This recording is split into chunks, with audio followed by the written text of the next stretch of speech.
Dr. Eric Kelly III and a host of phenomenal speakers from all around the globe for this 7-day virtual event that you don't want to miss. The mission of the Black Business Expo is to raise scholarship money from kids all the way from high school, all the way from college. The Black Business Olympics is one of the largest Black business showcases in the world. It is an opportunity for businesses and companies to showcase their businesses globally. We are going to be giving away laptops up to $5,000 away to students. Again, I'm Olivia Appleberry, the founder of 2 Cents Finance and one of the speakers for the expo. I am so excited to see you there. For more info, go to www.blackbusinessexpousa.com or call 919-308-9090 and hope to see you there. I am Black Business. From the moment I wake until the time I sleep. Yes, I am Black Business. I am Black Business. Tell me, are you Black Business? I am Black Business. Do you support Black businesses? Listen, I support Black business because I am Black Business. Black Business Expo, one of the largest business showcases in the history of Black business in the world. The world! Sign up today at www.blackbusinessexpousa.com or call 919-308-9090. I am Black Business. I am Black Business. From the moment I wake until the time I sleep, I am Black Business. I am Black Business. Are you Black Business? I am Black Business. Do you support Black businesses? I support Black business because I am Black Business. Black Business Expo, one of the largest business showcases in the history of Black America in North Carolina. Join Dr. Eric Kelly III and a host of phenomenal speakers from all around the globe for this 7-day virtual event that you don't want to miss. The mission of the Black Business Expo is to raise scholarship money from kids all the way from high school, all the way from college. The Black Business Olympics is one of the largest Black business showcases in the world. It is an opportunity for businesses and companies to showcase their businesses globally. We are going to be giving away laptops up to $5,000 away to students. Again, I'm Olivia Appleberry, the founder of 2 Cents Finance and one of the speakers for the expo. I am so excited to see you there. For more info, go to www.blackbusinessexpousa.com or call 919-308-9090 and hope to see you there.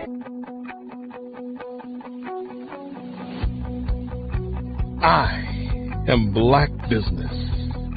From the moment I wake until the time I sleep.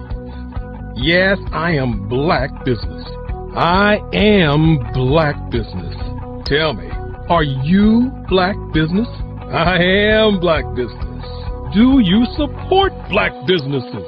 Listen, I support Black business because I am Black Business. Black Business Expo, one of the largest business showcases in the history of Black business in the world.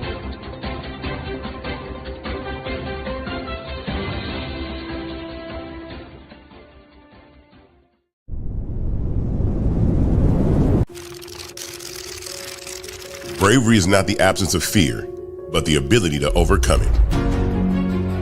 We stand for those who defy suppression, who speak out, and those who walk the road less traveled.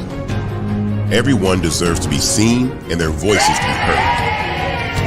We're sparking a movement, growing a community of creators united by the desire for freedom, choice, equity, and ownership. At Fanbase, it's all for one and one for all. We support each other to guide, promote, and uplift you in a place where you can unapologetically be yourself. A place where your voice, ideas, and creativity are not just welcomed, but celebrated. We are Black founded, minority funded, and supported by a diverse, inclusive, powerful community that believes in the strength of authenticity and individual choice. Regardless of success or background, we welcome you, the marginalized, the underappreciated, the successful, the superstar. We're for all who seek a space to express themselves freely, where they are rewarded for being their authentic, true self. We transcend labels because only we have the right to define ourselves. We are built for the brave, the culture, the creators, and for the future where everyone has a power to shape their own destiny, where all are empowered, voices are amplified, and freedom is embraced. For the first time, you have a chance to own the platform you helped make popular. It's a revolution, a movement in how we connect, create, and share. Everyone is a creator, and everyone has a fan base. Here, you can be you without limits.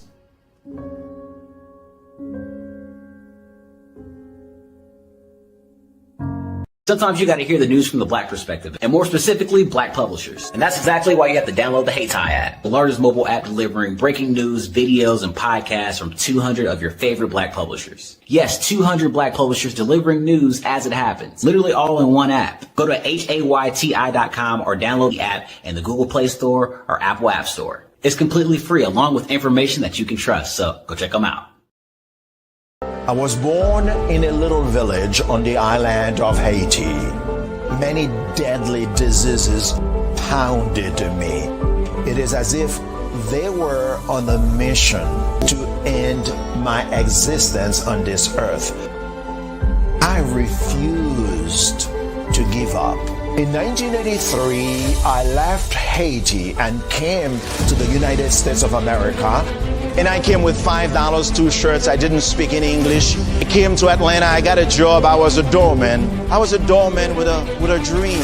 What I used to come on stage. I'd rehearse this moment that I'm standing in front of you. That's the power of a dream.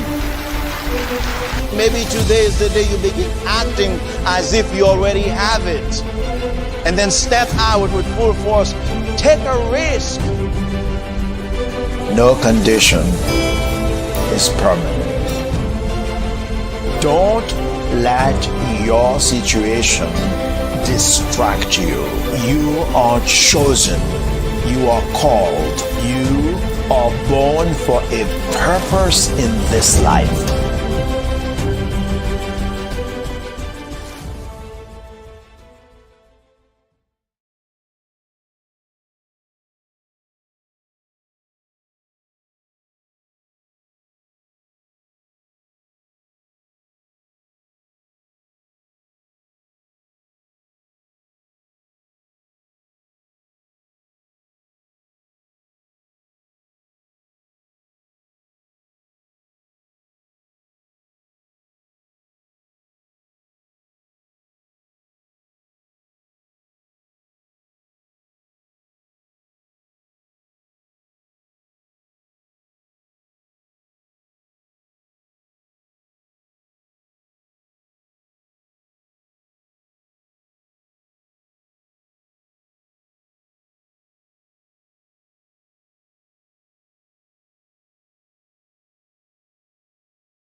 Hello, this is Israel, and I am CEO of Daydreams Interactive and author of Princess Planet.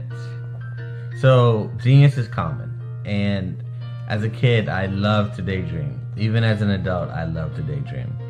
And when my daughter became 6 and loved princess characters, but we just could not find the diversity that showed her, we created our own characters. So for instance, you have Princess Nulu right here. Princess Nulu is from Uganda, and her genius is that she loves to take care of animals. She can actually even listen and hear what they say. And then we have Princess Isabella right here. Princess Isabella, she's from Cuba, and her genius is biochemistry. One day she hopes to eliminate disease. Then we have Princess Nia right here. And Princess Nia is based off of my daughter. And she is what she wants to be, the greatest dancer alive. So that's her genius. So what's your genius? My genius is my imagination. Genius is common.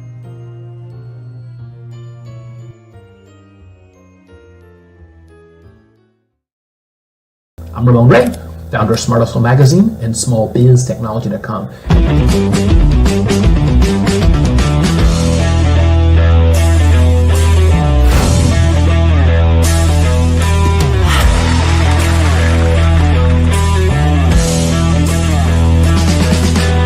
You're here today to celebrate small business success. Stand up on your feet. You rocked the house. It was amazing. Didn't we learn? For me, success comes from failure. One thing not to do is shake somebody's hand like this.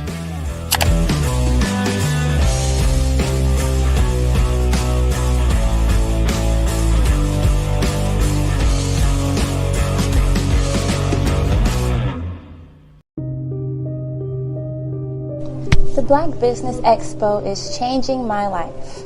This year, they are giving away laptops and even $5,000 in cash to students just like me.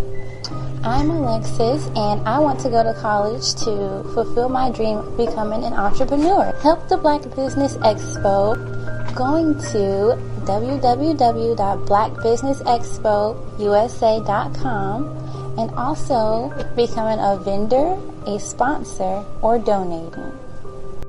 The Black Business Expo's mission is to raise funds for high school seniors going to college or K-12 entrepreneurs. This expo is a fundraiser for students. Please, you may go to www.blackbusinessexpousa.com to donate to the scholarship fund or use the Cash App at $BBXUSA. Our goal is to give laptops and up to $5,000 to 10 students. Students can register online at www.blackbusinessexpousa.com. Every dollar counts. Please donate to the Black Business Expo USA Scholarship Fund.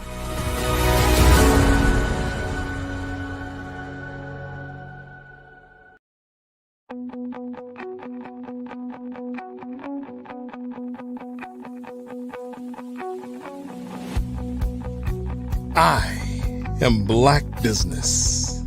From the moment I wake until the time I sleep. Yes, I am Black Business. I am Black Business. Tell me, are you Black Business? I am Black Business. Do you support Black businesses? Listen, I support Black business because I am Black Business. Black Business Expo, one of the largest business showcases in the history of Black business in the world. The world. Sign up today at www.blackbusinessexpousa.com or call 919-308-9090. I am Black Business.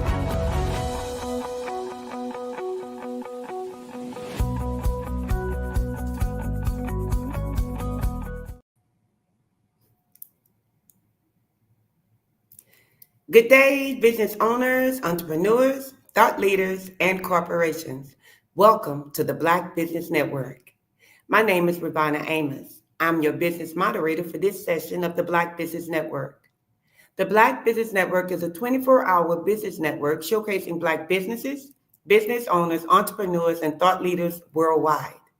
We have speakers from North Carolina, London, Singapore, Africa, Japan, and cities all over the United States. The Black Business Network is a global community sharing business knowledge to empower, inspire, educate businesses about businesses. We would like to welcome today Mr. Darius Smith. Darius, welcome to us today. Darius, a transformative leadership strategist, visionary, and founder of Stay Ready, empowers individuals and organizations to evolve with purpose and compassion through his leadership development company. With over 25 years of experience in information, technology, strategic thinking, and military intelligence, he helps leaders grow beyond their titles, extracting authentic qualities and empowering them to lead with compassion, clarity, and courage to make a profound difference. Grounded in his signature 3 Ps, people, purpose, and passion, Darius' work is anchored by the core values of trust, authenticity, culture, and transformation, fostering significant growth and meaningful dialogue in the spaces he creates. His mission is to encourage and empower leaders to embrace authenticity, lead with conviction, and commit to continuous personal growth. Darius, I was so excited to meet you. Welcome. Thank you. Welcome to the show. Thank you. I'm glad to be here. I'm excited. I am excited to have you here, and I can't wait to hear about your personal journey with us. Can you go ahead and tell us a bit about yourself and your journey before becoming a business owner? Okay, so yeah, my name is Darius Smith from St. Petersburg, Florida. Retired military veteran. I served in the Air Force for 25 years with an extensive background in information technology, military intelligence, and focused on communication signals mainly, which was exciting, right? It helped me analyze complex situations, which was a motivational factor as I saw the good in human. And as I analyze them, analyzing the good way as how can I help them, right? How can I help bring out that leader that's within them? So I also was tasked with leading teams in high and complex situations, high pressure environments as I deployed to a few campaigns overseas. But as I grew and started facilitating leadership development courses within the military for my team to build them, I grew a fascination with human potential. And I just wanted to always try to bring out the best in everybody that I came in contact with. Okay, and I know you just touched based on that a little bit. So what exactly inspired you to start the Workforce and Leadership Development Company? So the Workforce and Leadership Development Company came to me as I served in every organization, right? I watch people look at leadership as a title versus what you're actually doing. So I want to focus on the leader that's within each individual person rather than the position, right? Help them bring out their authentic qualities, because lab leadership is one of my principles or something that I go by, which is the L is lead yourself first, add values to others, and build your brand. Because I firmly believe that everybody is a leader. We just have to hone their skills and just bring it out of them, right? Build a confidence within each individual to let them know, hey, we lead at all levels in life. You don't need the position to lead a team or lead people. Good point. Very good point. Now, how did your experience in the military shape your approach to leadership? So the military, both good and bad, right? So, we all have learned there are good leaders and there are bad leaders. So with my experience, I've experienced both. I've had leaders who were able to connect with people, who genuinely cared, was always authentic, showed up as them true selves every day.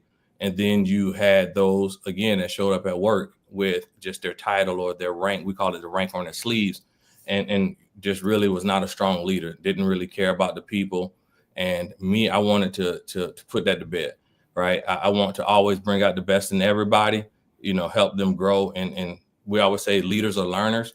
So focus on continuous professional and personal growth. So that was what my inspiration was behind starting Stay Ready. And again, being able to see like the human potential and the light click on as they, they start to find themselves and become more comfortable with who they are and how they connect with everybody else. Mm-hmm. Now, what are some of the most valuable leadership lessons you've learned during your military service? So there is not just one. There are a few instances, right? I had a few mentors throughout my career, and one of the things was the 5 R's, right? So the 5 R's to be successful in any event is to show up at the right place, the right time, with the right equipment, the right uniform, and the right attitude. And you'll be successful in every endeavor that you pursue. So again, I also learned clear communication, right? Clear expectations yield clear results. And when someone actually understands what the mission is, they are more prone to be able to execute if you clearly define the desired outcome. And also, leaders emulate the behavior they want performed. So you lead by example, and discipline goes a long way. Absolutely. Now, was there a defining moment or experience that made you realize you wanted to focus on developing others? As I mentioned earlier, it was kind of early on in my career where I was constantly not forced, but put in positions, right, where I had the opportunity to lead, because I always had that hunger. I always raised my hand, hey, put me in, let me lead this event. I wasn't afraid to fail. And I was also fortunate enough to have leaders that afforded me the opportunity to fail forward, right? Because we look at failure as the first attempt in learning. Right. So you don't fail at anything unless you give up. So I was always raising my hand. Right. I was always hungry.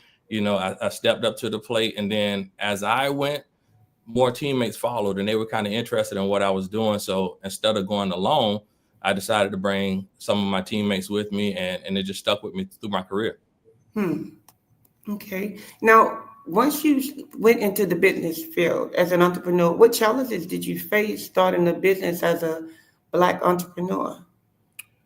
I think some of the challenges that I faced as a Black entrepreneur, number one was getting out of my own way, right? It was I had a lot of negative self-talk, as in, you're going to struggle. You can't do this or you can't do that. However, the unconscious bias when it comes to networking, you show up to an event to network, and now, no one knows who you are, so they shy away from you. You kind of got to, when that old adage when they say you get a seat at the table, you have to keep it. So that was the biggest challenge, is getting the seat to the table. And then also, those fears of influence that you have, where you have the close fear, which is your friends and your family. They're going to always support you. And then you got your coworkers, and those people that's in the second ring. The way you want to operate and find yourself as a business owner is in that third ring, as the people who don't know you, but they want to know you. You want to get out there and make yourself known, and just be confident in your abilities, because you have to, it's your passion, right? It's your love, your joy for what you're doing and whatever business you're pursuing. So you just have to follow it with passion. Okay. Yes, I agree. Yes. Now, take just some time here and tell us about your business, the mission, and the core values behind the company itself. Okay. So people, purpose, passion. Right. So again, I have a passion for people, and just developing everyone. And as a leader, when people know that you care about them, they really don't care how much you know until they know how much you care. So I've always took pride in myself as in, making sure everyone was good to go. Right. I go out, not necessarily go out of my way, but I took the time to have conversations with people. And it was something that's simple. I remember early in my military career, I used to say, hey, you all right?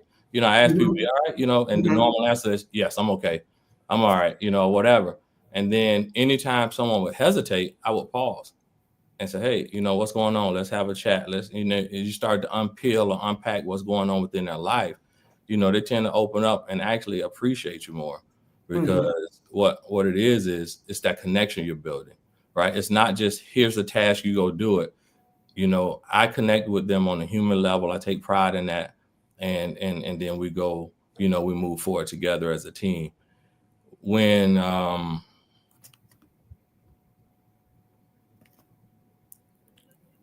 some of the other things, I'm trying to come up with Mm-hmm. so I did the lab leadership, right? And then we Mm-hmm. talked about tact. So Okay. trust, authenticity, culture, and transformation, right? So Mm. all of those things serves as a tree trunk or the branches off of the tree Right. to build an effective team. When you build trust with a team, again, that's the connection, that's the communication piece, and you can count on your teammates, and the teammates know they can count on you. The authenticity is very critical. It's very critical to show up as your true self all the time, because when you come in as fake or like if you're brown nosing or appear to be brown nosing, people are going to pick up on it really fast and then kind of shy away from you. They'll be more prone to attach to you or be attracted towards your mission, or trying to go in the same direction as you. So that's what's big for me, is authenticity, showing up every day as your authentic self. If you're having a bad day, you're having a bad day. And sometimes as leaders, we forget, or we feel like it's lonely in whatever position we're in, as if we have no one to talk to. But if you just take the time to be your authentic self, people will realize, hey, what's going on? Hey, Darius is having a bad day today. Let me actually just see how he's doing. And they'll take away the leader aspect and look at you from the human aspect, as I mentioned earlier, talking about the connection. And then the culture, again, that's the culture you want to build. You want everybody on your team to be excited about coming to work. When people are excited about coming to work, they get excited about what they're doing, and it's no longer viewed as a job, right? It's one of those things that, hey, I'm passionate about this. Let's get after it together, and we'll be great and achieve, greater things. Which, when it comes to business and you have a team, a happy team usually generates increased revenue, retention, and just the overall culture of happiness. So another thing I talk about in leadership is when you want to be the thermostat, not the thermometer. I don't know if you've heard that before. Thermostat, you want to set the temperature. You don't want to be the negative person in the back saying, oh man, life's not good over here, or I don't really like it here. You want to be the person, because we all have that opportunity to set that tone for wherever we are. We always say, grow where you're planted, right? Be where you are, you're there, give your all. And then the last is transformation. So for me, that's something I take pride in, as to see everyone that I come in encounter with, whether it's a client, a teammate, or just a friend. Somehow this interaction should cause a transformational moment, whether big or small. I think it's huge to celebrate all of those moments and actually acknowledge them. Hey, point it out. I see you, actually give some positive encouragement and feedback. So transformation, you could also do negative feedback, right? It's just, you got to be receptive to what's going on. And you don't have to be mean about the feedback that you give. You just got to be open to receiving it. And that's all part of the personal growth. So those are the tact and the 3 Ps. Okay. Thank you for that. Now, I know the final member of the team will be the client, so to make it all work well. So how do you, who is your ideal client, and what specific needs are you helping them meet? So I also take, the desired client. I'm working with, mid-level supervisors, kind of first line supervisors, as well as business owners, but I'm open to helping who's ever hungry for growth, right? Somebody who wants to develop themselves to ultimately become a better teammate. So I'm a coach, trainer, a speaker, as well as a behavior analysis consultant. So I have the ability to kind of help you extract your authentic qualities from yourself to get to where you want to be as far as being a teammate. Now, how do you define success for your company and for your clients? So I define success as it's that transformation. It's when you see that light bulb come on, right? You're in front of a class or audience and you're speaking, and as long as there's something taken away from something I said throughout that interaction, that's success to me. And ultimately, I like to build relationships with organizations. That way, it's a revolving, a continuous relationship. Whereas they're helping me grow, it's a two-way street. Whenever I interact with someone, they help me grow as well as I help them grow. And we just form that relationship. And, hey, Darius, you got a quick second. This is what's going on within my organization. What do you think? And that's where I come into play. I don't necessarily always provide the answer, but I dig it out of them. I extract all of this. So I work with the thought leaders within the organization. I sit down and we talk about some of the pain points or experiences they're having, whether it's challenging or it's something positive and they want to continue to build on. We have that honest, open dialogue, and then we sit and create a plan to help that organization continue to grow. Okay. Now, as far as the tailored training, how do you tailor your leadership training for different industries or different levels of experiences? So I work with the tailored portion is based on like the pain points that's identified throughout, the series of conversations that I have with the organizational leaders or, the human resources manager, who's ever contacting me. I have that open dialogue. Say, hey, what are your pain points? Tell me, what are your top 5 areas that need to be addressed? What are also some of the positives that we can make sure we bring home? That way, it's not a negative connotation that, hey, he's just in here pointing my fingers as we're looking like failures. So I think the key part of being able to tailor the discussion is the dialogue. And I asked all the organizational leaders, hey, you got to be transparent with me. So that's the only way we're going to get to yes and what right actually looks like. Okay. Now, how does your company help people transition from individual contributors to effective leaders? To transition from individuals to organizational leaders, like team leaders. So the lab leadership, I focus on winning from within. All right. That's my mantra, help leaders win from within. Whereas I tell you, you are enough already. You have all the attributes you need as a leader. We just going to work together and we're going to extract it. We're going to pull it out. We're going to find out what your strengths are and we're going to build on that. And we're going to find out what your weaknesses are and we're going to strengthen them. And it takes time. I can't say it's not ever done overnight, but it usually takes time. And that's why I really believe in forming those relationships, connecting on the human level, and then, having that strategic communication or strategic plan laid out, because there is no cookie cutter plan for, you can't just fit all leadership plans into every organization. Everybody needs their own unique plan to grow. So that's where my company comes into play, the dialogue I have with the leaders, and then we work together and build towards something great. It sounds wonderful. Darius, can you tell us a success story or two that reflects the transformative work transformation that your works create? I think back, I have he's now a friend, right? And he really wasn't a client. It was someone we used to just talk to, right? We mentored each other. And we always talk, when we were younger, you talk about your dreams and, your goals and your desires. It was the encouragement for me to say, one day, we had been doing this for years. And one day, something I said clicked. His light bulb came on. He separated from the Navy. And that wasn't my intent, but he separated from the Navy to pursue his dreams. And, 20 years later, he's owned 3 childcare centers. Wow. 2 clubs. He has a real estate portfolio. And it was just one of those things where, just having that conversation and helping people extract what they really have, what's inside of them to actually want to go ahead and pursue their goals. That was probably the most influential success story for me. Yes. So share with us your personal philosophy on leadership. My personal philosophy. So it's lead with authenticity and like I said, the people, purpose, passion.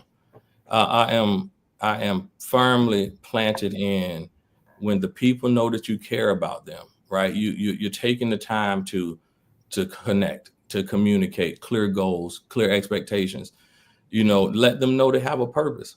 And hey, you're not here for a 9 to 5. You're you're necessarily like family to me. I care about you. I care about your well-being. When you talk about, hey, how are your kids doing? You can call all the kids by name. That's something that's crucial. Over 25 years of my military career, I would think the most impactful thing for me was my very first assignment.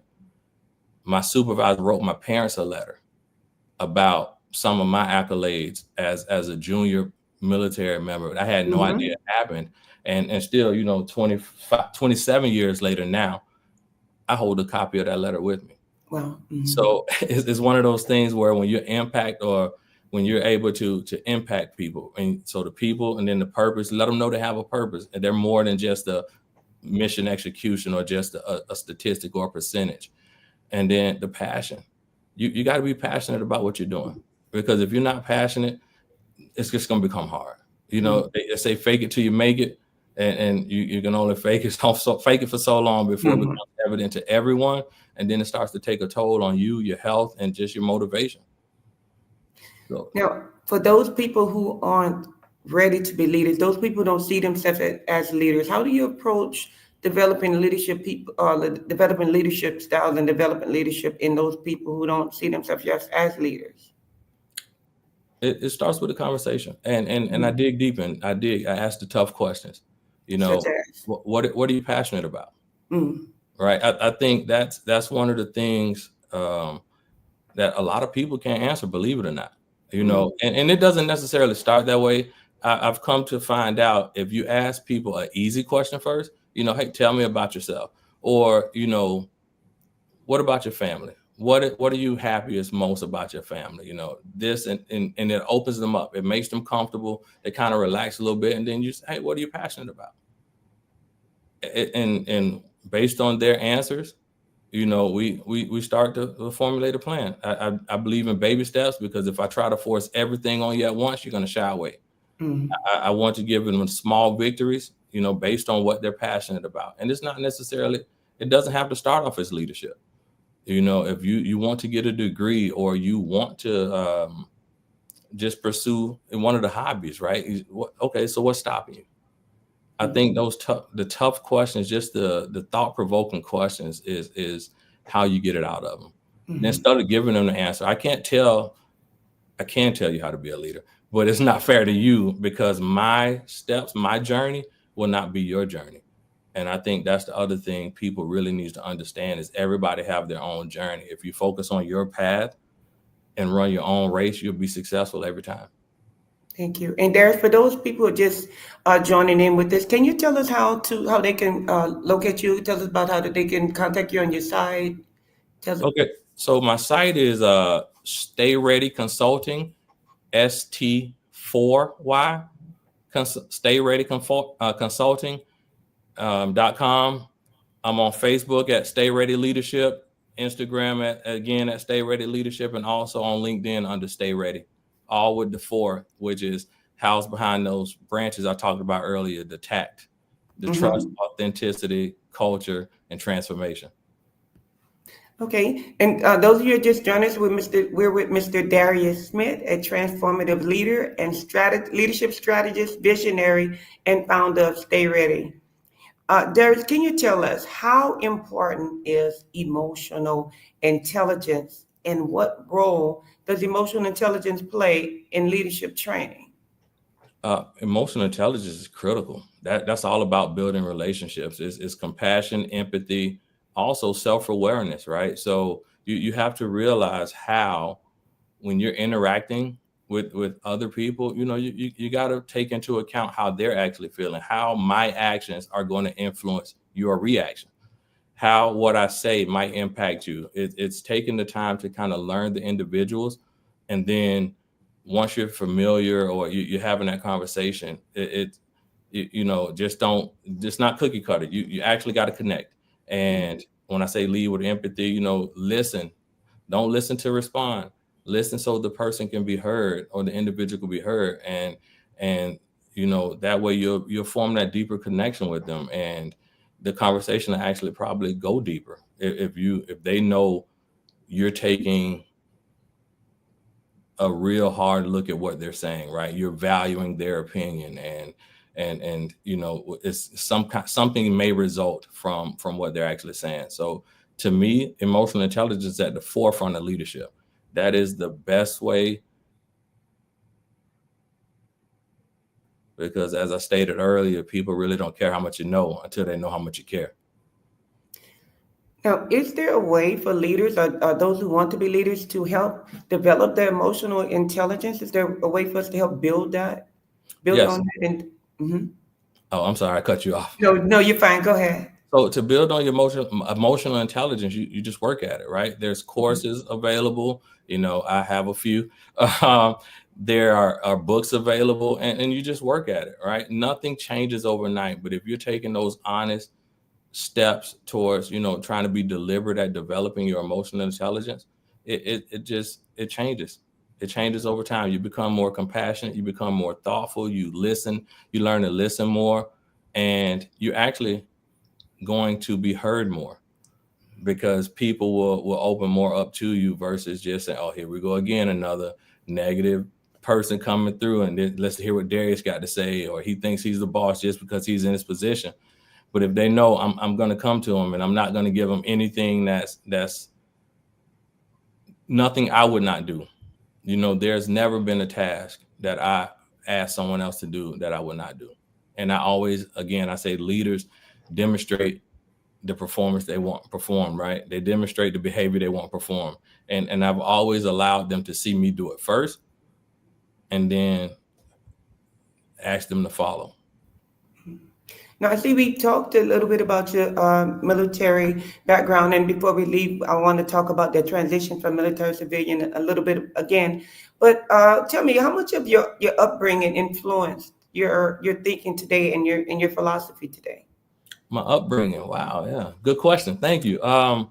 I grew up with a hunger. I think my dad. Since I think he just retired 2 years ago, but from the time I was born, I've always known him to work 2 to 3 jobs. And my mother did the same. Just so it was my sister and I, we had, it was just the two of us, but they always made sure we had. And so we never went without. So that work ethic was there from day one. I started working the day I turned 15 years old, because I started working at a car wash just because I had that work ethic instilled in me. And I've always had a desire to be a part of a team. It's awesome. Now, the military to civilian transition, do you have any advice for veterans looking to become entrepreneurs or leaders in business? Absolutely. So for me, the toughest question that was asked to me is, so what are you going to do now that you're all grown up? Right? I was like, oh, so what are you passionate about? I asked just to start thinking to yourself what you're actually passionate about. Don't let the military define who you are, because that's actually a chapter in your story, but not the only chapter. So follow your dreams, define your passion, then follow your dreams, and then use your circle, lean on your circle to help influence and encourage you as you move forward. Thank you for that. Now, as a Black business owner, let's talk a bit about your influence on the community. How does being a Black business owner influence the way you lead and serve your community? Leading in the community is the desire to be an example. It was probably 3 years ago, prior to me becoming a business owner. I was a senior leader in the military, and I was speaking with one of my friends, and she asked me, she was like, you should come to the school and just talk to the kids. And I was like, I never thought about it. She's like, you don't realize how many kids, in these urban areas or these low income areas that may be interested in joining the military, but they have no one to actually talk to.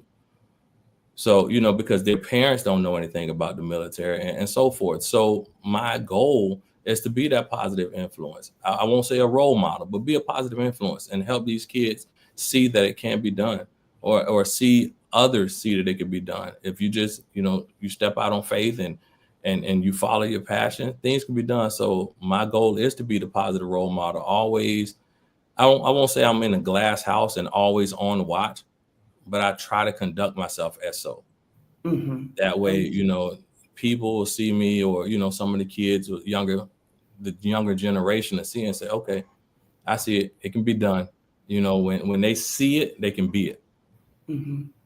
Thank you for that. Now, as leaders, those who are watching, what advice would you give them? How could they, who don't know how to go out and just start something in the community, be a community leader, what advice would you tell them? How can they get involved in the things in the community? So to get involved in the community, social media is this generation is so blessed to have their cell phones or just the internet, social media. Just search for networking events. They're everywhere. And if you connect with anyone from any one of those networking events, your circle will grow, and then your scope of influence will also grow. So use social media. Drop me an email. I can tell you what's going on in my community. And it's all about what you want, right? What your desire is. But the social media platforms and just actually the chambers of commerce, and we have a Black Chambers of Commerce here in San Antonio. I think almost like the major cities have one. But just step out and look to get involved. Make it known. A quiet mouth don't get fed. So if you want to be active, just seek opportunities. Go to a school. Say, hey, how can I be active? They'll tell you we have this event going on. Or you have churches. You go to the fire department. Anywhere you go, you can ask, hey, what's going on in the community? And I promise you, the fire department will know. Or you can go to the city council. Right? It's so many different ways to find out information. I just seek the information. Okay. Thank you so much for that, because I didn't think about the fire department. That's an excellent idea. Fire department, police station. Yes. So now let's talk about a little bit about your family life. How do you protect your social life from your business life, and how do you find that balance? So, use the word balance. So for me, I call it harmony. So, we always talk about work-life balance and things like that. So for me, it's work-life harmony. You work hard, you play hard. So there are times when you're just tired. You have to take a knee, right? But when you're on that grind, when you're preparing for a course or a workshop for a client or whatever, you have to just grind. But some months it's going to be 75-25, and then the other months it might be 60-40, something like that. But you just have to make it work. Find not balance, but you find the harmony for your sanity, as well as just your overall well-being and health. So to me, work-life harmony it's going to be tough in the beginning till you find it. But if you can find that work-life harmony, you'll go so much further in business and in life. Thank you for that. Now, what legacy do you hope to leave through your work and also through your business? The legacy I would like to leave, I just want to add value to everyone I come in contact with, to be the best I can be, to be the best, again, I don't want to use the word role model, but just to be the best I could be. So when people see me, what we always talk about, we joke about it, but we talk about what would they say when you're no longer here? What would the person at your eulogy say? So I would always want them to have something positive to say about me. So that's the legacy I would like to leave, is to always have something for someone to say positive. And that goes right into my next question and possibly my last question. Tell me, so if you wanted them to know, look into the camera and tell them, who is Mr. Darius Smith? Okay. So Darius Smith is a passionate human being who's genuinely concerned and authentic and wants the best for all. So I strive to help each other grow, add value to you, and also build your brand. And when I say build your brand, it's about who you are. I always joke about in the military, your brand is your name that you wear on your shirt. Everywhere you go, someone's going to form an opinion about you, whether good or bad. So the goal is to build your brand, be that positive influence. And when you get a seat at the table, keep it. So Darius is that guy. Darius is the guy that's going to be there for you. I have your back through thick and thin, and we're going to continue to grow together. Darius, thank you so very much. Before we run out of time, once again, I want to make sure everybody know how to contact you. Please give us your contact information once again. So phone number is 737-341-4333. Website, Stay Ready Consulting, or ST4Y readyconsulting.com. And then again, I'm available on all social media platforms at Stay Ready Leadership. Okay, and I have this last question. Mentorship, how important, and I want you to help them understand, how important is it to have mentors on each level, a peer mentor, a junior mentor, a senior mentor? How important it is for staying focused and staying committed to your goal? Wow, that's a great question. Thank you. That's to me is paramount, because your peer leader is going to be the person that's kind of walking through it with you. That's the one who's going to be your accountability partner. So the person that's on the journey with you. When you talk about a senior mentor, or you look at someone, I think of someone who's been there, done that, somebody that's done it before, so they can kind of help share some of their mistakes, things they learned from to help you, or to prevent or minimize the chances that you'll run into that same situation. And what's near and dear to my heart is the younger generation. I take great pride in that, because even with my kids, like, they teach me so much and how to simplify my life when it comes to the technology, and just how to more easily accomplish something. So you just got to be open to feedback from all levels, and don't think just because someone is younger than you or junior to you within the organization that they can't teach you anything, because today's generation, I found, is a lot smarter and more technically savvy than I am. Thank you so much for sharing this. Now tell us, what are your goals for the next 10 years? What do you see yourself in? What are your goals? Just to continue to influence. I really have it on my heart to influence individuals, every day, like I say, add value to someone, and just continue to expand my reach. And for someone who's trying to start a program in their city, do you do conferences? Do you do speaking engagements? They can just contact you by phone? Yes, they can contact me by phone or by email. It's on the website. You can just hit, let's contact Darius, get in touch, your book Darius, and we can have the conversation of what you need from me, like how can I help, and what's the desired outcome. Darius, thank you so very much. You have given us such invaluable information, and I know people are going to be looking out to get in touch with you. And once again, everybody, Mr. Darius Smith, we thank you so much for joining us, and we hope to see you again. You guys stay tuned. We do have another guest speaker coming up. Thank you, Darius. Thank you. All right. Have a good day. You too. All right. The Black Business Expo mission is to raise funds for high school seniors going to college or K through 12 entrepreneurs. The expo is a foundation for students.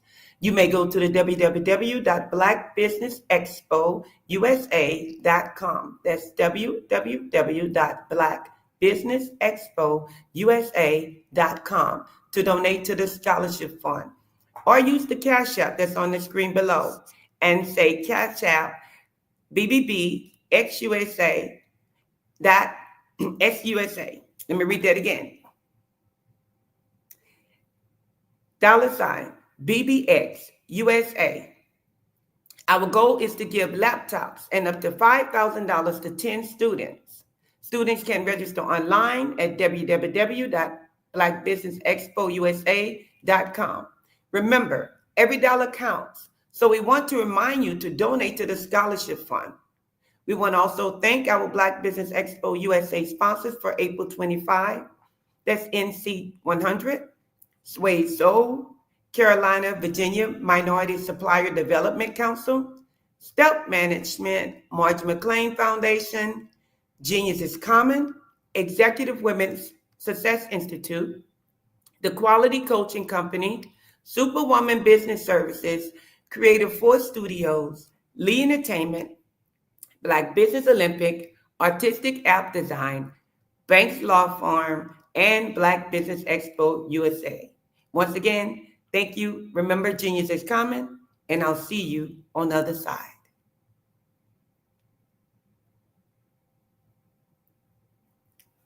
Have a great and wonderful day.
Dr. Eric Kelly III and a host of phenomenal speakers from all around the globe for this 7-day virtual event that you don't want to miss. The mission of the Black Business Expo is to raise scholarship money from kids all the way from high school, all the way from college. The Black Business Olympics is one of the largest Black business showcases in the world. It is an opportunity for businesses and companies to showcase their businesses globally. We are going to be giving away laptops up to $5,000 away to students. Again, I'm Olivia Appleberry, the founder of 2 Cents Finance and one of the speakers for the expo. I am so excited to see you there. For more info, go to www.blackbusinessexpousa.com or call 919-308-9090 and hope to see you there.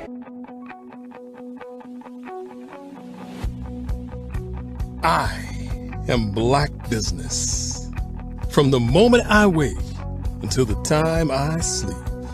Yes, I am Black Business. I am Black Business. Tell me, are you Black Business? I am Black Business. Do you support Black businesses? Listen, I support Black business because I am Black Business. Black Business Expo, one of the largest business showcases in the history of Black business in the world. The world! Sign up today at www.blackbusinessexpousa.com or call 919-308-9090. I am Black Business. I am Black Business. From the moment I wake until the time I sleep, I am Black Business. I am Black Business. Are you Black Business? I am Black Business. Do you support Black businesses? I support Black business because I am Black Business. Black Business Expo, one of the largest business showcases in the history of Black America in North Carolina. Sign up today at www.blackbusinessexpousa.com or call 919-380-9090. I am Black Business. I am Black Business. From the moment I wake until the time I sleep, I am Black Business. I am Black Business. Are you Black Business? I am Black Business. Do you support Black businesses? I support Black business because I am Black Business. Black Business Expo, one of the largest business showcases in the history of Black America in North Carolina.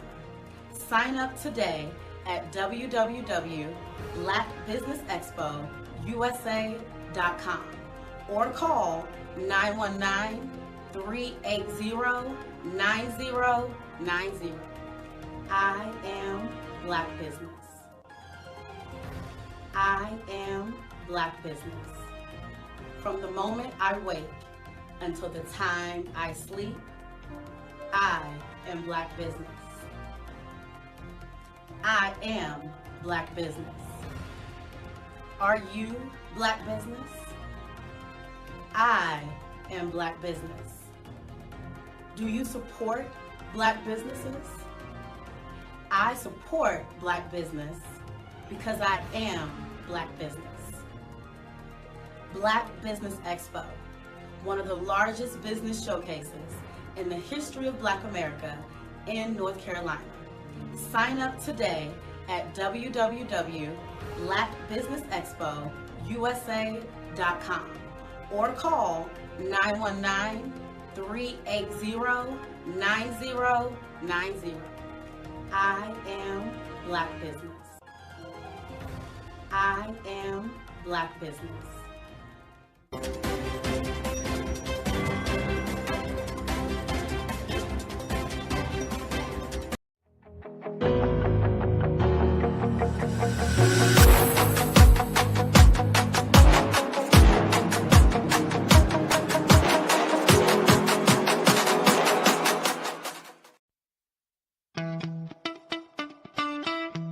How many times have you been asked to help someone you didn't even know, a student, a business entrepreneur, or did you ever even ask, where did they end up?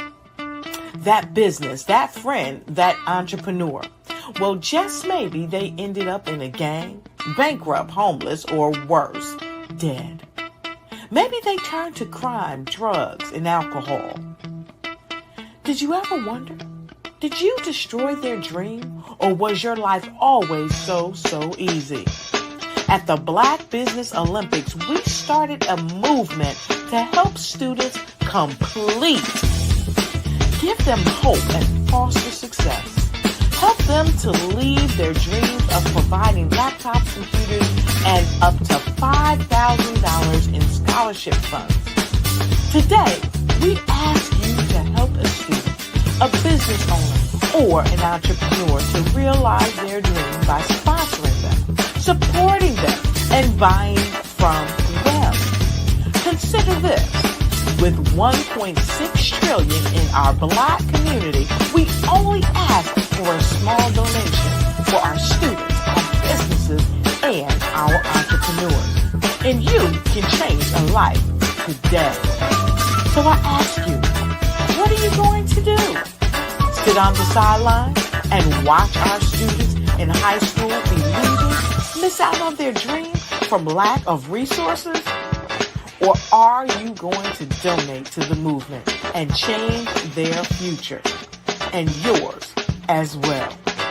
Give us a call today at 919-308-9090. Change their life by investing with action to the Black Business Olympic Fund.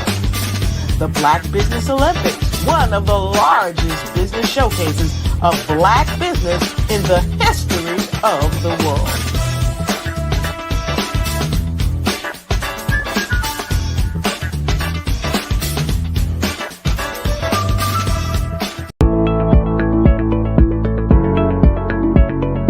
Prepare for what's coming and dominate in economic winter.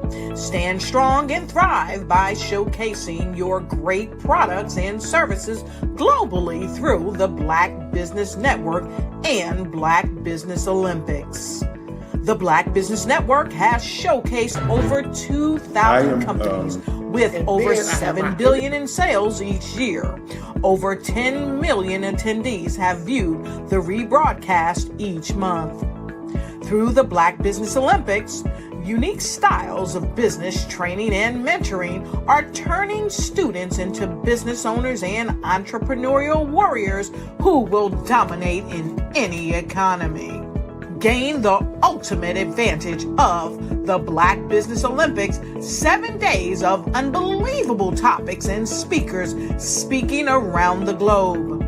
Donate your time and experience to provide expertise and scholarships to students worldwide and change the world.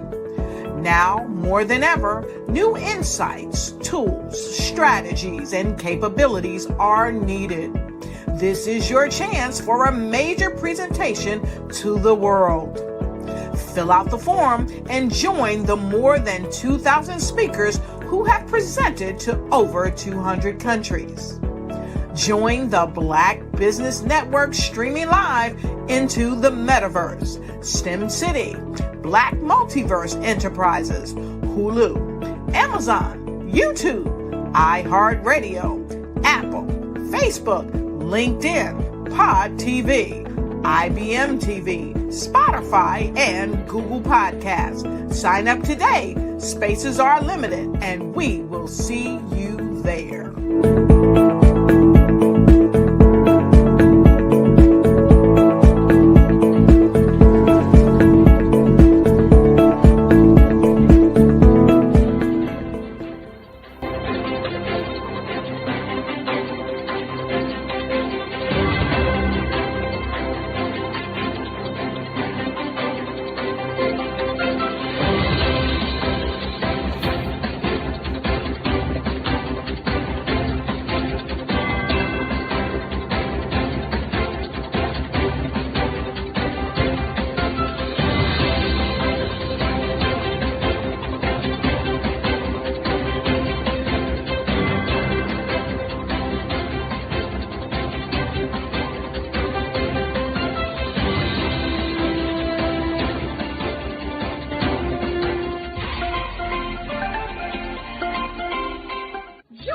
Dr. Eric Kelly III and a host of phenomenal speakers from all around the globe for this 7-day virtual event that you don't want to miss.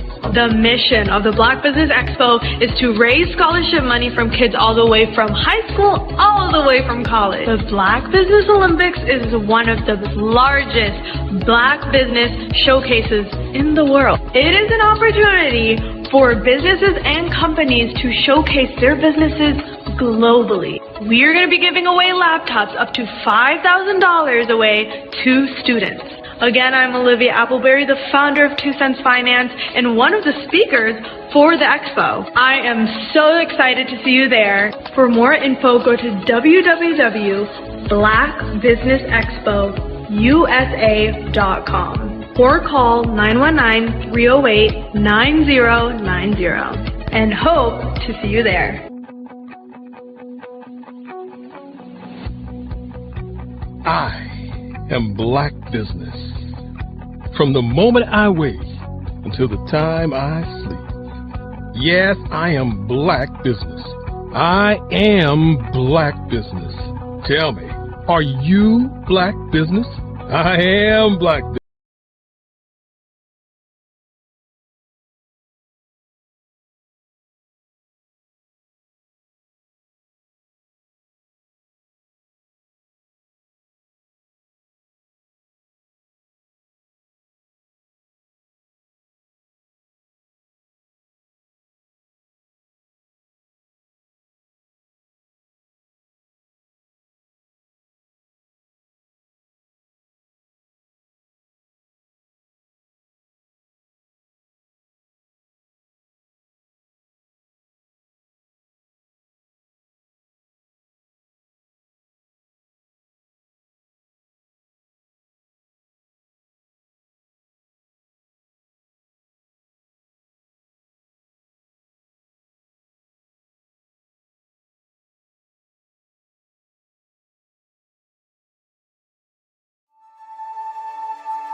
Control and nursing for over 30 years. It is truly my passion. I love being able to see people who are in need go into a facility and get quality care, have quality outcomes, and don't leave with anything they didn't come in with.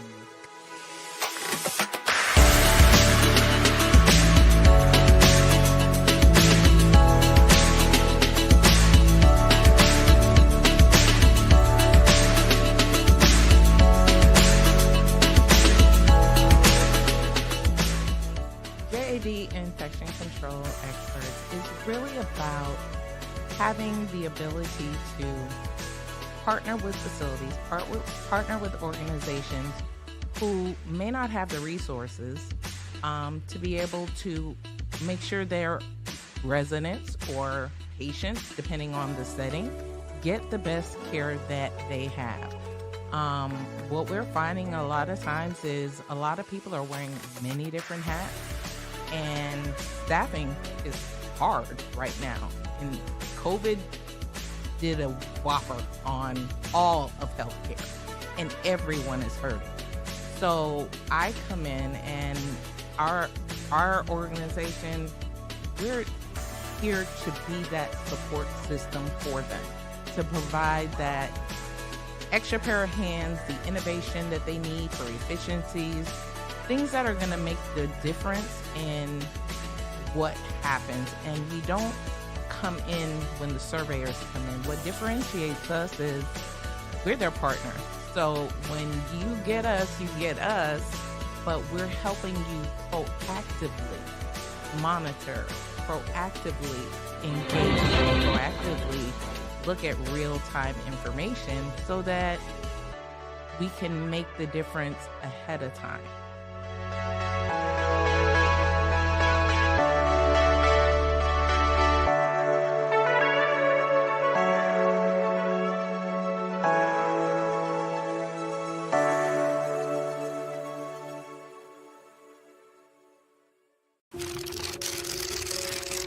Bravery is not the absence of fear, but the ability to overcome it. We stand for those who defy suppression, who speak out, and those who walk the road less traveled. Everyone deserves to be seen and their voices to be heard. We're sparking a movement, growing a community of creators united by the desire for freedom, choice, equity, and ownership. At Fanbase, it's all for one and one for all. We support each other to guide, promote, and uplift you in a place where you can unapologetically be yourself. A place where your voice, ideas, and creativity are not just welcomed, but celebrated. We are Black founded, minority funded, and supported by a diverse, inclusive, powerful community that believes in the strength of authenticity and individual choice. Regardless of success or background, we welcome you, the marginalized, the underappreciated, the successful, the superstar. We're for all who seek a space to express themselves freely, where they are rewarded for being their authentic, true self. We transcend labels because only we have the right to define ourselves. We are built for the brave, the culture, the creators, and for the future where everyone has a power to shape their own destiny, where all are empowered, voices are amplified, and freedom is embraced. For the first time, you have a chance to own the platform you helped make popular. It's a revolution, a movement in how we connect, create, and share. Everyone is a creator, and everyone has a fan base. Here, you can be you without limits.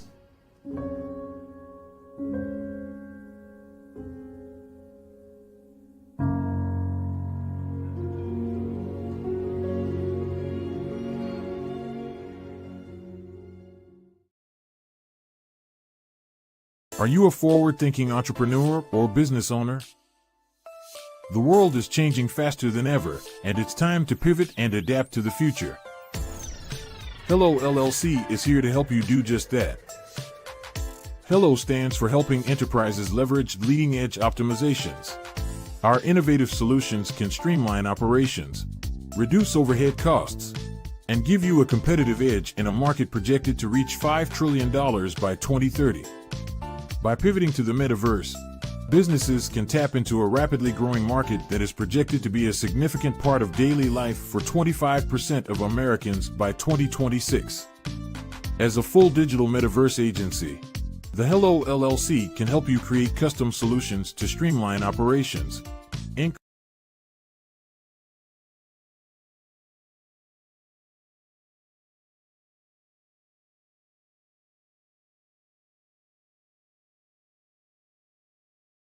Competition, right? Because there needs to be a competitive edge. Are you a forward-thinking entrepreneur or business owner? The world is changing faster than ever, and it's time to pivot and adapt to the future.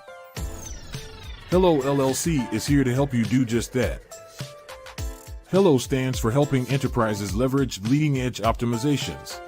Our innovative solutions can streamline operations, reduce overhead costs, and give you a competitive edge in a market projected to reach that $5 we trillion take by through 2030. our executive leadership training program, and ultimately on the placement, obviously have to be extremely high caliber. So what we look for are corporate executives at the vice president to C-suite level, as well as Black entrepreneurs.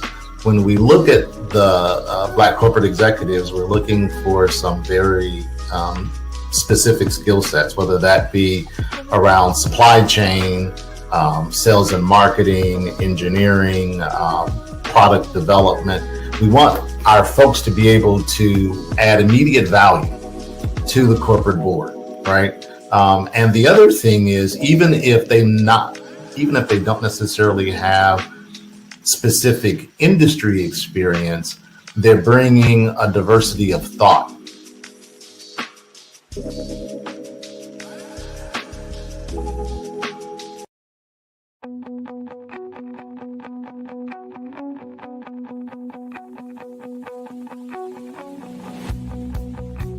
I am Black Business. From the moment I wake until the time I sleep. Yes, I am Black Business. I am Black Business. Tell me, are you Black Business? I am Black Business. Do you support Black businesses? Listen, I support Black business because I am Black Business. Black Business Expo, one of the largest business showcases in the history of Black business in the world. The world.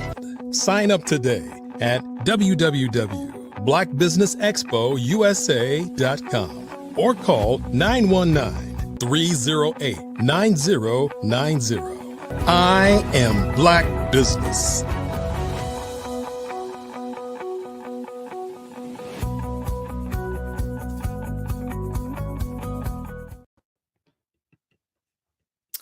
Good afternoon, business owners, entrepreneurs, thought leaders, and corporations. Welcome to the Black Business Network. My name is yours truly, Dr. Brandy Nicole, and I am your business moderator for this afternoon on the Black Business Network. The Black Business Network is a 24-hour business network showcasing Black businesses, Black business owners, entrepreneurs, and thought leaders worldwide. We have speakers from North Carolina, London, Singapore, Africa, Japan, and cities all over the United States. The Black Business Network is a global community sharing its business knowledge to empower, inspire, and educate businesses about business. With that being said, I am your speaker for the next few minutes. Again, my name is Dr. Brandy Nicole, and I'm going to be speaking to you about empowerment through entrepreneurship, leading as a Black business owner in the trichology and wellness industry. I've been in business for over 25 years, but being in business, I understand that it requires transition. It requires a shift.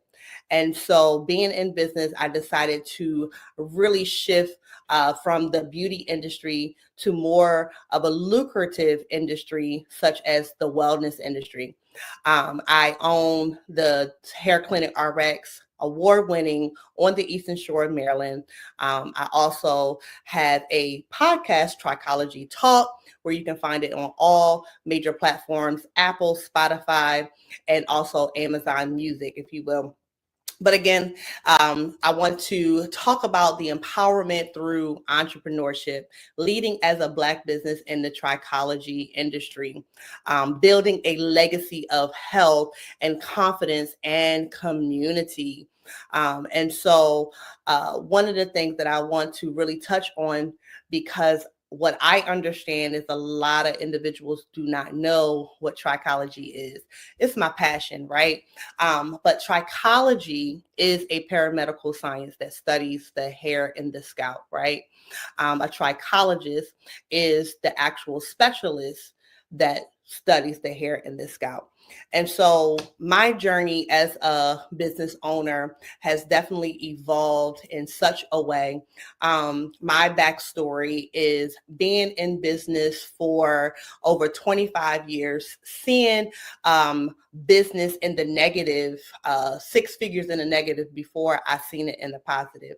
And what that means is that I started out on this journey as a beauty entrepreneur, of course, having that passion of wanting to own my own salon.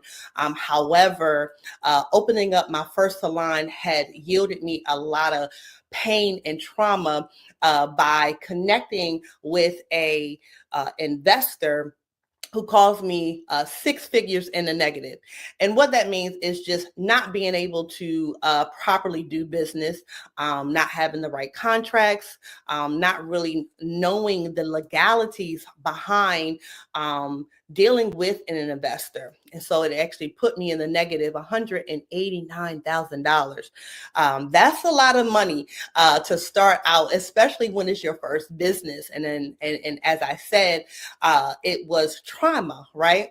But nevertheless, I understand my passion. I understand pursuit. I understand operating in my faith and knowing that no matter what I go through, I just know that all things work together for my good.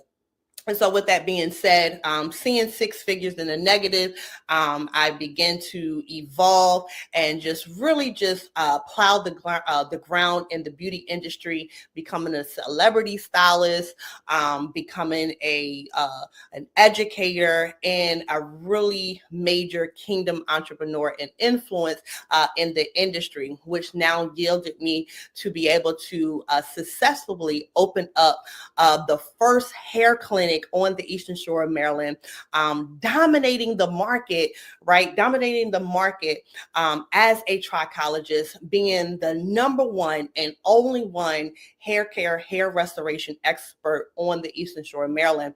So that's what I'm saying. Turning evil into good. What the enemy meant for evil, definitely God turned it around for my good. And so that is the highlight and challenge of my entrepreneurship journey. And of course, I have so many other stories, but I like when I'm getting on multiple platforms is to share the highlight of the backstory of the challenges of being an entrepreneur, right? Because one of the things that we have to learn is being transparent in our journey, because we know that being an entrepreneur is very, very challenging, and it takes a grace. And so while I've had many challenges, I've definitely experienced several triumphs in my journey, which brought me to where I am today. And so what I would like to talk about is the power Secondly, is the power of Black entrepreneurship, right? Let's talk about the economic impact. Black-owned businesses contribute significantly to the U.S. economy. We know the power of the Black dollar, right? We know that this economy cannot really function with our Black dollar. We have that power.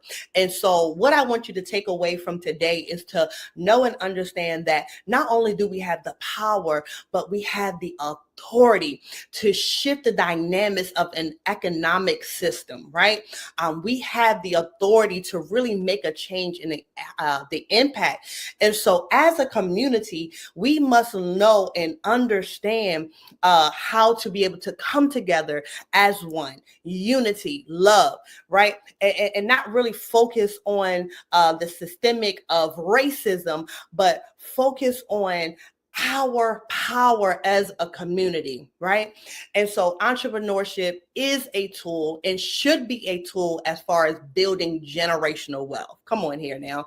And so generational wealth, we know that is very, very important. And this is why we're speaking about legacy, because that's my overall goal, to be the not just the number one hair expert in the industry for what I do as far as a trichologist, but also leaving a legacy for my children and grandchildren. Now, let me tell y'all, I know I don't look like it, but trust and believe I am a grandmother. And so I have 3 grandchildren that I have to live for. And so not only am I living for my son and my daughter, but I'm living for the 3 grandchildren that my children decided to bring into this world. And so what I want to leave is a legacy for them to really understand that Yaya, because I don't do the grandmother, but Yaya has definitely plowed the ground for us to be wealthy and to be successful in the future, right? And so entrepreneur is definitely a tool to build generational wealth. Now, why does representation matter? The representation of the African American community, reason being is because as Black business owners, we serve as a role model, right? And we create opportunities within our own community.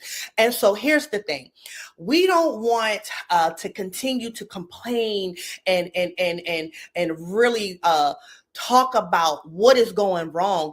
Let's be a part of the solution, right? We do all things well when it comes to complaining, but yet we lack in coming together as one and really becoming a solution. And so our goal on this network is to really inspire and impact the entrepreneur community as a Black community to be role models and to create not just opportunities, but create the wealth, create jobs, and create a network of unity. Now, there are some overcoming barriers that we have to filtrate through and things of that nature, such as funding. We know that funding is definitely an issue, especially in our culture. I remember several years ago, matter of fact, during the pandemic, I had the privilege to actually go to E. Carnell University and to really study women entrepreneurship. And one of the major keys that we learned in class was understanding that not only being a woman really affects whether or not we get funding, but being a Black woman.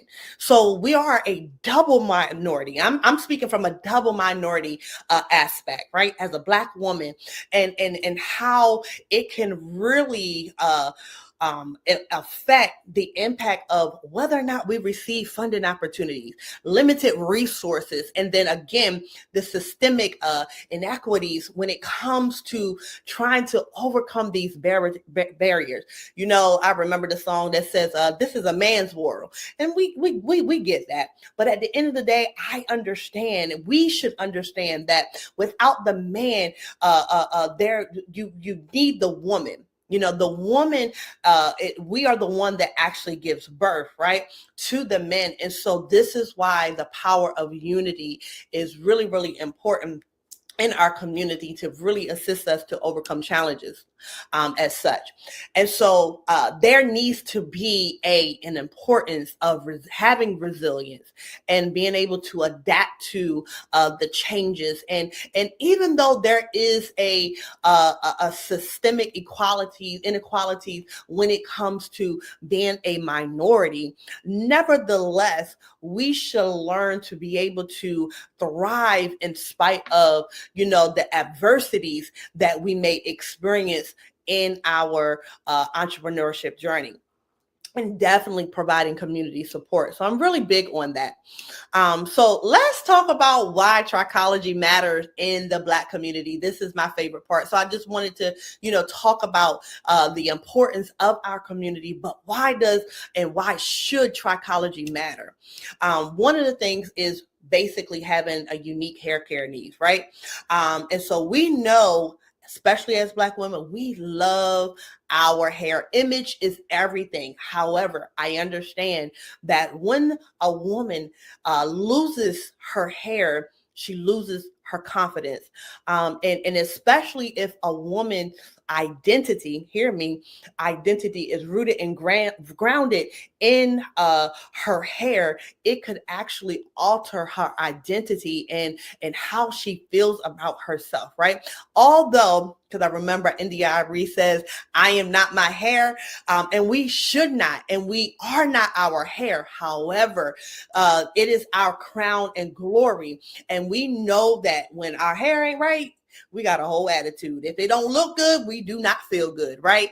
And so this is the uniqueness of when it comes to trichology and being able to have a level of resource that if you are ever going through a hair or scalp situation, such as hair loss, or scalp disorders and diseases, know that there is help. And so as a entrepreneur, as a trichologist of the Hair Clinic RX, we understand that there are unique hair care needs, right? And so we know that African Americans, we require a specialized need, and there needs to be a specialized knowledge and care. Now, I'm going to be very transparent because for those of you who know who I am or who follow me, I'm very transparent. And one of the things that I understood about becoming a trichologist is the research, right? And so the research that was literally that was compiled with other scientists and trichologists and hair restoration specialists, a lot of the research, we were not included. You know, let's just keep it real. We were not included, right? And so not to say that there was anything wrong, but what I understand, let's go on a positive journey with that. What I understand is that when there is a lack of knowledge of a culture, some people have a tendency to just stay away so that they don't misrepresent or they don't provide the improper education when it comes to our culture. And so this is why it's important as a culture that we rise up even in the trichology industry, right? And so there is, you know, a need for specialized knowledge and care when it comes to us as a culture. Now, there's a high prevalence of hair and scalp conditions, including alopecia, especially traction-related issues. But let me just kind of speak from, you know, my perspective as far as what I see consistently in my clinic, especially when it comes to the African-American women. I specialize in hair loss, hormonal hair loss for those women who suffer from perimenopause, menopause, postmenopause. That's hormonal hair loss, right? And so we know that going through that hormonal changes in our body, there may be a high cause of experiencing any type of excessive shedding and thinning and things of that nature. But not only do I see a lot of hormonal hair loss, what I understand as an African-American woman seeing this consistently in the clinic is inflammation in our bodies, right? And so my goal is to not only bring awareness to trichology, to be able to provide resources for your hair and scalp wellness, but my goal is for the holistic piece, right? Because as a holistic health practitioner, I am able to assess the dynamics of your heavy metal toxics and your metabolic levels, to be able to determine where your body is going and how it is functioning, and what systems in your body is actually being affected, right? And so this is really, really major in our community. And so what I am asking you to do is really just open up your heart and mind to just receive this type of knowledge and information, and really consider just at any point in your life to include us, the trichologists, in your hair care regimen. And that also goes for men, because believe it or not, men actually start to lose their hair at the age of 20, right? And so there is something called AGA, androgenetic alopecia, that allows the men to begin to lose their hair. They start to thin, and it can start as early as 20. And so there needs to be a proactive approach, especially in our community. We need our people to come together and really not just worry about the image and the maintenance of our hair and scalp, but the holistic approach of what's really going on in our body. One of the things I say is that your hair and your scalp tells a story. I am able to look at your scalp and be able to tell you, what medication are you on? Hey, well, what are you doing? What are you not eating? Or what are you eating? Your scalp, as a trained professional, we are able to examine your scalp from this perspective. And so with that being said, our community lack awareness, limited understanding of scalp health and holistic hair care and overall wellness. And so we need, as a community, to really thrive and just really be educated, if you will, educated in the holistic approach, because at the end of the day, we cannot leave a legacy if we don't have long life. Come on here now. We cannot leave a legacy if we do not have long life. Now, let me just say this. Believe it or not, once again, I am the 5th generation of 7 living generations in the African American community. So we know that the average African American community, African American family, does not live past 4 generations. However, I have 7 living generations. I'm the 5th generation, right? My son is 6, and then my grandson is the 7th. And we are actually double, because my sister, who also has a son, and they're, in close in age, she has a granddaughter as well. And so that just goes to show the longevity in our family. My oldest aunt, who actually allowed us to, really have this title of 7 living generations in the African American community. She is 100. I think she's 103. If I don't, yes, she's 103 or 104. But nevertheless, she's over 100 years old, living strong. And one of the questions that we were asked was, how do we keep the vitality in our family? What produces longevity in our family to be able to have 7 living generations? And the key thing was the fact that my great grandmother, who is still living today, all she did was literally walk. She walked every morning. I never forget, as a little girl, my grandmother, as I was getting prepared with my, getting dressed with my grandfather, she would go out and take her morning walks. She would get up. She would have her morning prayer. She would read her words. She would have her, her tea, and then she would go on her morning walks. And she did this every morning. It did not matter. She did it every morning. And so just the movement and, that cardio, that just extended, I believe it extended the years, and to be able to provide the longevity of life. And so that's what we're about. So as trichologists, we're not just, hair and scalp wellness, but we are definitely health holistic wellness. We're worried about the whole approach of how your body is functioning. And so this is why this is a cultural significance.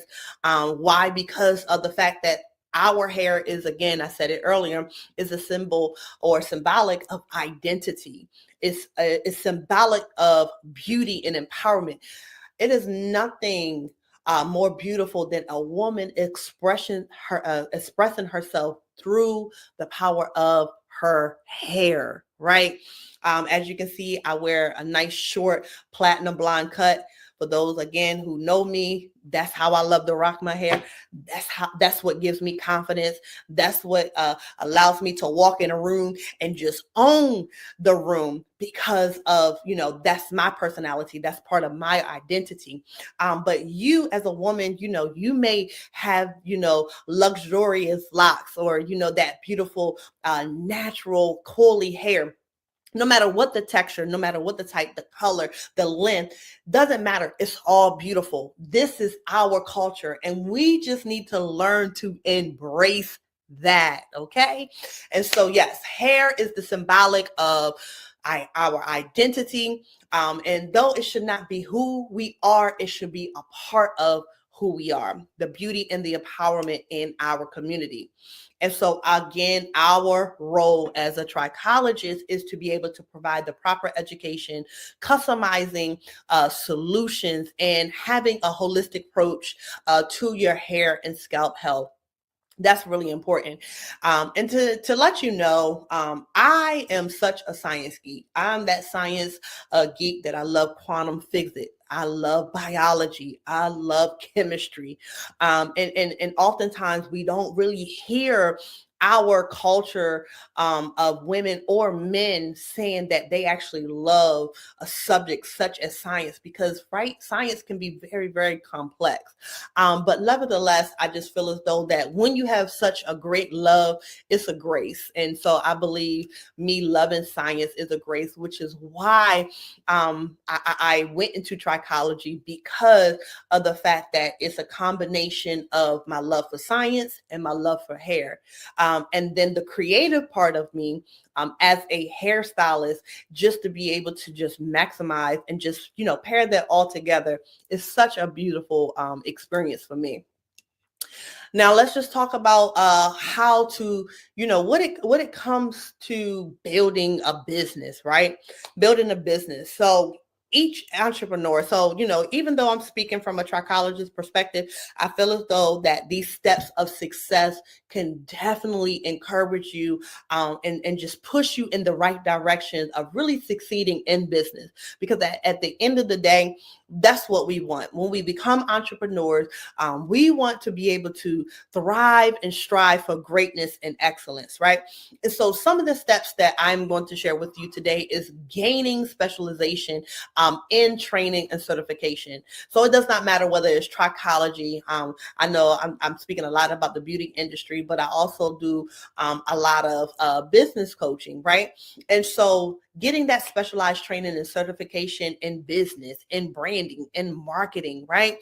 Investment, if you're in the financial industry, investing in real estate, there's so many steps of success that you can take. But what you want to do is definitely be marketable by getting that specialization in your training and certification. Another thing is just really understanding your target audience and their unique challenges. So for myself, I can tell you, just again, being transparent, one of my things were when I started my trichology business, it was very broad. Oh, I want to help everybody with alopecia. Now, that may work, and you can throw spaghetti on the wall and it will stick, but for a moment. But what I understand is understanding a niche market, right? Having a niche specialization and a target audience to be able to attract. Now, Just because you have a target audience, it does not necessarily mean that you can only service those individuals, right? That doesn't mean that at all. What that means is that I am taking my solution and I want to target, again, the unique challenge of a target audience or of an individual. So instead of worrying about more of the demographics, now this is the business coach coming out of me. Instead of more worrying about the demographic of your audience, you want to understand the psychological aspects, the physiology of your target audience. How does your person, right? How does your person thinks? What does he or she do? How does he or she move? How much is he or she willing to spend? What is her credit score? Believe it or not, that makes a difference, right? And why? Because if you are a premium business owner that offers premium service, such as being a trichologist, right? You want to know if your target audience can really afford your services. And so, yes, their credit score matters. Why? Because that level of accountability shows their level of responsibility in their finances, which means that no matter where they are in their life, whether they're retired or they're working a job that's $10 an hour, it doesn't matter. What matters is how they steward their money.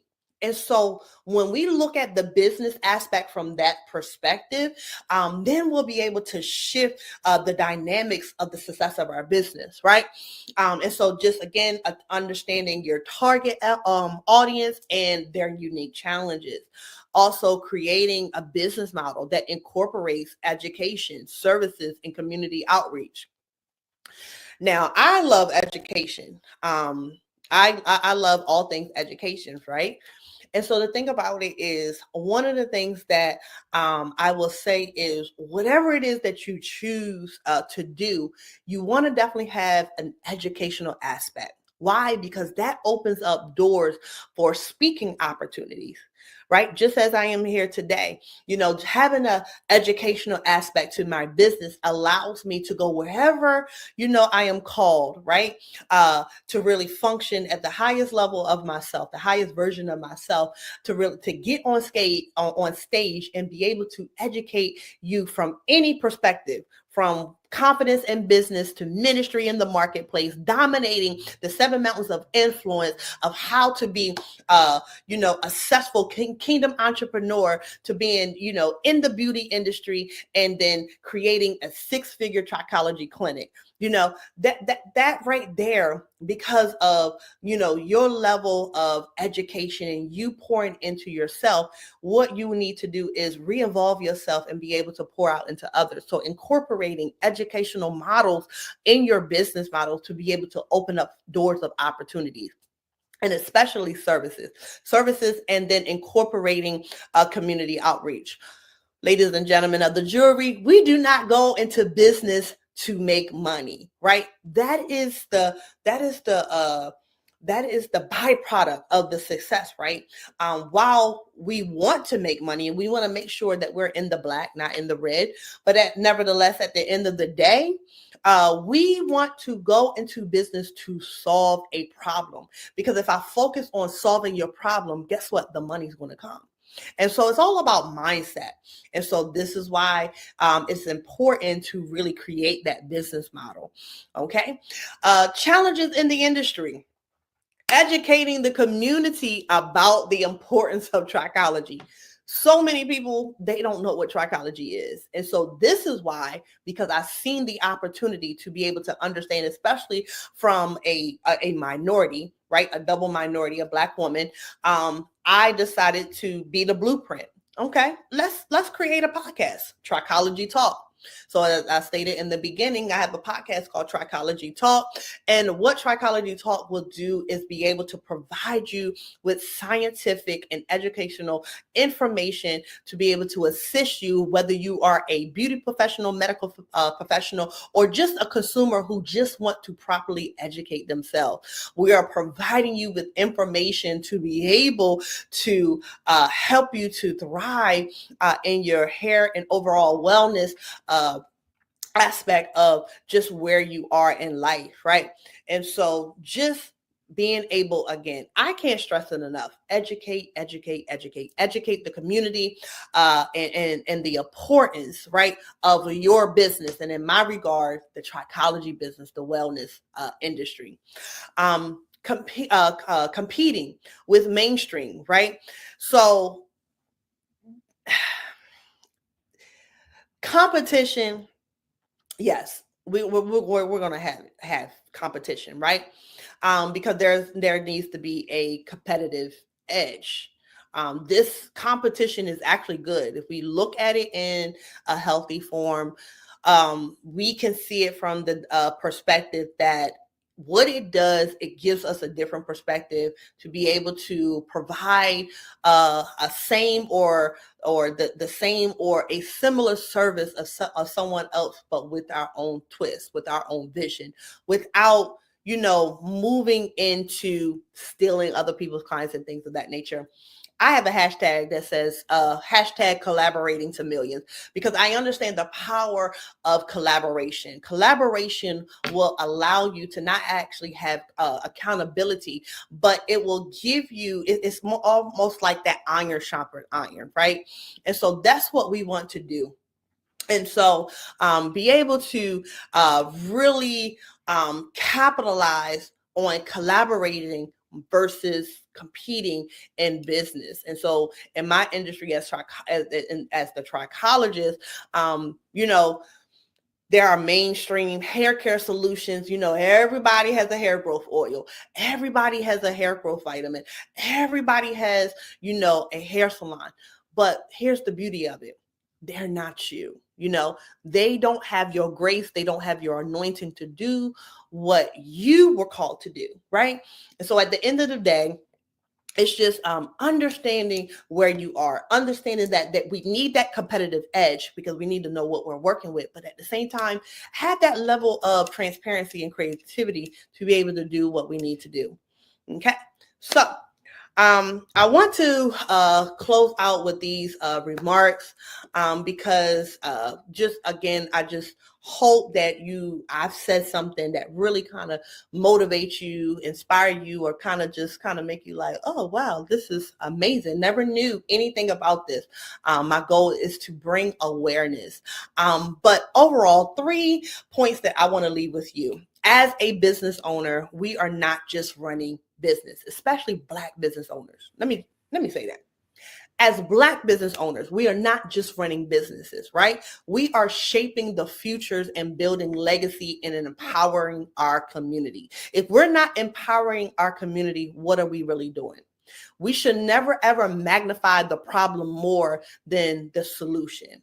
And so at the end of the day, we need to operate in our grace and our gift and really own who we are, understand the power of who we are as a Black business owner.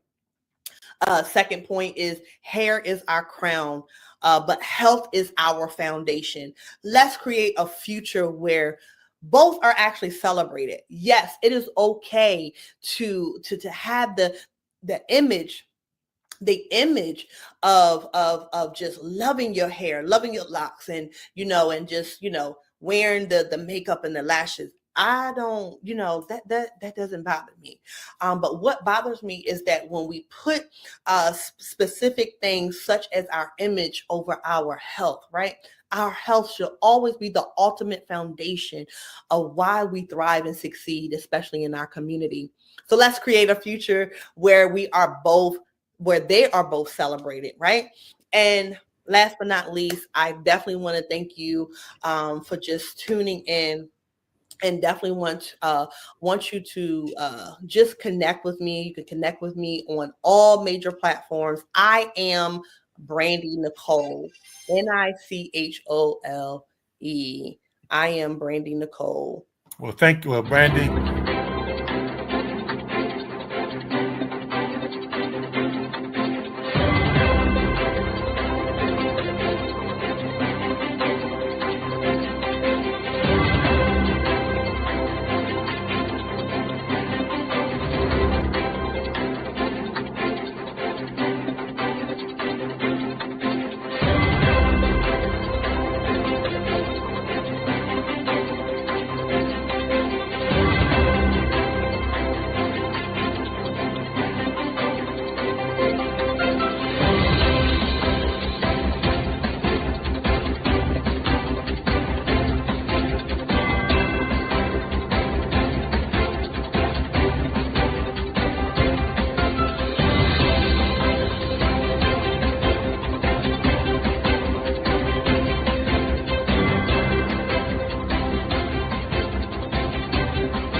Dr. Eric Kelly III and a host of phenomenal speakers from all around the globe for this 7-day virtual event that you don't want to miss.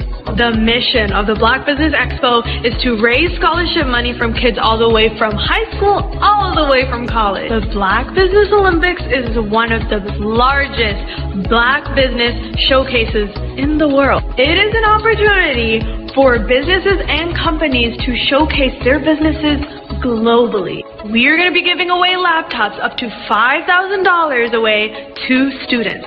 Again, I'm Olivia Appleberry, the founder of 2 Cents Finance and one of the speakers for the expo. I am so excited to see you there. For more info, go to www.blackbusinessexpousa.com or call 919-308-9090 and hope to see you there.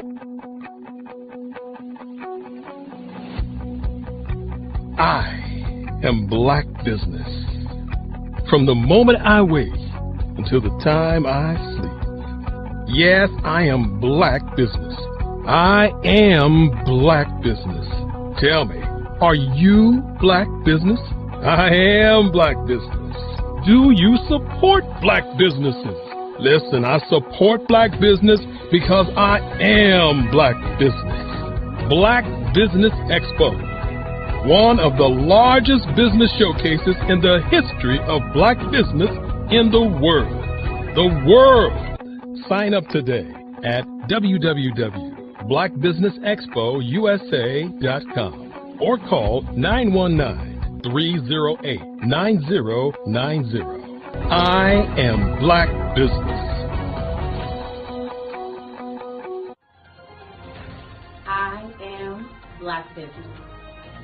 From the moment I wake until the time I sleep, I am Black Business. I am Black Business. Are you Black Business? I am Black Business. Do you support Black businesses? I support Black business because I am Black Business. Black Business Expo, one of the largest business showcases in the history of Black America in North Carolina.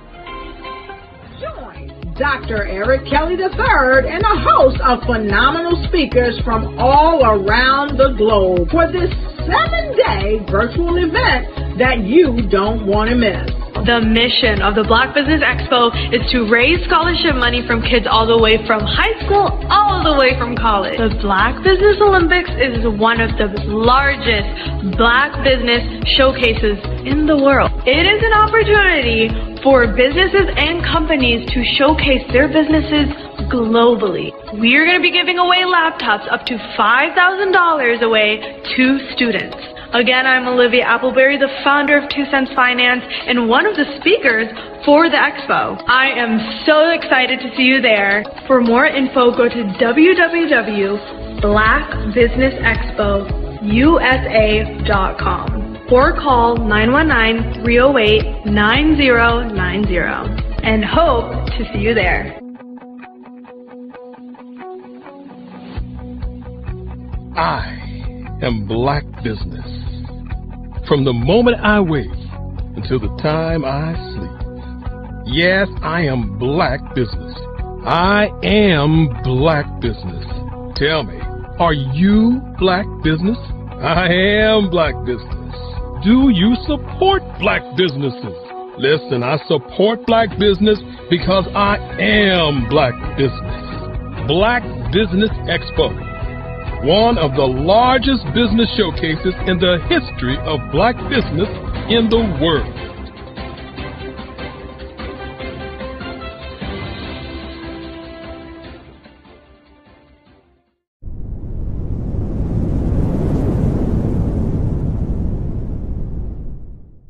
The Black Business Expo's mission is to raise funds for high school seniors going to college or K-12 entrepreneurs.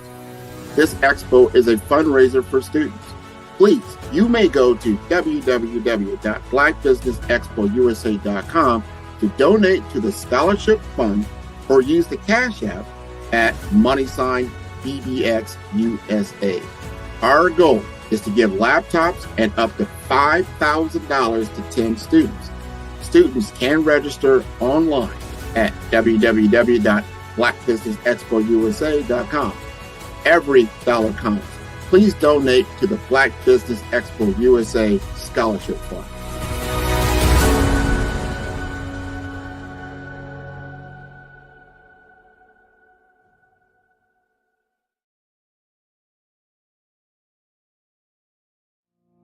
Did you know that approximately 333.34 million businesses exist today, according to a report from 2021?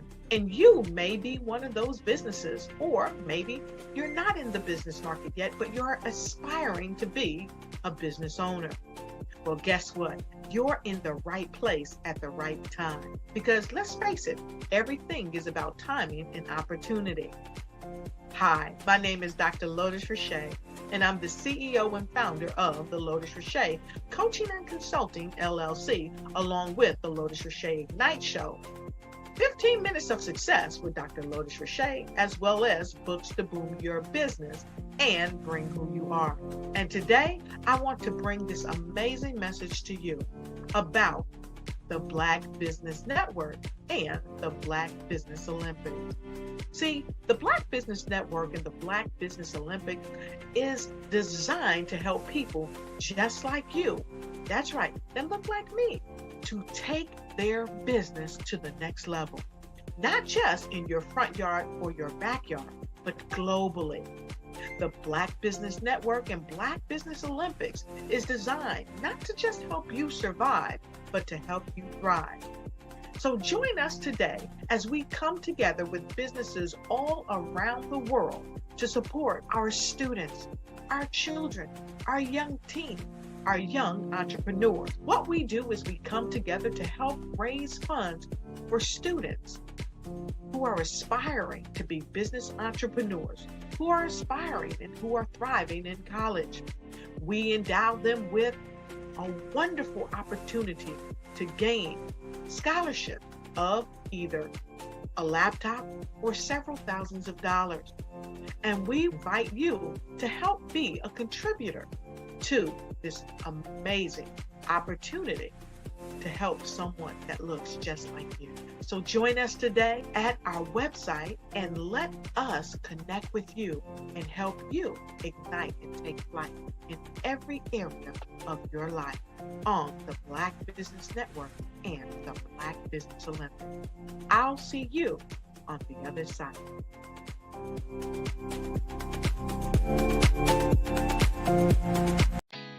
Did you know women represent just 3% of Fortune 500 CEOs and less than 15% of corporate executives at top companies worldwide? Have you wondered what the secrets are to getting into the top ranks, whether in the private or public sector? Do you want to figure out how to stop being held back in your career or passed over for promotion? Then you're in the right place. Hi, I'm Dr. Madeline Ann Lewis, President and CEO of the Executive Women's Success Institute. I have decades of experience in the military, the federal government, and corporate America, and my mission is to help women succeed and tap into their full potential. I want to reach 1 million+ women around the world to become the leaders they are meant to be. So if you want to move into a management or executive level position, or maybe you are a female veteran transitioning out of the military into business entrepreneurship, then reach out to the Executive Women's Success Institute at 301-693-3284. Let us get you on the fast track to success.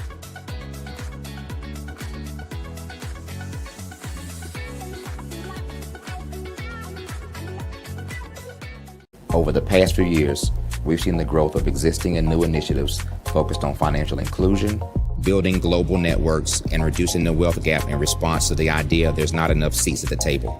Whether their outcomes are to increase the representation of Black executives on corporate boards, ensure an inclusive global economy, or to create new U.S. African commercial pathways, the strategies are often carried out by separate programs. The question is, should they be? With the continent of Africa being home to more than half of the world's fastest growing economies, the youngest workforce, over 400 companies generating more than $1 billion annually, 700 generating more than $500 million annually that are poised for growth, and being the destination of nearly $5 billion in venture capital in 2021. Diversifying U.S. and Africa commercial engagement by building bridges between African businesses and their U.S. diaspora should begin being seen as mutually beneficial. From helping to reduce Africa's enormous capital gap to catalyzing two-way trade opportunities, the COVID-19 global pandemic hopefully has taught us that global challenges and opportunities are more interconnected than we thought. During the pandemic, African companies like Unicorn Flutterwave, insurance provider Reliance Health, ride-hailing app Yasir, and 54Gene, the continent's first bank of DNA on people of African descent, proved that when African companies have access to networks, capital, and information, they grow big, grow fast, and create solutions that are valuable to the world. This is why Be Direct was created. We are the first U.S.-based but African-centric board preparedness and board search company designed to connect U.S. Black talent and corporations to African businesses. Unique and fundamental to Be Direct's success is our process of helping board candidates adapt their experience and networks to an African context before they're connected to high-growth companies that are looking to locally and globally scale. From our focus groups with African business execs and government leaders, we don't ignore the sentiment that business is easy, but people are hard. Having a pool of board candidates with hard-to-access networks and extensive experience across the business life cycle, including successfully raising capital, is table stakes for an initiative like this. So yes, we have that. But corporate or entrepreneurial success in the U.S. does not guarantee success in Africa.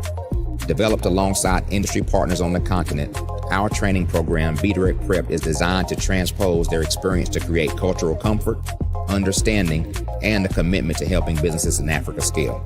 Our board governance sessions are African, continental, and country-specific, integrated with cultural awareness and dexterity training, masterclasses led by African industry execs, and mentoring and coaching from African continental-based facilitators.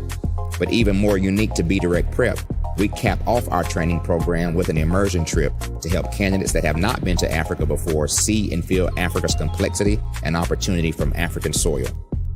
We all know traditional network-based board placement has historically left a lot of us out of ever really being in the paid board pipeline. Our strategy supports the work of many great organizations that are successfully filling seats at U.S. board tables by creating more tables for those that are still left on the sideline. It's time to start seeing the role and value of U.S. Black talent and businesses on the continent of Africa differently. Old perceptions and habits limit economic inclusion. Let's transition Black talent and the African businesses they will support from the periphery of the global economy to its core. Living in a global lockdown, we all know now how fast local and global economies can change, and see the value of having businesses that hire, strengthen local value chains, and even grow globally. Status quo in any form holds back progress.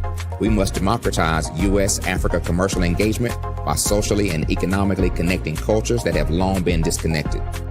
It's time for Africa's U.S. diaspora to redefine their global value by helping African businesses scale continentally and globally.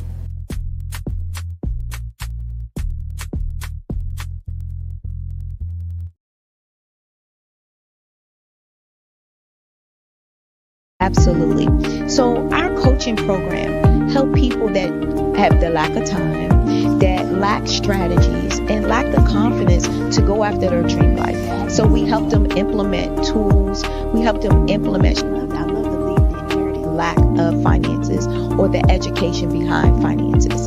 But it wasn't until I lost my firstborn, my only son, that life changed for me. And where I was going after it all, living the corporate life, hit my 6-figure income, and living in my dream house with my dream man, driving my dream car. Wow. I nearly lost it all. Wow. When I lost my son. And so I realized it only takes one financial catastrophe that can change your entire life. That's what made me start All New Beginnings. Because no matter what's going on in life, there's a new beginning.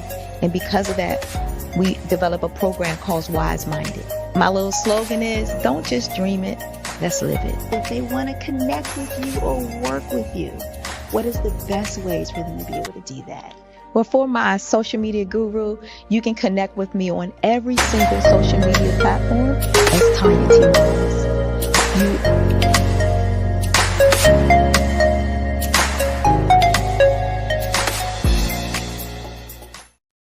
Every speaker has a moment where their words can spark inspiration, drive change, and transform lives. But what happens after the applause fades? With 5-star BDM, your voice doesn't have to fade. We transform your live session into a professional ebook. Imagine your session becoming a permanent, interactive asset, reaching new audiences across the globe. Like Grant McGough and Dr. Eric Kelly III, whose session on the Mindset Revolution continues to inspire thousands through their custom ebook. Your ideas can become a lasting impact. Turn your session into an ebook that not only tells your story, but expands your reach, builds your brand, and engages your audience.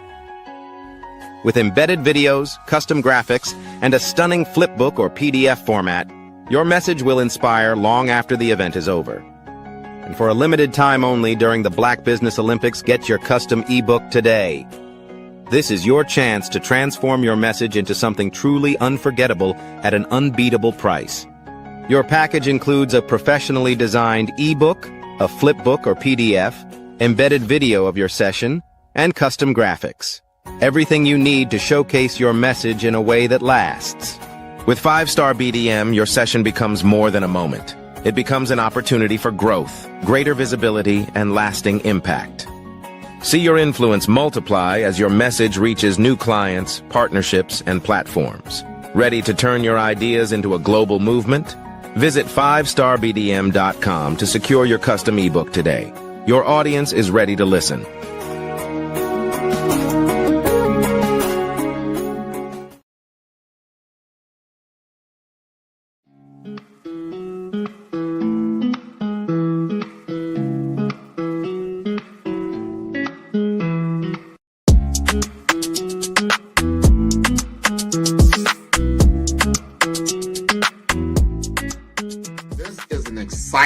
Exciting time to be in digital marketing with the advent, the explosion of generative AI chatbots, better known as ChatGPT. There's Bard, there's Claude, there's all kinds of this new one came out called Gemini. There's so many different tools that really what it comes down to is that it's made my business more precise.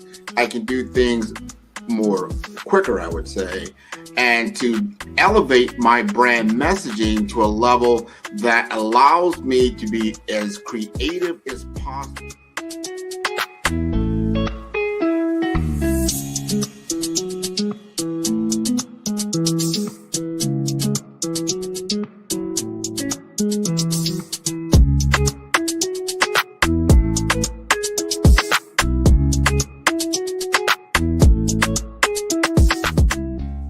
Digital market economy is taking the world by storm, probably over the last decade or so, but is really escalating now in the advent of AI, because it is a game changer for a lot of businesses. It's not just all the big boys that can play in this space because of cloud computing, because of mobile computing, and now you have these tools at your disposal.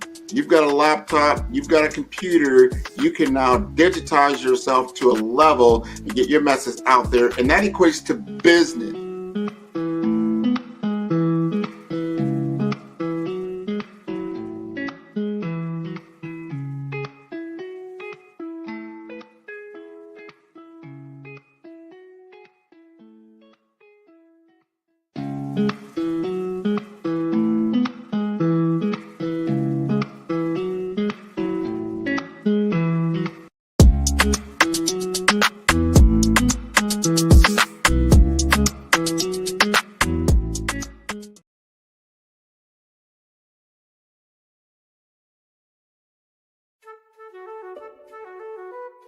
This is Dr. Arnold T. Petsworth. He's the owner of Petsworth Vet World, a veterinary clinic in Hopton, Connecticut. His patients include dog, cat, frog, fish, Goldie, dog, and this alpaca. Due to doctor-patient confidentiality, we can't tell you their names.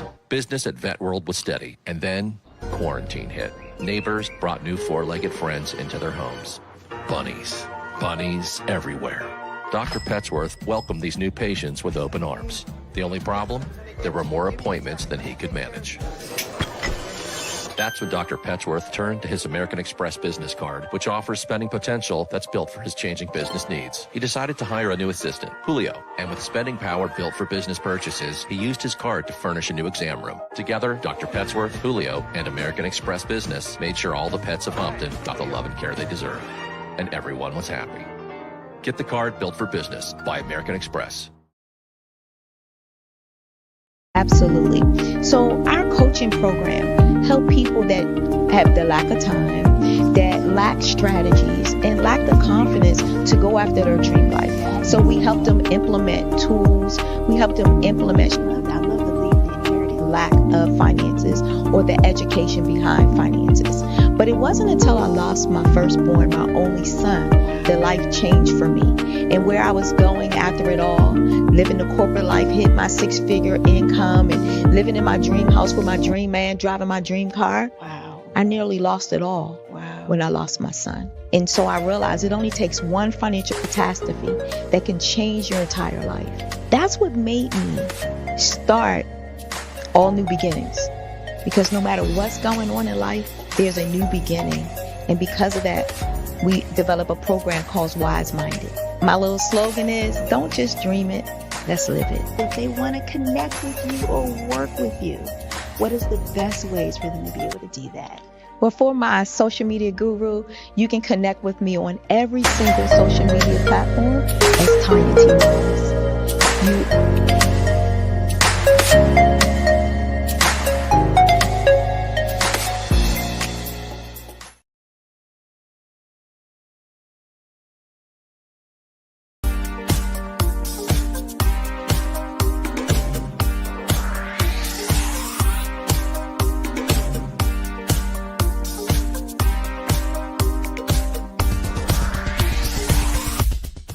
I grew up in Flint, Michigan during the 60s, and as a child, I can remember the civil rights movement. I remember our family huddling around our small black and white TV, and we'd watch all of the things that were going on in Alabama and Mississippi. Some of my older cousins were active in the movement, and each week we would have a large Sunday dinner with the extended family, and they would come back and tell us about all of the things that they had seen and done. As a child of about 8 or 9 years old, I always wanted to grow up and be a part of the movement, but by the time I became of age, it was all over. All of the marching was done. I always felt left out, that I didn't get a chance to participate in the civil rights movement. But little did I know that God had another plan for me as a computer instructor and database developer.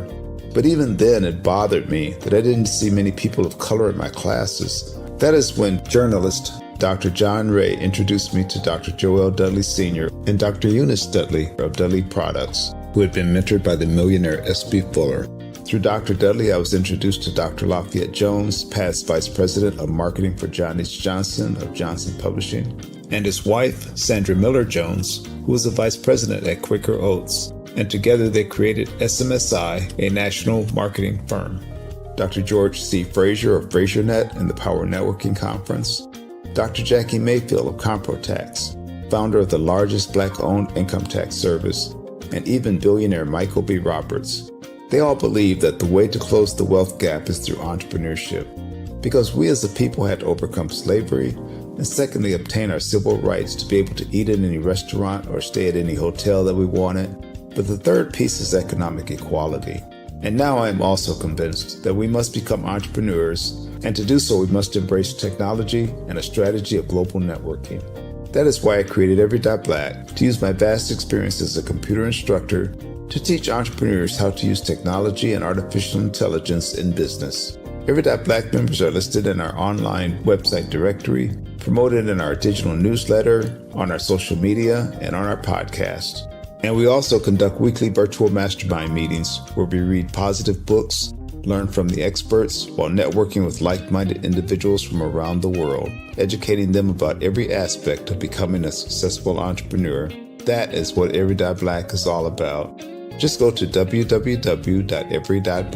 to take the AI and tech classes you need, to register for our mastermind meetings, and to join the Every.Black family. Visit us at www.every.black and sign up today. Just go to every.black, every.black. No .com, no .net. Just every.black. .black is the new .com.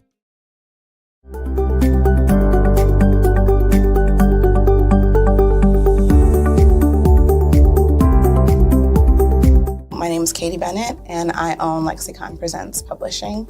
We are a publishing and media company that helps you take your story and share it with the world.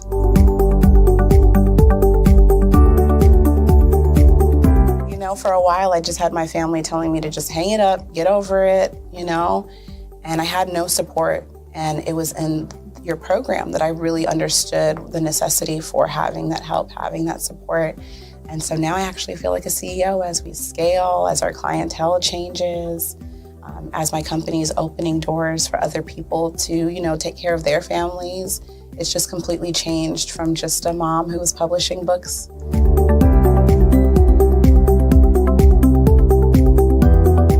I was at a point where my job, although it was paying really well, wasn't enough. And my business was always in the red.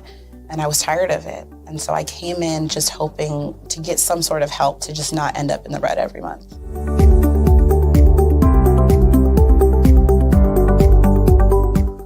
Ooh, wow. Okay, so there was one in particular, I cannot remember his name, but he asked me, he said, why are you in business? And I told him that I wanted to make a difference and I want to help my community. And he let me ramble on for a while. And then when I was done, he was like, okay, all of those things are great. They make you a humanitarian, not a business owner. And he was the one who told me, he's like, you have this great service and you're offering it at like a great value price. So to someone like myself, we don't know that we're going to get the value of what you're actually bringing. And so that gave me the confidence I needed to raise my price. It gave me the confidence to go after my actual client that I actually prefer to work with. And it really just changed everything for me. I don't think without him kind of giving me that push, I don't think I would have gotten to this point or position.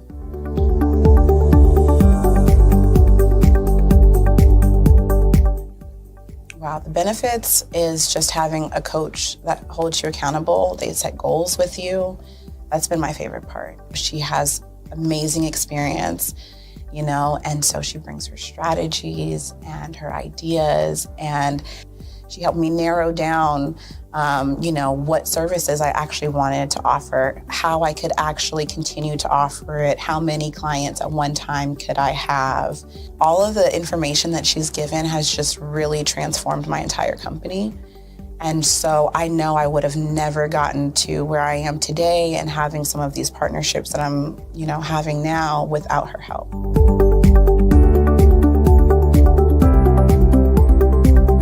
You're going going to get information that you're not going to find on YouTube. You actually take the time to strategically give us the information, then give us time to actually apply it. I would also say that so that you're not just out on a ledge alone trying to figure this out. Like, you deserve to be in a community with other people who also want to grow their business.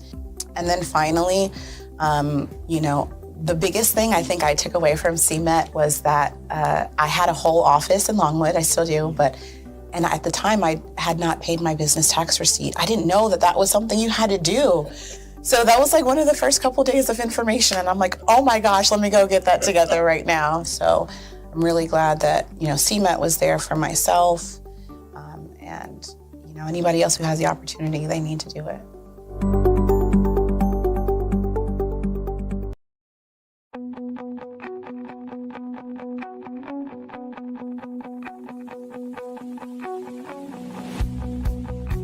I am Black Business.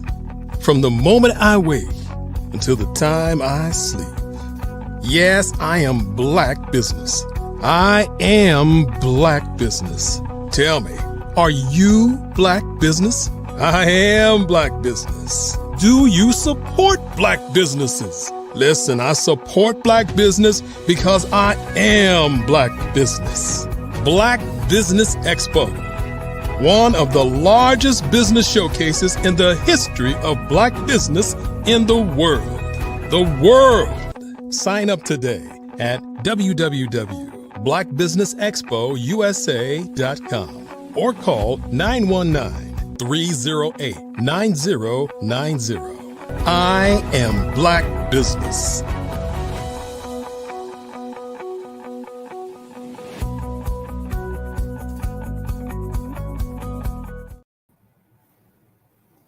Good day, business owners, entrepreneurs, thought leaders, and corporations. Welcome to Black Business Network. My name is Lakeisha Callis. I am your business moderator for this session of Black Business Network. The Black Business Network is a 24-hour business network showcasing Black businesses, business owners, entrepreneurs, and thought leaders worldwide. We have speakers from North Carolina, London, Singapore, Africa, Japan, and cities all over the United States. The Black Business Network is a global community sharing business knowledge to empower, inspire, and educate businesses about business. Today, we're speaking to Dr. Pollard. Dr. Pollard, DPC, is a seasoned beauty wellness expert with over 31 years of experience empowering clients physically, mentally, and spiritually. How you doing, Dr. Pollard? Tell us a little bit about yourself.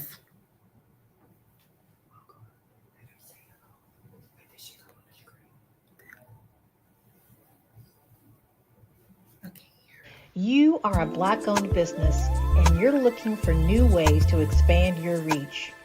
Or you're a creative and you have an amazing story that needs to be told, seen, and heard. Well, at Fayview Night TV, we're streaming the diverse and authentic narratives of Black American culture. At Fayview Night TV, you have access to product placement, feedback loops, promotional spotlights, and other ways to showcase your brand. And we have fans all around the world that can't wait to see what you're up to. So come to Fayview Night TV because we are showcasing the culture 24/7 with Black stories and Black storytellers. Subscribe to FayviewNightTV.com today. And for more information, email us at info@FayviewNightTV.com or call our hotline at 816-819-9939. Fayview Night TV, one of the largest platforms showcasing Black American content in the world.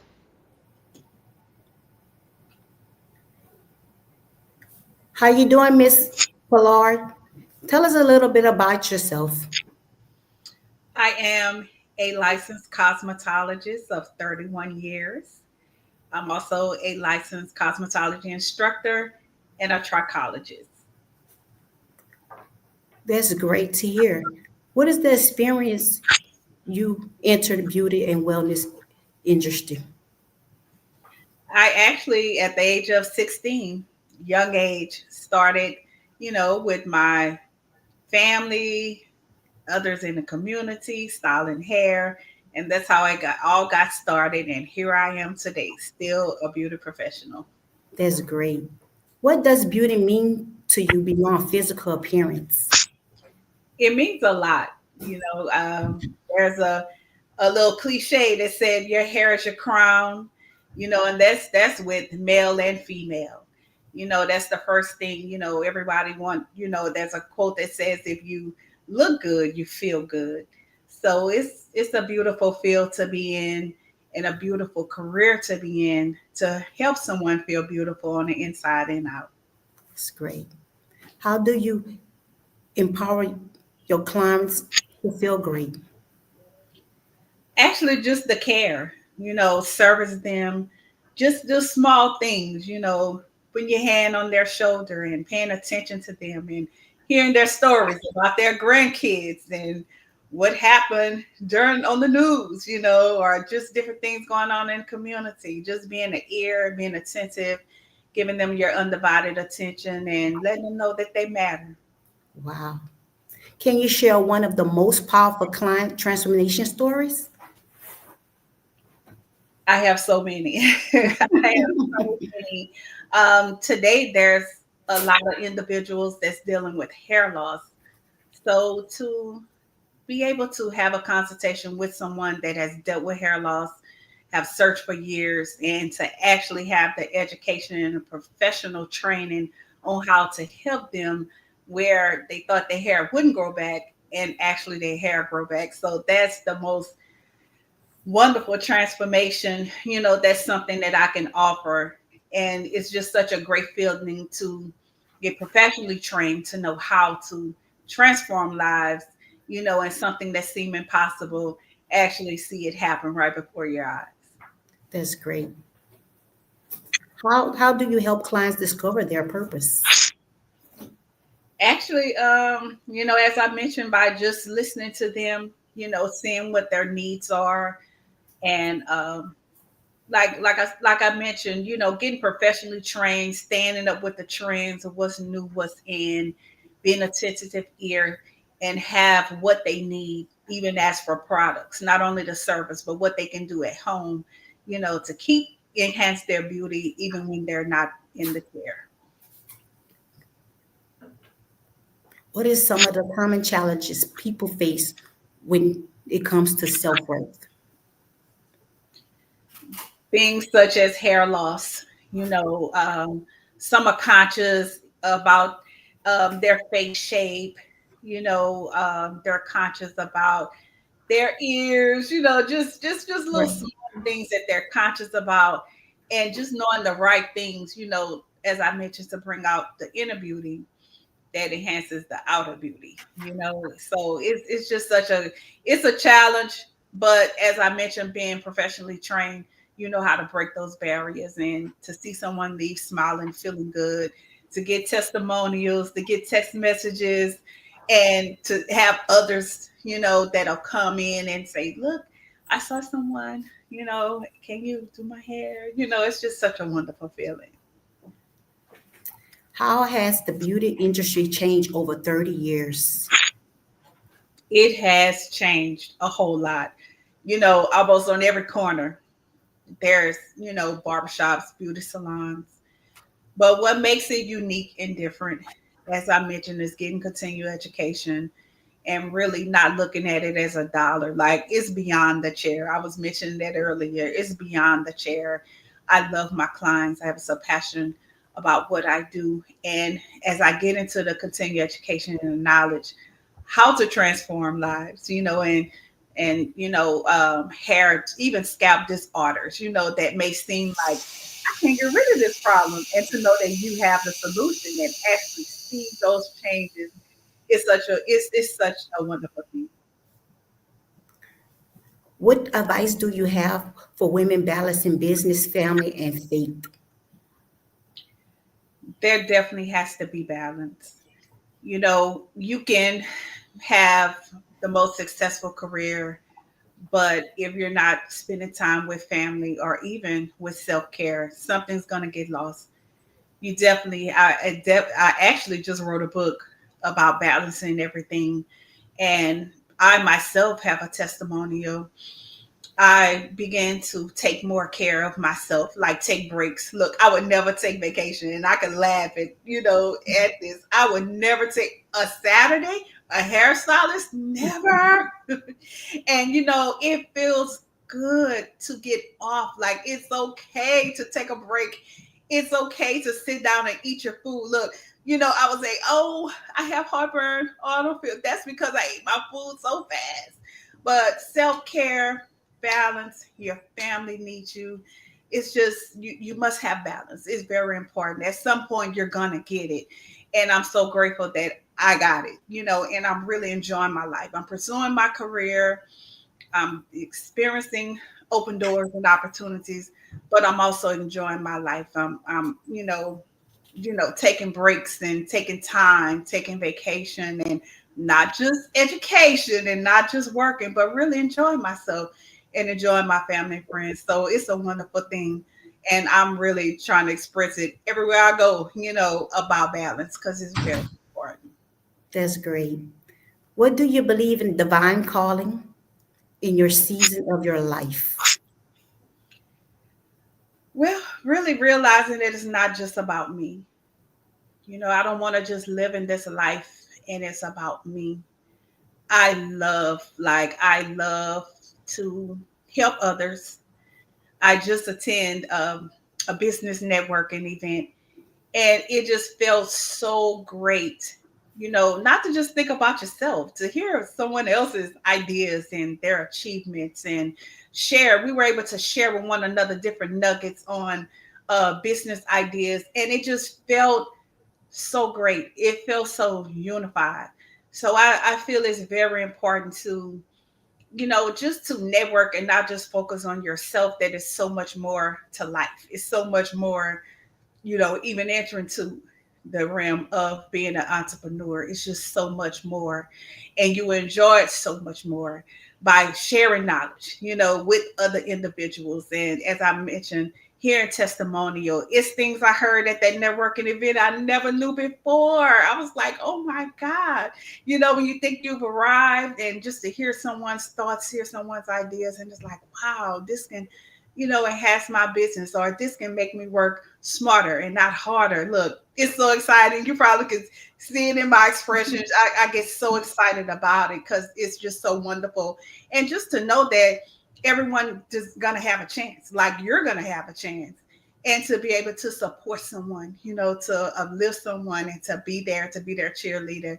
And it's just so awesome. And I'm so grateful at this point in my career, even after 31 years, I'm still evolving, I'm still enjoying it. Sometimes there's certain individuals that will retire, ready to do something different. But look, I feel like someone just told me, you can become a hairstylist. I'm like, what? Oh my God, I can. It's amazing. Tell us about your journey as an author. What inspired you to write? Wow. As an author, so I began to go to, when I knew my career was shifting on another level, I began to share that knowledge, go to beauty colleges, and I began to share with the students some of the knowledge and do motivational classes. It went from that to speaking at graduations, to those asking, can I shadow you? Can I mentor you? And just hearing the needs. There are some that's shy, that may not be as spoken. So I came up with an idea for those that are not as outspoken and shy. They love to read. So that's what gave me an idea to become an author and to share, all this knowledge that I've gained, to share it, not just to keep it bottled up. And meeting entrepreneurs, let me tell you, I was so excited meeting entrepreneurs today. Entrepreneurs, oh, they made me want to take it up a notch. I'm like, oh no, I got to take it up a notch because there's so many that are so smart and so talented and so inspired and have so much tenacity. I'm like, oh my God, this is just so wonderful because, I had to work my way there. And it was in me, and I was able to connect with others. So just to see there are future entrepreneurs that's already there, like they're already there, is just so amazing. So that's what gave me the idea to become an author. And as I mentioned, hearing others that don't read. Successful people, wealthy people, they read and they research. So to be able to put that in book form and to hear how what I learned also as an educator, there's different type of learning skills. Some learn in different ways. So just to know that through writing, I can help someone learn something, on another level or get it earlier, take them not on the long road, but the short road by giving them an easy read.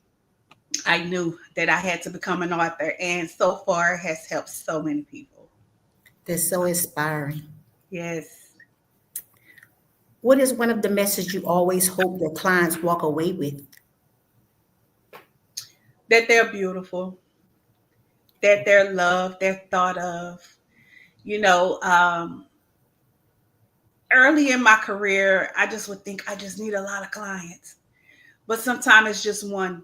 And there's time the shop is cleared out for that one.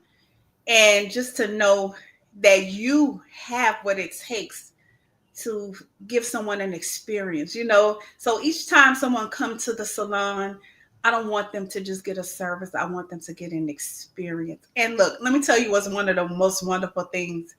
If I have a guest that's waiting and another guest come in, and I'm hearing them express, look, she's going to take good care of you. She's going to tell you how, it's just so wonderful to hear another guest share with another guest what they're about to experience. That's a blessing. What spiritual disciplines do you recommend for inner healing? I would say self-care, take care of yourself. Take care, sit in the park, ride a bike, laugh. You know what's the most funny thing? To find your favorite comedian and laugh, let loose. I didn't even realize how, as entrepreneurs, you may be one also. You look like you're an entrepreneur. We're just so serious all the time. Let loose, laugh. Sometimes, we concerned about, oh, I want to lose weight. Eat an ice cream cone. That's my experience. Live life. Don't just exist. Live. That's great. How important is education building successfully beauty business? It is very, very important. As I'm a student first. Even as an educator, I've gained opportunities to educate all over at summits, hair shows, and conferences. And it's so important to stay with the trends, stay what's new, stay what's in, because it may seem like education is boring, but you need to get knowledge. You need to know, especially if you're going to service the community. You're going to deal with different, like I service males, I service females, and I serve children. How else I'm going to know how to take care of them unless continue education? It is so impactful. And it's something about when you're in a room with like-minded people that love what you love and they're conversating about something you can engage in, because the same thing that they're sharing, they experience, you experience the same thing. And you just can't wait to hear how did they handle it and to know they handle it like you would have handled it. When I tell you, look, I love networking. I love education. And I love to be around like-minded people. And even those that are not like-minded, it doesn't take long. Once I start sharing, or you're around others that can share the importance of continuing education, they join forces with us. That's inspiring. What has been your most rewarding moment in ministry? Oh, I have so many. I have so many. I'll tell you my most rewarding, something that comes to mind, is students that I was able to go and, teach classes, and motivate them. The most rewarding was to see them graduate. To hear some of their challenges, times when they wanted to give up or they couldn't, complete a task, thought it was so hard. That was so rewarding. It's priceless. It's no price tag you can add to it. To see them take that tassel and move it from one side to the other side and see them toss up that graduation hat, most rewarding, most rewarding ever. And again, not looking at what's rewarding for me or what I could have poured out to someone else and see them accomplish their goals and dreams. That's what's rewarding to me. This is very inspiring. What is one scripture that keeps you grounded? I would say the scripture that says, I can do all things in Christ that strengthens me. Yes. How do you use beautiful as a tool for ministry? Well, by being an example, sharing, as I mentioned, sharing my knowledge, sharing my training, sharing my story, sharing my triumphs, just sharing. That's how I use it as a tool to help many others. And let me tell you, it's so wonderful when you get a text message. It's time students reach out to me and I forget things that I've done, and Miss Enola, you remember you you gave me money to get you sowed a seed into my life to be able to get my first nail kit. Guess what? I'm working in the nail salon. Yay! Look, that's how I use it, just by sharing. That's great. How do you approach mentorship for the next generation of beauty professionals? By being transparent, by being available, by being open-minded to listen, by using my manners, good eye contact, by being an example. That's how. And look, it works every time. And even worked with me. Because even though I give it, there's times I need it. And so to have those that have went before me to come and give that back to me, it helps me to go on. It's great. What legacy are you building through your brand and work? Legacy is free to be me, to be honest. All of me, the mother in me, the friend in me, sisterhood, me, by sharing me, every part of me. Sometimes you may feel, am I enough? Or this didn't happen. Or maybe to compare, I bypass all of that and just be me. Sometimes we talk about the problems that's around us, but we are the solution. The change we need to see is in us. So I keep that in my forefront of my mind, and that keeps me going and rooted and grounded. What's next for you? Well, I actually just completed a training to be a hairstylist on movies, TV, commercials, and film.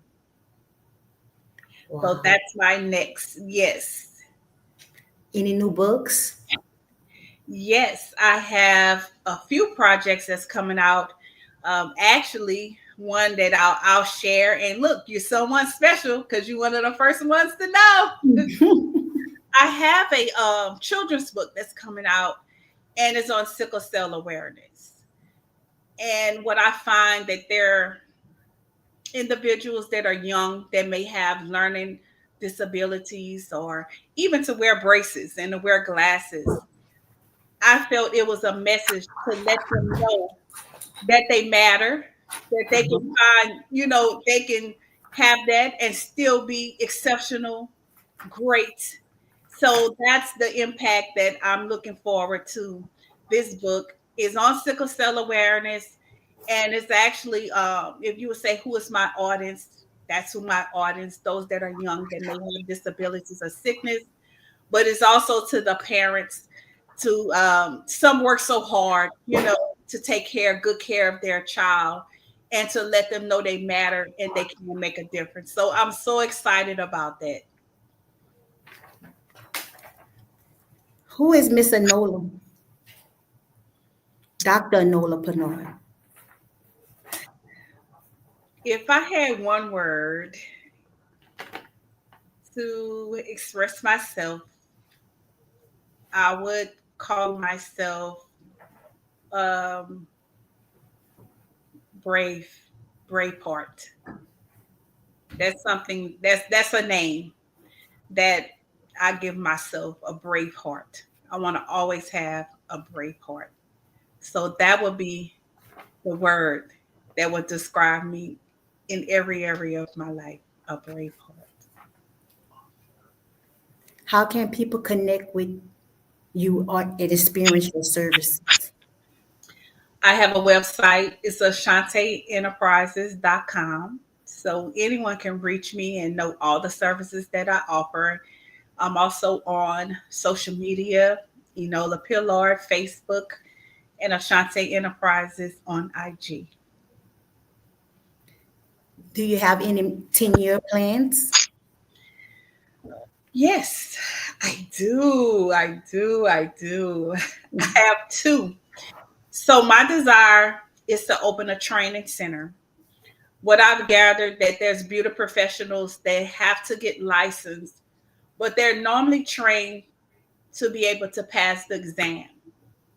But my desire is to open a training center that whenever they get out of school to get their license, my training center would be their next, for the next level, how to brand themselves, how to market themselves, and just be in a beautiful environment, of beauty surrounded by it. That's what helped me. So I know that's what I'm going to help them. So that's my desire, to open a training center.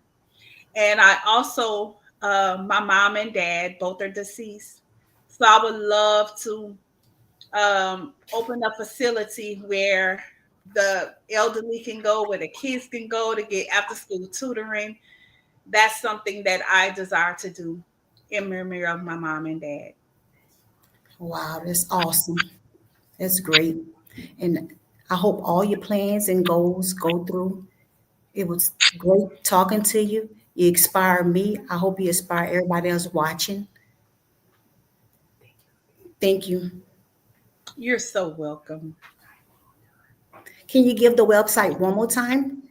For AshanteEnterprises.com. There you get all my books, all my services, even some little testimonials. You'll get to know me even more by jumping on my website and just get knowledge about Dr. Enola Pillard. Thank you. You're so welcome. You've been such an inspiration to me. Oh, thank you. Thank you. Thank you. Even seeing you, it takes so much courage to do what you do. And you've done such a wonderful job. You inspire me. Thank you very much. Yes. Please come back soon. I sure will. And as often as you need me, I would love to be a guest again. And I can't wait till you come back because I know you're going to have some more great stories. Yes, I will. And ideas. Yes, I will. Stay tuned. Let's see it.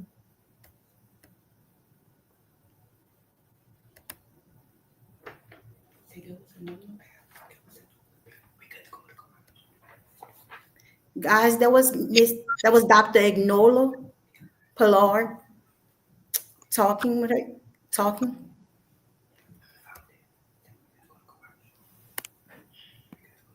We're gonna go to the commercial now.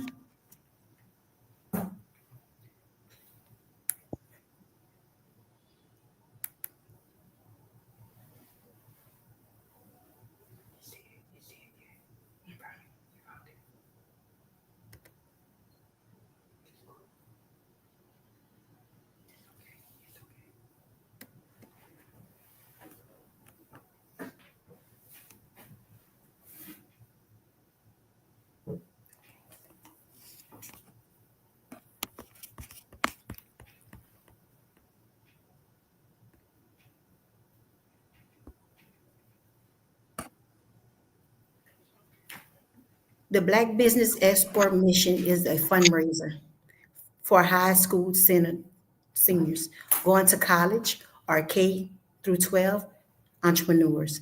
This expo is a fundraiser from students. You may go to www.blackbusinessexpousa.com to donate to scholarship funds or use the Cash App that's on the screen below and say $BBXUSA. Our goal is to give laptops up to $500 to 10 students. Students can register online at www.blackbusinessexpousa.com. Every dollar counts. So we want to remind you to donate to the scholarship fund.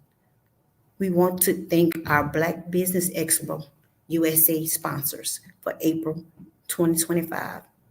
NC 100, Suede Soul, Carolina, Virginia, Migratory Supply Development Council, Step Management, Margie Magdalene Foundation, Genius in Common,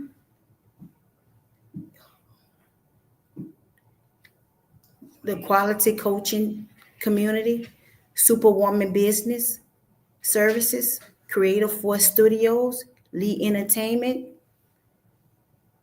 the Black Business Olympics, Artistic App Design, Bank Law Firm, Bank Business Expo USA, and also Executive Women Success Institution.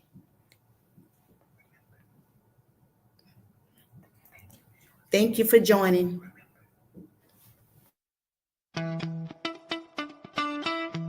How many times have you been asked to help someone you didn't even know, a student, a business entrepreneur, or did you ever even ask, where did they end up? That business, that friend, that entrepreneur. Well, just maybe they ended up in a gang, bankrupt, homeless, or worse, dead. Maybe they turned to crime, drugs, and alcohol. Did you ever wonder? Did you destroy their dream, or was your life always so easy? At the Black Business Olympics, we started a movement to help students complete.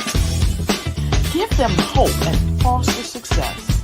Help them to leave their dreams of providing laptops, computers, and up to $5,000 in scholarship funds. Today, we ask you to help a student, a business owner, or an entrepreneur to realize their dream by sponsoring them, supporting them, and buying from them. Consider this. With $1.6 trillion in our Black community, we only ask for a small donation for our students, our businesses, and our entrepreneurs. And you can change a life today. So I ask you, what are you going to do? Sit on the sideline and watch our students in high school be leaders, miss out on their dream from lack of resources? Or are you going to donate to the movement and change their future and yours as well? Give us a call today at 919-308-9090. Change their life by investing with action to the Black Business Olympic Fund.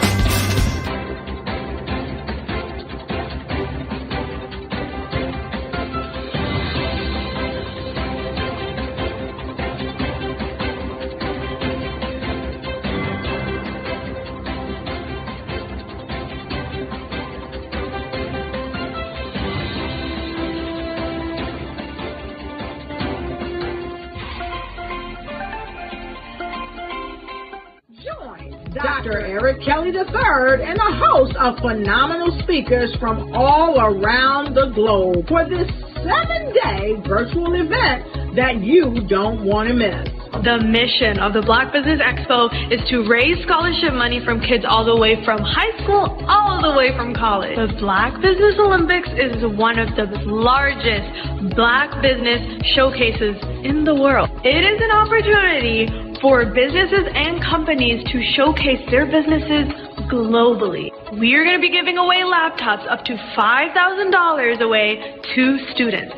Again, I'm Olivia Appleberry, the founder of 2 Cents Finance and one of the speakers for the expo. I am so excited to see you there. For more info, go to www.blackbusinessexpousa.com or call 919-308-9090 and hope to see you there. I am Black Business. From the moment I wake until the time I sleep. Yes, I am Black Business. I am Black Business. Tell me, are you Black Business? I am Black Business. Do you support Black businesses? Listen, I support Black business because I am Black Business. Black Business Expo, one of the largest business showcases in the history of Black business in the world. The world! Sign up today at www.blackbusinessexpousa.com or call 919-308-9090. I am Black Business. I am Black Business. From the moment I wake until the time I sleep, I am Black Business. I am Black Business. Are you Black Business? I am Black Business. Do you support Black businesses? I support Black business because I am Black Business. Black Business Expo, one of the largest business showcases in the history of Black America in North Carolina.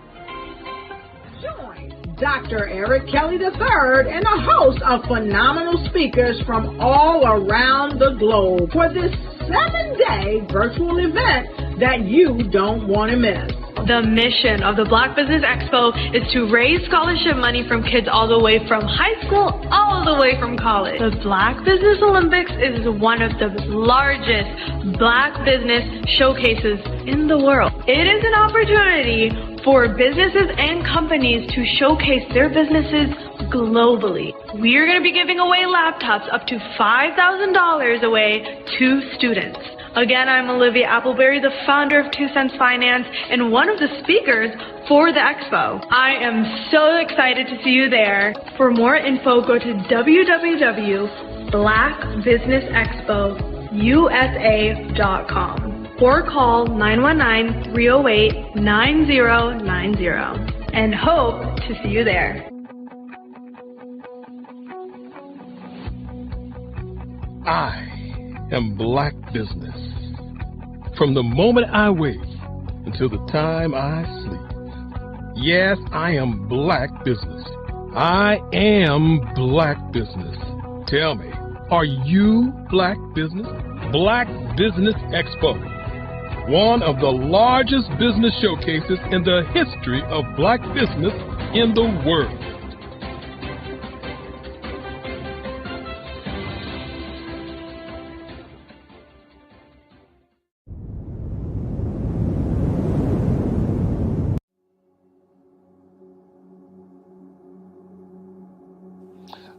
I was born and raised in southeastern West Virginia, the coal fields. My father was an AME minister. For me, I was very fortunate. Even though I grew up in the segregated South, I was surrounded by flourishing Black businesses. Doctors, lawyers, bankers, dentists. They were all there and they were all successful. And I guess that's part of my dream, is to see that success come back. My name is Joseph Simmons, and I am the founder of the Center for Micro-Entrepreneurial Training. We have this moment in time where we can change the trajectory of people. And our focus is on women, Black and brown entrepreneurs. and their access to capital, their ability to build thriving businesses, the ability to employ people. There's a study that showed that in those three communities, especially Black and brown communities, $1 stays in those communities for 30 minutes. In white community, $1 stays in their communities for 8 hours. So think about it. For you in a Black or brown community to get gas, to get food, to go to a restaurant, you've got to leave your community, take those dollars out of that community and take it to another community that's already being well served. So if we can reverse that, if we can go from 30 minutes to an hour to 2 hours, that's progress. That's what we need to do. I was with SCORE, and then in May of 2020, of course, the events happened in regards to the murder of George Floyd. The other thing that I was experiencing was the denials of federal funds for small businesses. And it revolved around one thing. These businesses were not being prepared for grants and for government programs. And I came up with the idea for the Center for Micro-Entrepreneurial based off those two things. Morgan Stanley had a report out in 2020, first quarter, and they talked about there were 3 groups that were massively devastated by COVID-19 on their business. That was 1, women, number 2, Black, and number 3, brown entrepreneurs.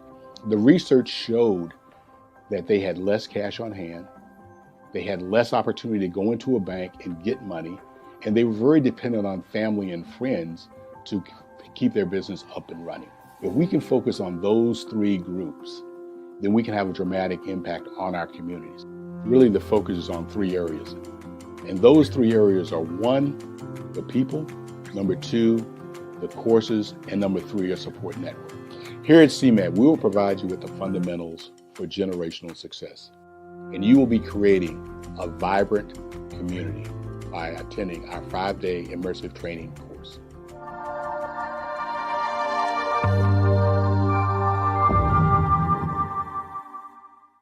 Are you a forward-thinking entrepreneur or business owner? The world is changing faster than ever, and it's time to pivot and adapt to the future. Hello LLC is here to help you do just that. Hello stands for helping enterprises leverage leading-edge optimizations. Our innovative solutions can streamline operations, reduce overhead costs, and give you a competitive edge in a market projected to reach $5 trillion by 2030.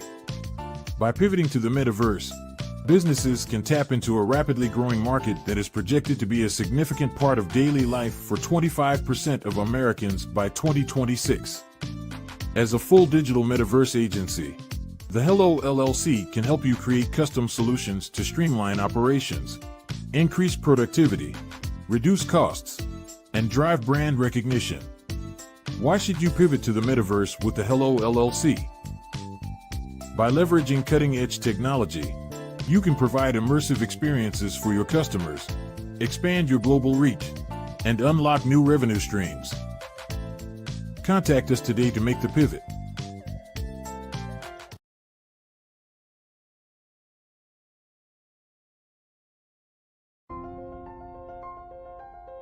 What if you could build your own city? A place where every child can find nurturing people to help them achieve their full potential. A place where every adult can access job training support, where health education is abundant, where social justice ruled the land. A place without limitations. Welcome. You have arrived at STEM City USA. It is what every city should be. A safe and trusted community where you find people and resources to help you become everything you are and beyond. STEM City is unlike anything you have ever experienced. It is a digital twin of the world around you, only better. STEM City is about energy and soul renewal. It is more than a digital world. You can almost feel the power of live cultural events, music, and theater. STEM City promises a better future for children with caring mentors and hands-on activities with dedicated tutors to support our youth. STEM City is your passport to a healthy lifestyle with weekly events addressing our community's many issues. STEM City is your financial well-being, with helpful information on wealth management, career advancement, job training, and so much more. STEM City is the community you deserve. It is the city where your dreams can come true. STEM City USA, a place in the sky that is accessible to all who reach for the stars.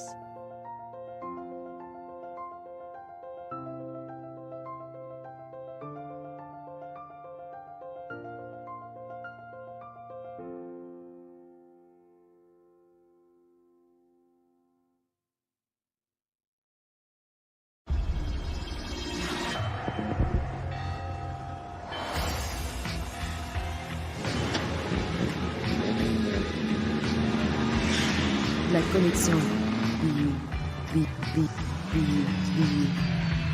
La connexion.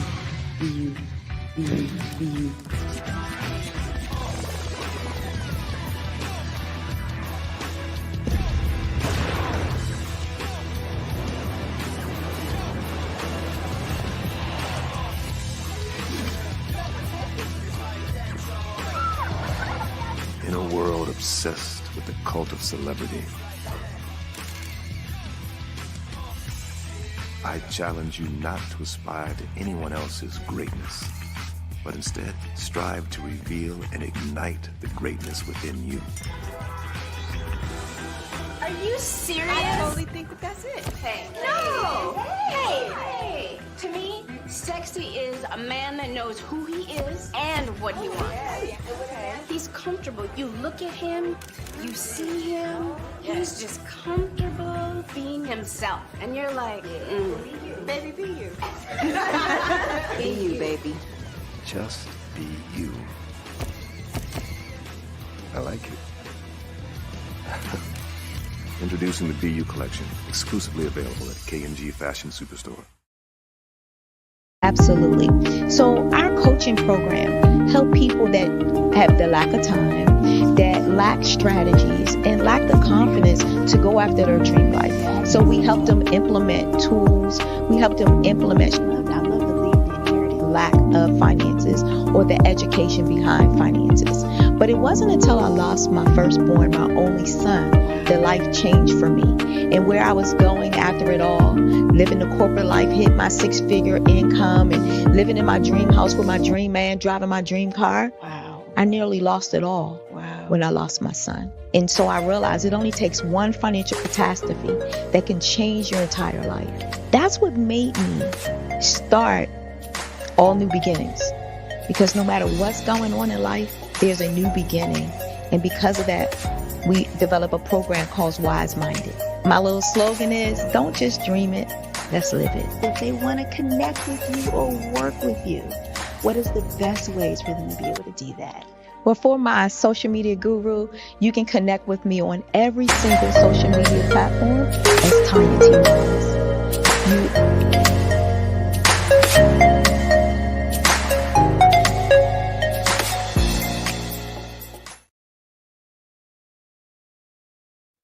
Hey everyone, it's Grant McGaw, CEO of 5-Star BDM and host of the award-winning Follow the Brand podcast and TV series, where I help you to build a 5-star brand that people will follow.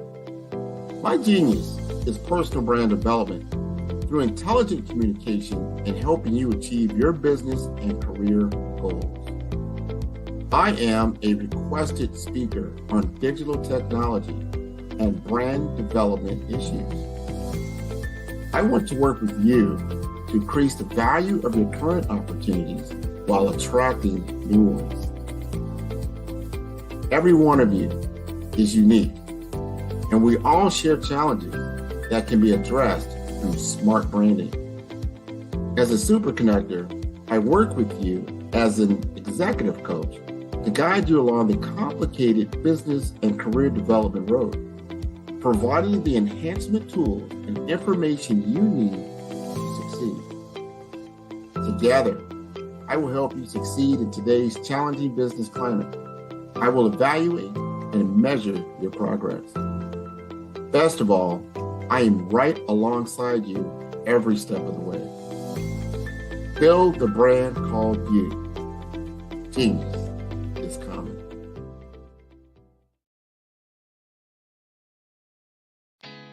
Did you know women represent just 3% of Fortune 500 CEOs and less than 15% of corporate executives at top companies worldwide? Have you wondered what the secrets are to getting into the top ranks, whether in the private or public sector? Do you want to figure out how to stop being held back in your career or passed over for promotion? Then you're in the right place. Hi, I'm Dr. Madeline Ann Lewis, President and CEO of the Executive Women's Success Institute. I have decades of experience in the military, the federal government, and corporate America, and my mission is to help women succeed and tap into their full potential. I want to reach 1 million plus women around the world to become the leaders they are meant to be. So if you want to move into a management or executive level position, or maybe you are a female veteran transitioning out of the military into business entrepreneurship, then reach out to the Executive Women's Success Institute at 301-693-3284. Let us get you on the fast track to success. Hello, my name is Kiasi Helm and I'm 14 years old. I think my genius would probably have to be setting goals and achieving them. I say this because ever since I was young, I always wanted to be an author, and at age 11, I ended up achieving this. But not only did I end up becoming an author, I ended up becoming a public speaker, a publisher, a business owner, all these great things. The name of my business is Written by Kids Publishing Company. I decided to start this company because I thought it was important for me to help kids my age express themselves through literacy and just achieve their own goals. Because to me, achieving goals is the best thing in the world to feel. It's you just achieving things and aspirations that you set for yourself. And I know that everybody is capable of this, because even if you don't end up achieving the goal, you still tried your best, and that's the most important thing. And everybody is capable of this because genius is common. Thank you.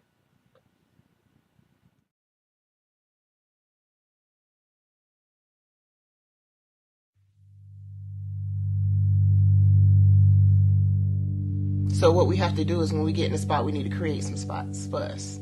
That's the main thing. We need to be able to be in a position where we're able to create those spots for us. For me, being an entrepreneur, I'm not just going to get a business and then leave you sitting high and dry. If you ask me some questions about entrepreneurship, I'm going to give you as much as I received. I've seen people who made it, and then when you ask them, it's like, okay, now you have to pay me for the information, the same information I got for free.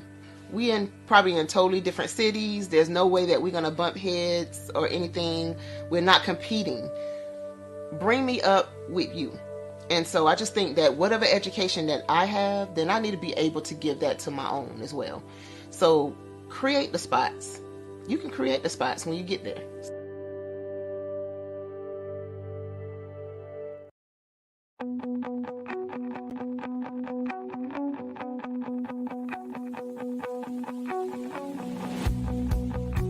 I am Black Business. From the moment I wake until the time I sleep. Yes, I am Black Business. I am Black Business. Tell me, are you Black Business? I am Black Business. Do you support Black businesses? Listen, I support Black business because I am Black Business. Black Business Expo, one of the largest business showcases in the history of Black business in the world. The world! Sign up today at www.blackbusinessexpousa.com or call 919-308-9090. I am Black Business.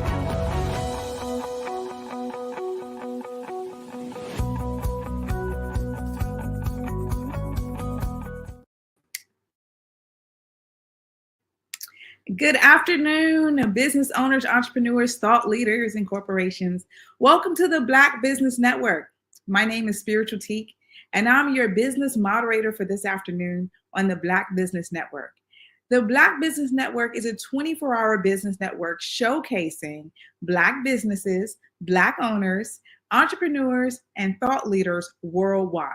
We have speakers from North Carolina, London, Singapore, Africa, Japan, and cities all over the United States. The Black Business Network is a global community sharing its business knowledge to empower, inspire, and educate businesses about business. Our next keynote speaker is Sonia McCarter Kellogg. Sonia McCarter has always had a keen interest in business. She attended business classes in trade school and took business law courses. Her parents could not afford to send her to college, so she managed to take evening courses in whatever was available. She had the opportunity to work in various roles that have allowed her to apply her business knowledge and started as a mayor's assistant, where she learned the ins and outs of local government and gained valuable experience in public administration. From there, she transitioned to a legal secretary position and served as a business administrator. One of the highlights of her career was being nominated as a Business Professional Woman of the Year. I present to you Sonia McCarter Kellogg. Hi. Hi, gorgeous soul. Thank you. Genius is Good coming. morning. Good morning. Genius is coming. Well, afternoon.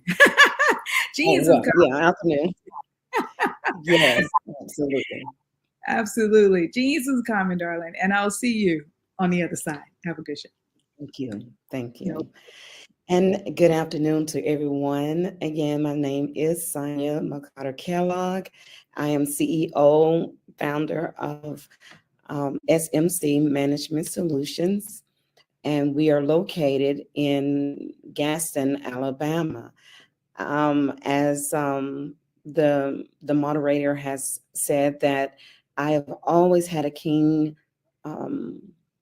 interest in business, which drove me to taking many classes and courses as I could that related to business, some in economics, government, business law, accounting, whatever I could find to do, or whatever courses I could find to take, I took those. Also, I later on took college.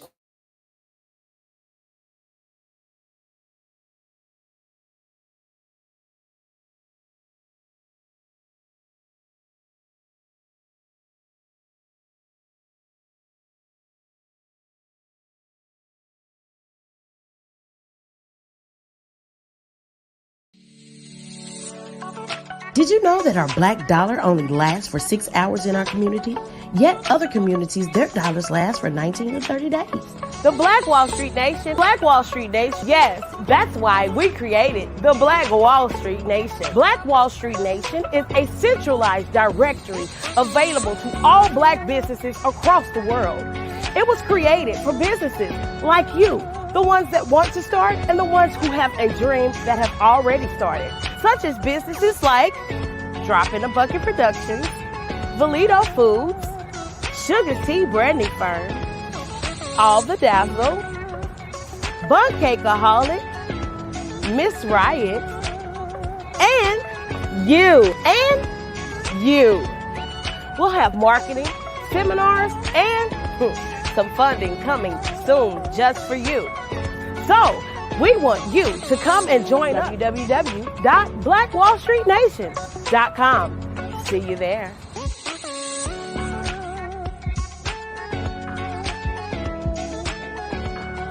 Absolutely. So our coaching program help people that have the lack of time, that lack strategies, and lack the confidence to go after their dream life. So we help them implement tools. We help them implement lack of finances or the education behind finances. But it wasn't until I lost my firstborn, my only son, that life changed for me.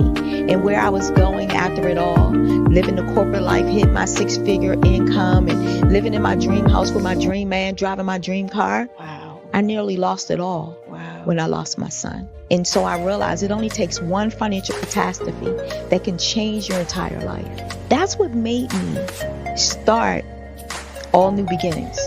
Because no matter what's going on in life, there's a new beginning.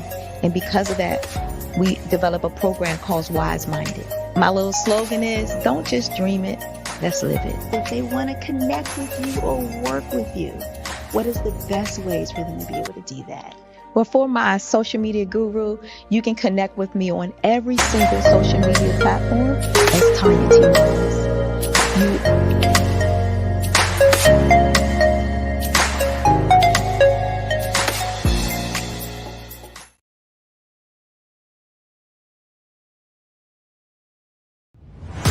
Social media is evolving. It's more vibrant, more colorful, more energetic, and so are you. It's not just photos anymore. It's video, it's audio, it's subscription. And now there's Fanbase, a new monetized social network. Fanbase delivers the complete native app experience with full content monetization for every user. No algorithms that shadow ban your engagement or growth, and no ads. Follow anyone for free and subscribe directly to your favorite creators for $4.99 a month. Plus, show some love by tipping on any post. Also, make a Fanbase page and monetize your content the same way. Finally, connect with your followers by posting the amazing content you already create. And now, get paid for it. It's time to energize and monetize. Because everyone's a fan of something, and everyone has a fan base. Over the past few years, we've seen the growth of existing and new initiatives focused on financial inclusion, building global networks, and reducing the wealth gap in response to the idea there's not enough seats at the table. Whether their outcomes are to increase the representation of Black executives on corporate boards, ensure an inclusive global economy, or to create new U.S. African commercial pathways, the strategies are often carried out by separate programs. The question is, should they be? With the continent of Africa being home to more than half of the world's fastest growing economies, the youngest workforce, over 400 companies generating more than $1 billion annually, 700 generating more than $500 million annually that are poised for growth, and being the destination of nearly $5 billion in venture capital in 2021. Diversifying U.S. and Africa commercial engagement by building bridges between African businesses and their U.S. diaspora should begin being seen as mutually beneficial. From helping to reduce Africa's enormous capital gap to catalyzing two-way trade opportunities, the COVID-19 global pandemic hopefully has taught us that global challenges and opportunities are more interconnected than we thought. During the pandemic, African companies like Unicorn Flutterwave, insurance provider Reliance Health, ride-hailing app Yasir, and 54Gene, the continent's first bank of DNA on people of African descent, proved that when African companies have access to networks, capital, and information, they grow big, grow fast, and create solutions that are valuable to the world. This is why Be Direct was created. We are the first U.S.-based but African-centric board preparedness and board search company designed to connect U.S. Black talent and corporations to African businesses. Unique and fundamental to Be Direct's success is our process of helping board candidates adapt their experience and networks to an African context before they're connected to high-growth companies that are looking to locally and globally scale. From our focus groups with African business execs and government leaders, we don't ignore the sentiment that business is easy, but people are hard. Having a pool of board candidates with hard-to-access networks and extensive experience across the business life cycle, including successfully raising capital, is table stakes for an initiative like this. So yes, we have that. But corporate or entrepreneurial success in the U.S. does not guarantee success in Africa.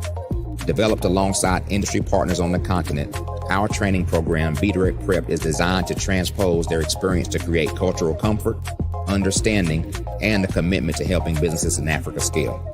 Our board governance sessions are African, continental, and country-specific, integrated with cultural awareness and dexterity training, masterclasses led by African industry execs, and mentoring and coaching from African continental-based facilitators. But even more unique to Be Direct Prep, we cap off our training program with an immersion trip to help candidates that have not been to Africa before see and feel Africa's complexity and opportunity from African soil. We all know traditional network-based board placement has historically left a lot of us out of ever really being in the paid board pipeline. Our strategy supports the work of many great organizations that are successfully filling seats at U.S. board tables by creating more tables for those that are still left on the sideline. It's time to start seeing the role and value of U.S. Black talent and businesses on the continent of Africa differently. old perceptions and habits limit economic inclusion. Let's transition Black talent and the African businesses they will support from the periphery of the global economy to its core. Living in a global lockdown, we all know now how fast local and global economies can change, and see the value of having businesses that hire, strengthen local value chains, and even grow globally. Status quo in any form holds back progress. We must democratize U.S.-Africa commercial engagement by socially and economically connecting cultures that have long been disconnected. It's time for Africa's U.S. diaspora to redefine their global value by helping African businesses scale continentally and globally.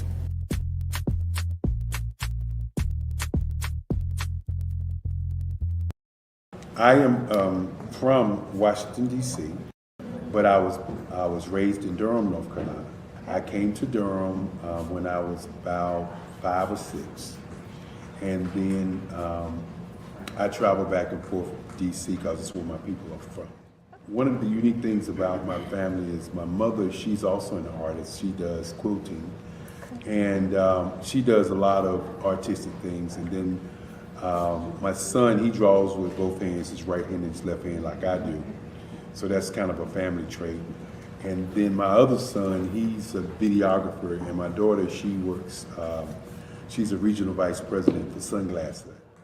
When you start out drawing and sketching, you want to continue to explore, you know, each avenue. I do pastels, I do pen and ink, I do painting, I do acrylics. I haven't done oils yet, but I try to do all facets of art. What I say to a lot of times to people is, you know, you can't put yourself in a box when you're an artist. You have to explore. And over the course of my life, I've tried to explore different mediums. I also do sculpture as well. I choose my subjects by the intensity that they have in their faces, or the intensity that somebody is moving, because I do more than portrait drawings. I also do I do abstract, and then I do figurative drawing also. Well, what happened in this particular show is that I started out trying to come up with something that would be a little bit different than what everybody else is doing. So I was working on a Barack Obama show, and they wanted me to do some paintings of Barack. And so what I did was, because of the deadlines, I kind of did it kind of fast. And then I realized when I was doing it fast, I enjoyed it. And so then I started doing other pieces the same way, and I started to enjoy those pieces also. And so I came up with this particular style, and it's a style of lines and colors. And what's interesting is that when I was in college, I did a show called Lines, Colors, and I talked about the boldness of the blacks, the hotness of the whites, and this is how this has come about, you know, later on in my life. And the colors comes from a lot of the entertainers that I work with, where they wear different colors. They don't wear, you know, your plain reds or your whites. They wear different colors, and so that's also another piece of what's giving me the colors. The subtitle of this show is Faces That Speak Life. That's real critical. Faces that speak life. Each one of these pieces is a life source and a life energy that's being put on display for people that are looking at it. You know, I always say in terms of my art, it's not important that I draw them. It's important what you get out of what I draw. You know, I don't try to just draw it because you like it. People wanted me to do prints. I didn't do prints. You know, people asked me to do different people, but the people that I choose are people that make a difference in the lives of people in the world. So the human landscape idea was, again, as I say, the lines represent your emotions, it represents your ideas, and it represents your journey as a human being. And that's why you get the different pieces and the different looks. And as you notice, I try not to do one look that looks alike another look. And that's what's the most important part of this show. Artist to me is a creative expression of something from nothing. You know, it explodes onto the canvas, or it explodes on in my work. One of the things that I try to do more than anything is I try to just give the lines and the movements and emotions and expressions into to what I do. Art really means to me a chance to express how I feel deep down inside. Most of my art begins as a thought that I might have, whether it's sports, whether it's history, whether it's a woman or a man. It pretty much starts as an idea of thought before I get into the actual image of what I'm going to draw. I do a lot of historical pieces. I was a history minor in college, and I love to do history pieces. And a lot of times I'm thinking about history, and then I try to make that history impact you as you look at it. That's one of the reasons I do pictures so large. People ask me, why do I do pictures so big? And I tell them, I want the piece to impact them as they're looking at it, to kind of dominate them, dominate their space. And most of my pieces I try to do off page. I don't try to do anything that's going to be in those four corners or in a square. And I want your imagination to be a part of the piece that you're looking at.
Sometimes you got to hear the news from the Black perspective, and more specifically, Black publishers. And that's exactly why you have to download the Hey Tie app, the largest mobile app delivering breaking news, videos, and podcasts from 200 of your favorite Black publishers. Yes, 200 Black publishers delivering news as it happens, literally all in one app. Go to hayti.com or download the app in the Google Play Store or Apple App Store. It's completely free, along with information that you can trust, so go check them out.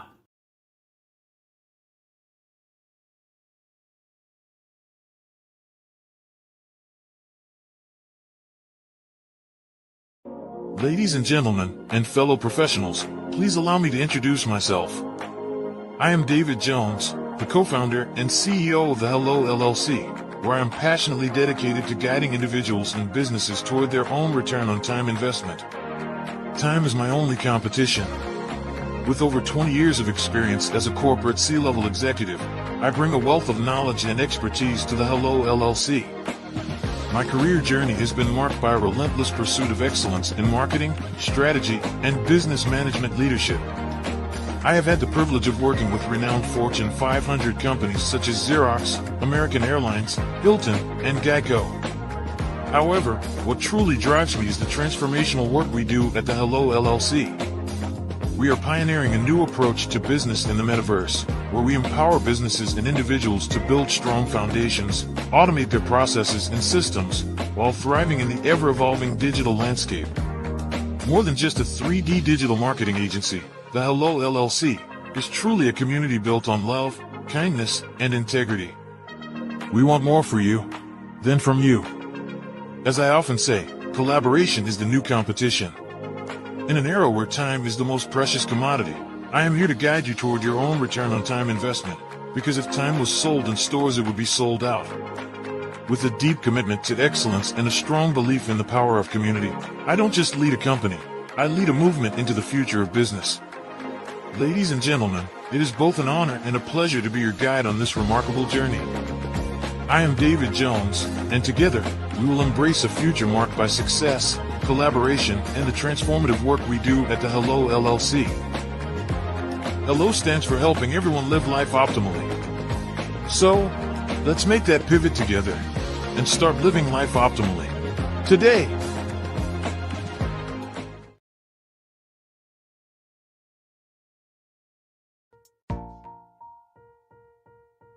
Have you ever seen a parent stressed out and needed a stress reliever with their child? One morning, I was coming out of a store and saw a mother and her 3 or 4-year-old son. She was highly upset, actually beginning to yell at him. However, the more upset she became, it seemed the calmer the child became. He sat down on the sidewalk, crisscross applesauce, folded his arms, and looked up at her with a smile. You see, the angrier she became, the calmer he became, because he had the control of the situation. Hi, I'm Frizelma Lynn. I am the CEO and founder of Frizelma Teaching Parents, LLC. I'm a retired teacher, school district administrator, an author, speaker, and I am the parenting 911 coach. My mission is to rescue families by equipping parents with proven, effective, and practical strategies to enhance their parenting skills. Many times we as a society expect parents to teach, train, and raise their children without providing the necessary tools they need to accomplish this. However, parenting issues cannot be resolved without intervention. Therefore, Frizelma Teaching Parents has provided coaching programs, digital courses, and live webinar trainings to provide step-by-step research-based parenting strategies, even for parents. Welcome back, Sonia. Thank you. Genius is coming, and I'll see you on the other side. Thank you. Again,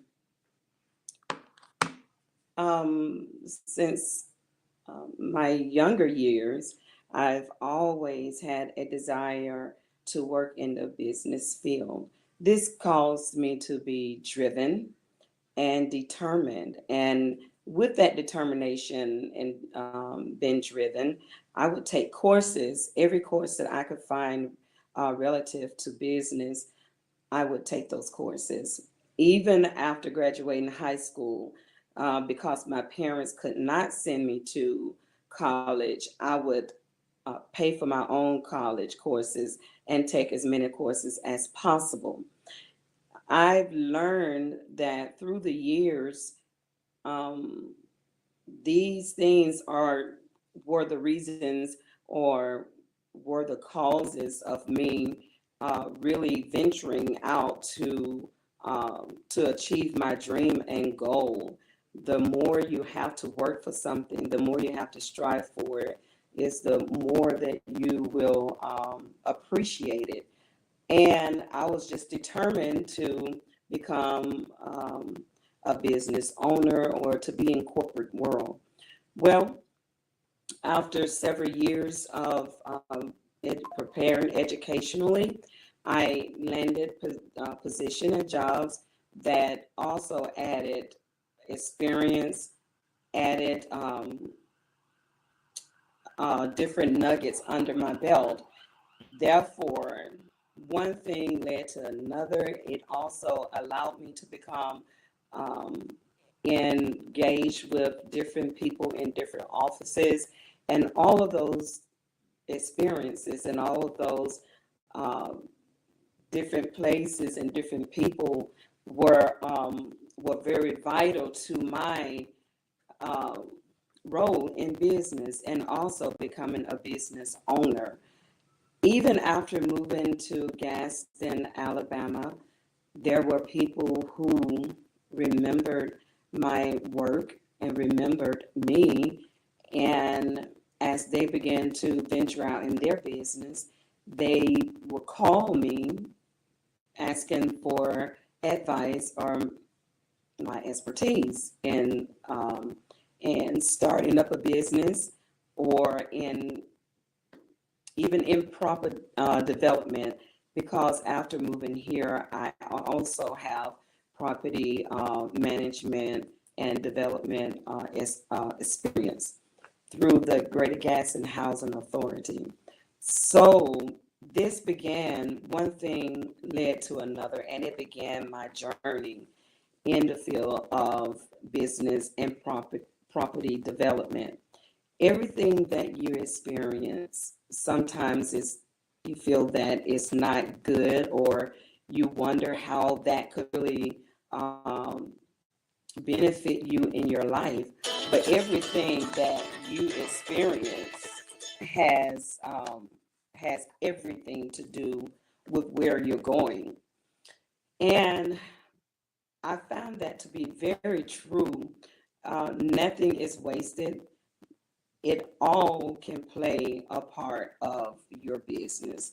And so, or play a part of your dreams, should I say. And so never become discouraged if something doesn't work exactly the way you plan, or if you feel life is not taking you where you want to go at that particular moment in time, because there's a purpose and there's a reason for it. Every experience prepared me for my place where I am now. How you doing, Miss Sonia? I'm good, thank you. You're good. Okay, good. I just wanted to jump in here with you because I hear you talking about your experiences, et cetera, and I wanted to know if it was okay with you if I asked you a few questions. Sure. Okay, excellent. Because everything that you do and how you pouring back into the world, I think it's important that we share all of that with me. So tell me more about how you got started in your business, and what's the name of that business, and how you're working with people in the collective. The name of my business is SMC Management Solutions. I began my business basically during the COVID pandemic. That when there was such a surge of small businesses or people wanting to start owning their businesses. And so many people were reaching out to me, and that caused me to wanting to go ahead, instead of doing just one particular business or having people to come to my home, I decided to go ahead and venture out into a full-time business. And therefore, it started SMC Management Solutions, and we became available to anyone who wanted to start up, or anyone existing business to look into what was going on and see if I could assist them with their business. And so that's how SMC began. And I love you started that through, so it was your motivation through COVID to have you expand. That's what it sounds like. So yeah, exactly. Oh, excellent. So when people, sorry, apologies, go ahead. Exactly. I've had and have over 20 some years experience in these areas, like I said, in business development and property development, but actually taking that risk and going out and venturing out into my own business. I played safe for a while, but and just decided to take that risk to go ahead and venture out. And I'm glad that I have, because it has allowed me to assist so many different people in ways that I probably wouldn't have been able to do had I not. Absolutely. You said something really important. You said that you played it safe in the beginning. And so there must have been something that motivated you to expand. So the question is, people who may be in your shoes now, right? And they need to seek out your resources. What would be like your 2 to 3 top tips if they feeling like they're playing it safe and they need to, get to the coach? What would be your 2 to 3 top tips you would share with them? Well, one of the main tips is be ready to take that risk, knowing that life is all about risk. And don't be afraid of success or failure. Believe it or not, some people have anxiety of success as well as failure. And also counting up the cost, planning ahead, and just for myself, I've been planning this for so many years. So it wasn't an overnight thought and just jumped into it. I've been planning for years, and most people who are wanting to become business owners somewhere down the line, they have already had a glimpse or had a desire, or even perhaps even have their name, the name of their business. They already know what they want to do. Is having the courage to actually do it is the main thing, or it's been the drawback. And so having a plan, knowing where you want to go, having a dream, knowing what it is that you're trying to obtain, that gives you a goal. And then pursue it. Pursue it with all of your might. Pursue it with everything that you have. I love that. I love that. And it sounds like, with your business, you're supporting individuals to bridge the gap, right? So they may have to, they come to you, but you're, there's knowledge. You support them to find that pathway. Yes, I do. I'm actually bridging the gap with them through city resources, other businesses who've been established for a while who can provide their resources or even some type of education, their knowledge. Also, I'm assisting them through grant opportunities, helping them search for grant, apply for grants. So I'm basically providing any type of resource that will help them to get started, and also hands-on support. I provide that hands-on support where they're able to, it's not just something that they're having to go online or on. A lot of people still want that hands-on support, and they want to know that they can see and touch that person, be able to walk in and speak with someone, to sit down, and we provide that type of consultation. We also allow them to contact us at any point in given time. I really like that. I was about that. You answered my question, because you're absolutely correct. Even though we're in a moving society is moving away with all this technology, et cetera, there's still a lot of people who, that sort of technology scares them. So to know that there's this sort of handheld touch is actually really good. I'm sure for even some of the audience that's watching now. So that is beautiful. So, Sonia, and can you tell us what is the best way for people to contact you if they are, if they have a dream, if they're in the dream, et cetera? What's the best way to get in contact with you and your colleagues in your business? Sure. Yes, you can find me online, SM Management Solutions, or you can find me on social media, SMC Management Solutions. Then you can also call me. My toll-free number is 877-572-8281. And you can find me at extension 1001.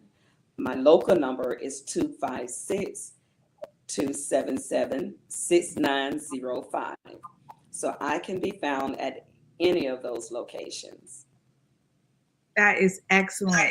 Thank you so much for sharing all that you do.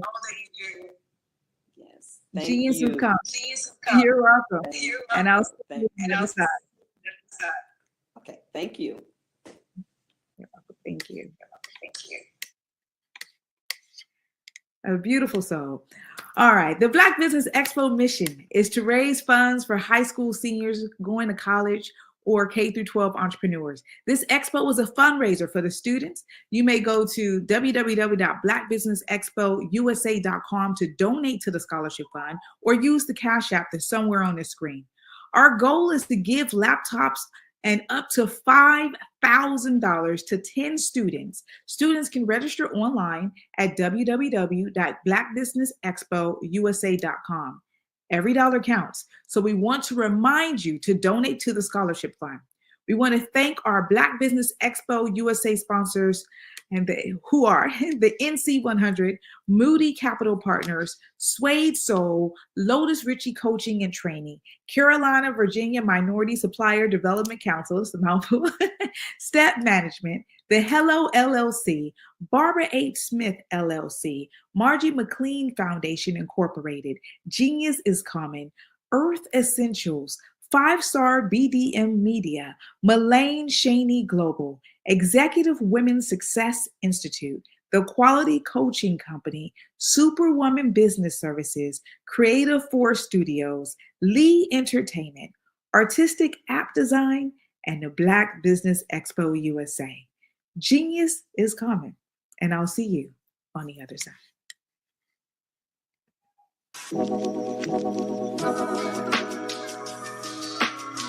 The African company and the African CEO is making a conscious decision to bring on someone external to the continent versus bringing on someone who is from Ghana or Kenya or South Africa.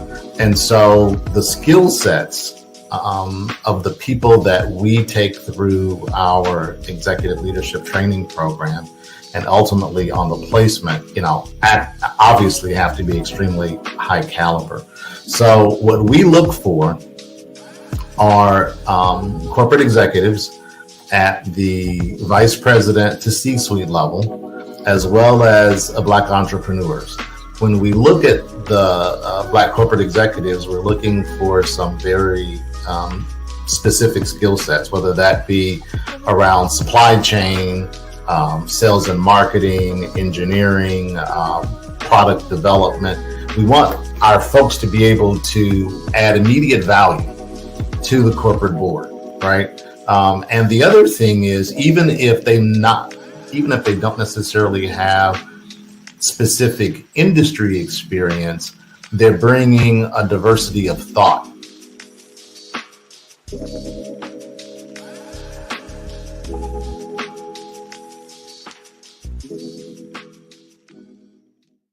Hello, I am Dr. Eric Kelly III, the visionary strategist and founder of the Black Business Olympics.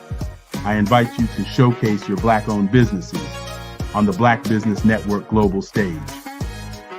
The Black Business Olympics is a global Black Business Network platform that propels Black-owned businesses into the international spotlight. By showcasing your business on the Black Business Olympics platform, you can reach a worldwide audience of potential customers, partners, and investors. You can also establish yourself as a thought leader, an expert in your field, attract lucrative partnerships, and more speaking engagements. In addition, the Black Business Olympics platform provides a valuable opportunity to connect and collaborate with like-minded entrepreneurs and business professionals from around the world. This can lead to new business opportunities, ideas, and relationships. Finally, by sharing your story and expertise on the Black Business Olympics platform, you can inspire and empower others. This is a powerful way to make a positive impact on the world and leave a lasting legacy. If you are a Black-owned business owner, I encourage you to seize the opportunity to showcase your business on the Black Business Olympics platform. It is a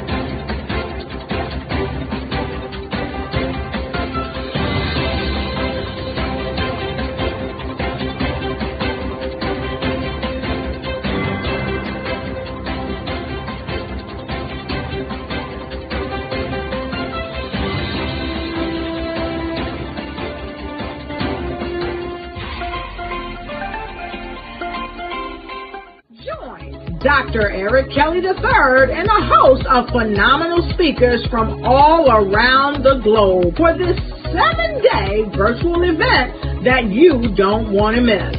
The mission of the Black Business Expo is to raise scholarship money from kids all the way from high school all the way from college. The Black Business Olympics is one of the largest Black business showcases in the world. It is an opportunity for businesses and companies to showcase their businesses globally. We are going to be giving away laptops up to $5,000 away to students. Again, I'm Olivia Appleberry, the founder of 2 Cents Finance and one of the speakers for the expo. I am so excited to see you there. For more info, go to www.blackbusinessexpousa.com or call 919-308-9090 and hope to see you there.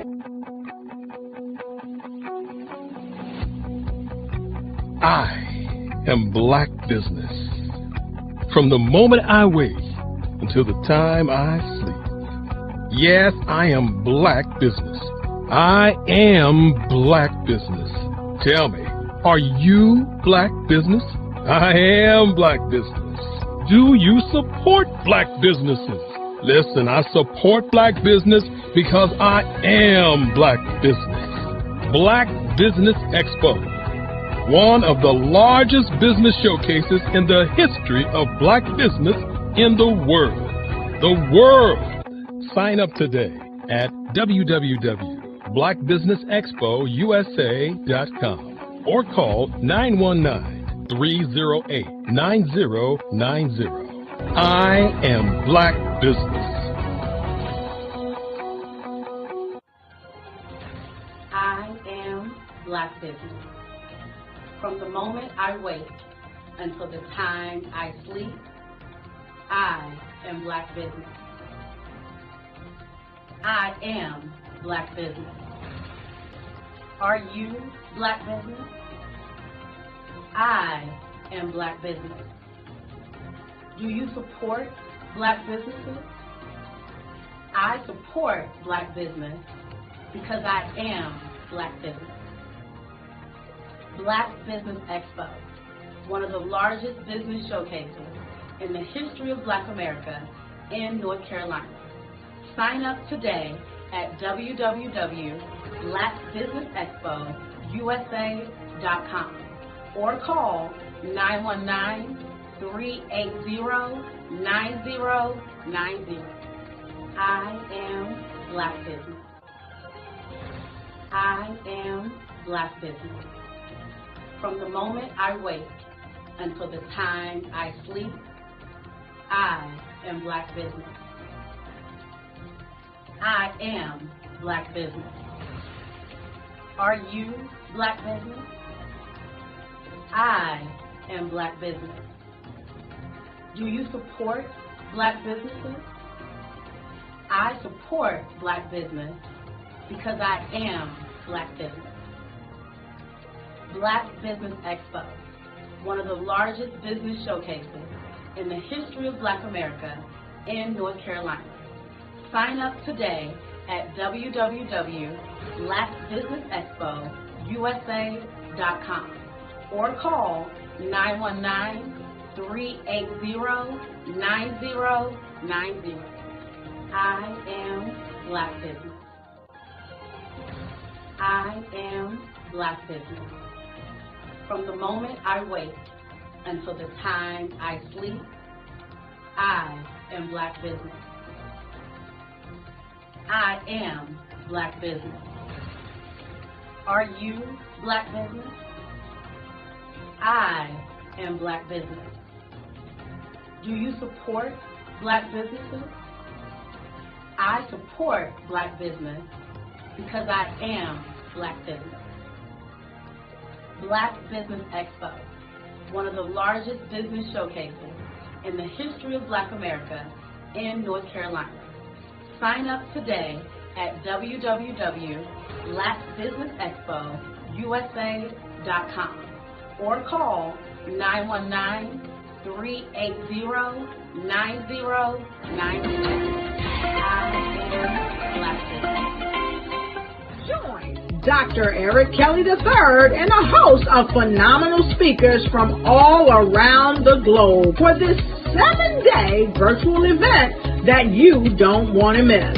The mission of the Black Business Expo is to raise scholarship money from kids all the way from high school, all the way from college. The Black Business Olympics is one of the largest Black business showcases in the world. It is an opportunity for businesses and companies to showcase their businesses globally. We are going to be giving away laptops up to $5,000 away to students. Again, I'm Olivia Appleberry, the founder of 2 Cents Finance and one of the speakers for the expo. I am so excited to see you there. For more info, go to www.blackbusinessexpousa.com or call 919-308-9090 and hope to see you there.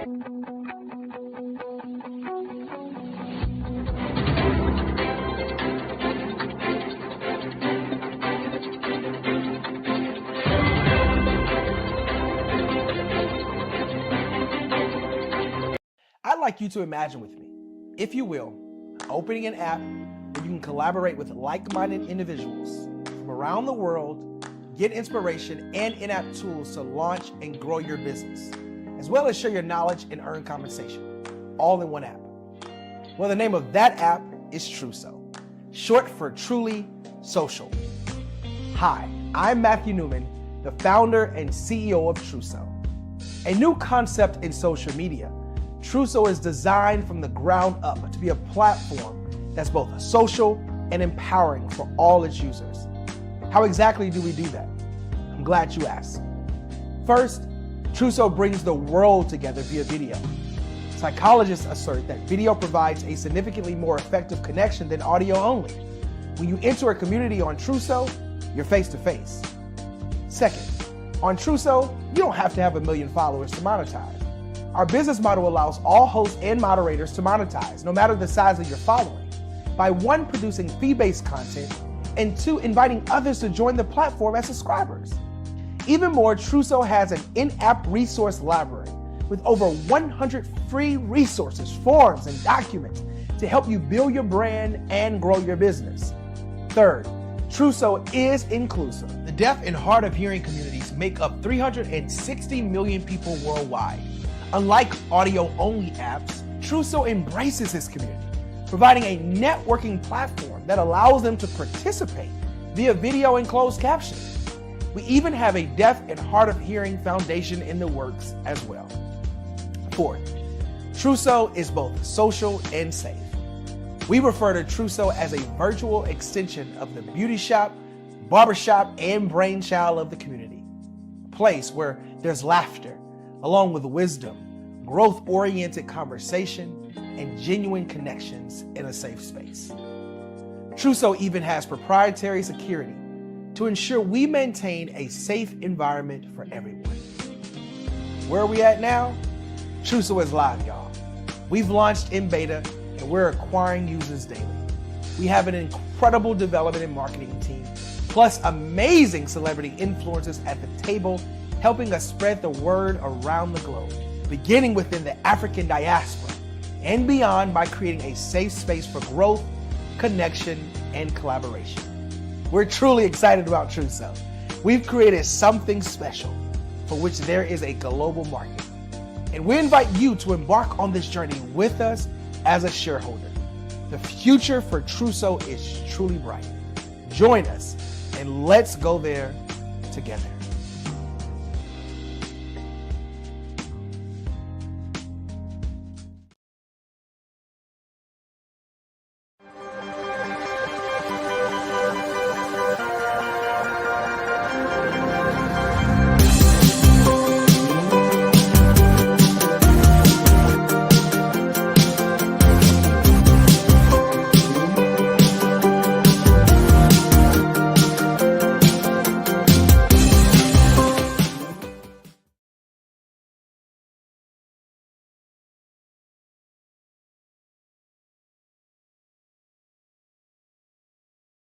Content creators, welcome to Fave Unite TV. Hey, are you struggling with having your content stand out from the crowd? Or is it that you're overshadowed by others who have more resources, followers, and influence? The good news is wherever we are, you are too. We help you grow your online presence and optimize your visibility, which gets you closer to your audience so you can build trust and loyalty. By using the power of our network, we help you build yours. Fave Unite is a powerful tool to connect you with your friends, followers, and fans. And when fans rule, everyone wins. Join us. Fave stands for Fans, Artists, and Venues. Submit your content today.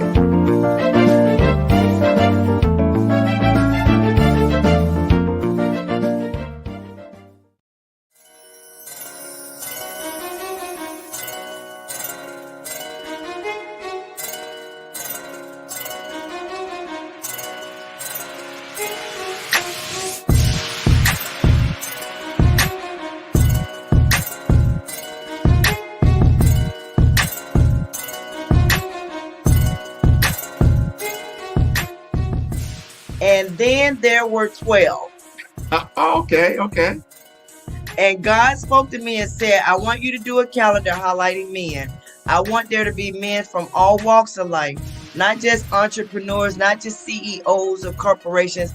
I want you to bring good fathers, good husbands, good teachers, good coaches, athletes, CEOs, entrepreneurs. I want you physicians, attorneys. Bring them together. They will formulate relationships that they never otherwise would have formulated because we tend to stay in our own circles.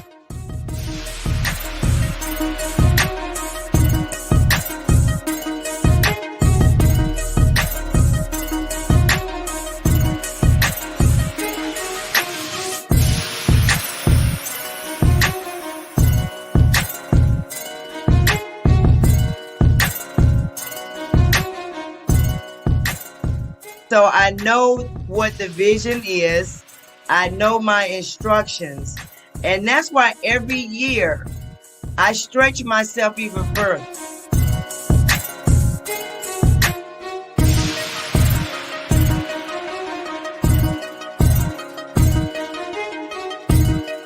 Five-Star BDM, Brand Development Masters, is a professional consulting and advisory group keenly focused on business development services for the small to mid-sized business and entrepreneurs. Although every business is unique, they often share business development challenges that can be addressed through smart branding. Services include process improvement and operations, digital strategy and transformation, business intelligence, digital marketing, and personal branding. Our business and personal branding company has helped a number of professionals and organizations to optimize and grow. This results in more business, more opportunities, better reach, positive outcomes. Visit www.fivestarbdm.com today to learn more. You are in the right place at the right time. The Black Business Network opens again for its Black Business Olympics, a 24/7 broadcast on business, strategies, global branding, social media marketing, finance, advertisement, and much, much more.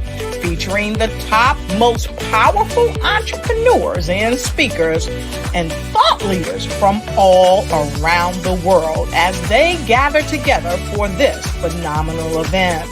Join the Black Business Network streaming live into the metaverse, STEM City, USA, Black Multiverse, Pod TV, Roku, Hulu, iHeartRadio, Apple TV, YouTube, TikTok, Instagram, Google Podcasts, Facebook, LinkedIn, IBM TV, Spotify, and Twitch. Tune in today and be a part of this amazing movement. The Black Business Olympics welcomes you.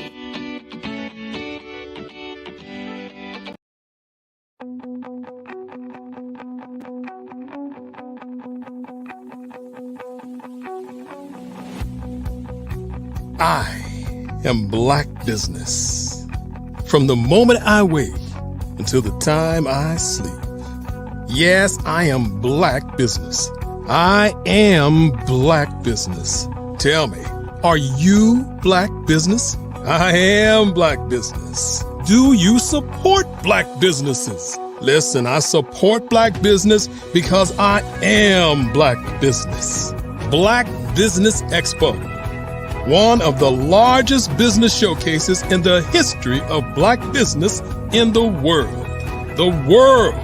Sign up today at www.blackbusinessexpousa.com or call 919-308-9090.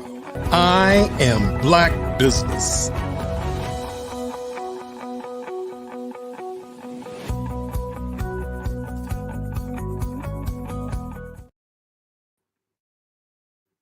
Good afternoon, business owners, entrepreneurs, thought leaders, and corporations. Welcome to the Black Business Network. My name is Spiritual Teak, and I'm your business moderator for this afternoon on the Black Business Network. The Black Business Network is a 24-hour business network showcasing Black businesses, Black owners, entrepreneurs, and thought leaders worldwide. We have speakers from North Carolina, London, Singapore, Africa, Japan, and cities all over the United States. The Black Business Network is a global community sharing its business knowledge to empower, inspire, and educate businesses about business. Our next keynote speaker is Taria Hodge. Taria Hodge is the owner of Mayaba Consulting Services, and founder of Social Media Saturdays and Serve, Share and Shine, online platform committed to helping others, coaching, consultants, and thought leaders share their authentic message in the marketplace. Our commitment is to help you discover the brand story that reveals the lesson learned at times in your life where you found the courage to show up and shine. I present to you Taria Hodge. All right. Good afternoon, Spiritual Teak. How are you? Good afternoon, gorgeous soul. I am doing well. Genius is coming, and I'll see you on the other side. Thank you. Thank you. Are you struggling to grow your social media following despite your consistent effort? If that's you, I want to let you know I totally understand because I've been there before. Or perhaps maybe you lack proven strategies to help you attract your ideal audience and increase your engagements.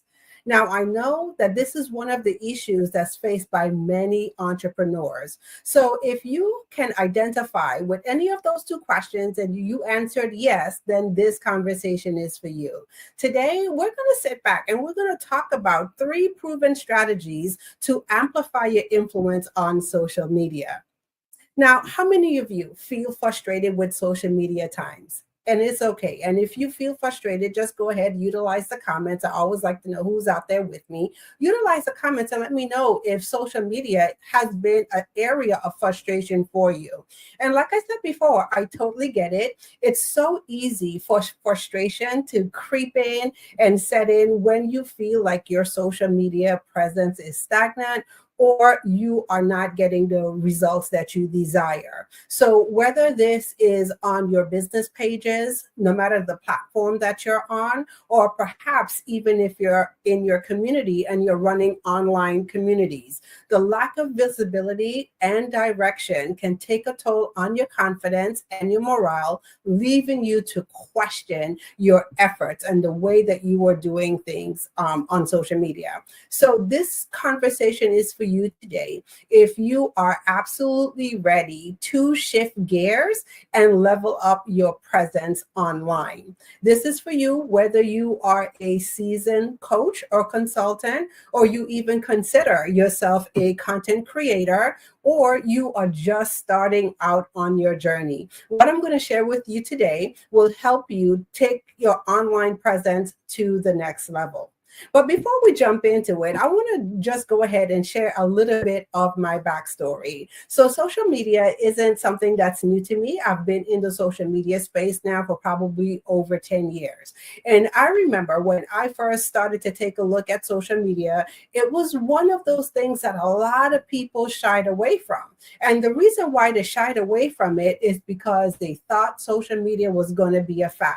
It was going to be one of those things that popped up into the marketplace. And as soon as it popped up, it was going to disappear and fade away. And to a lot of people's surprise, social media is here to stay. And one of the things that I say all the time, and I encourage each and every single entrepreneur and business owner, if you have a business, then your business should have a social media component to it. It should have a social component to your business.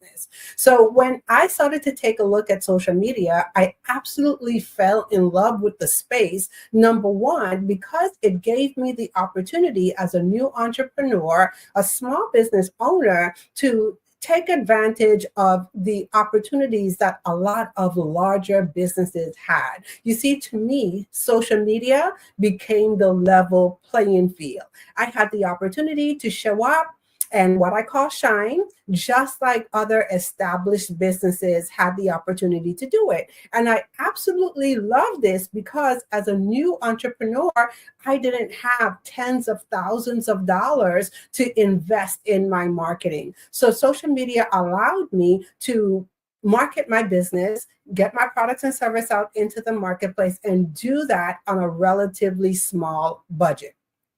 So I would say when I started out, the social media game was very easy, and I likened it to the numbers game. So how many of you have ever heard that, like you've likened social media to being the numbers game? And if not, this is what I'll share with you. You see, back in the day, 10 years ago, when I started out with social media, it was very easy for a business owner or entrepreneur, whether you're a coach or a consultant, to show up on social media and offer your products and services, whether you had an ebook. How many of you remember the days of the ebook? Maybe you've had a training, or it was an online program that you were offering, and you could position your products and services online. And because of the sheer numbers of people who were on social media platforms like Facebook, LinkedIn, just to name a few, you were guaranteed to have some success. And I'm going to tell you, I rode that wave and I enjoyed that wave. But I'm going to fast forward to probably about 7 years ago when things started to shift for me. And when I say things started to shift, I started to notice things like my engagement were going down on social media. The ease of which I could generate revenue on social media started to change. And I had to sit back and ask myself the pertinent question is, what happened? What changed on social media? And the biggest thing that I noticed is that there were more players in the game. There were more players on the field.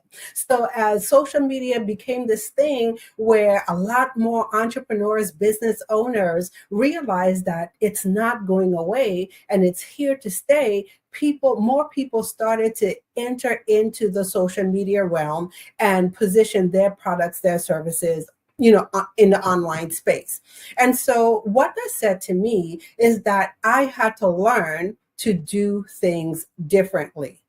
And as I started to unpack this in my business, what I realized is that I was actually starting at the very end of a process. So how many of you know that there's actually a process, to social media and a process to what I call social selling? And so no wonder my efforts weren't yielding the results, or they have stopped yielding the results that I desired, because you see, at the time I was just riding the wave of success, but not really paying attention that there's an actual process that would allow success to continue. So that's what we're going to spend some time talking a little bit about today. And so I'm going to go back to the beginning, or share with you my journey back to the beginning.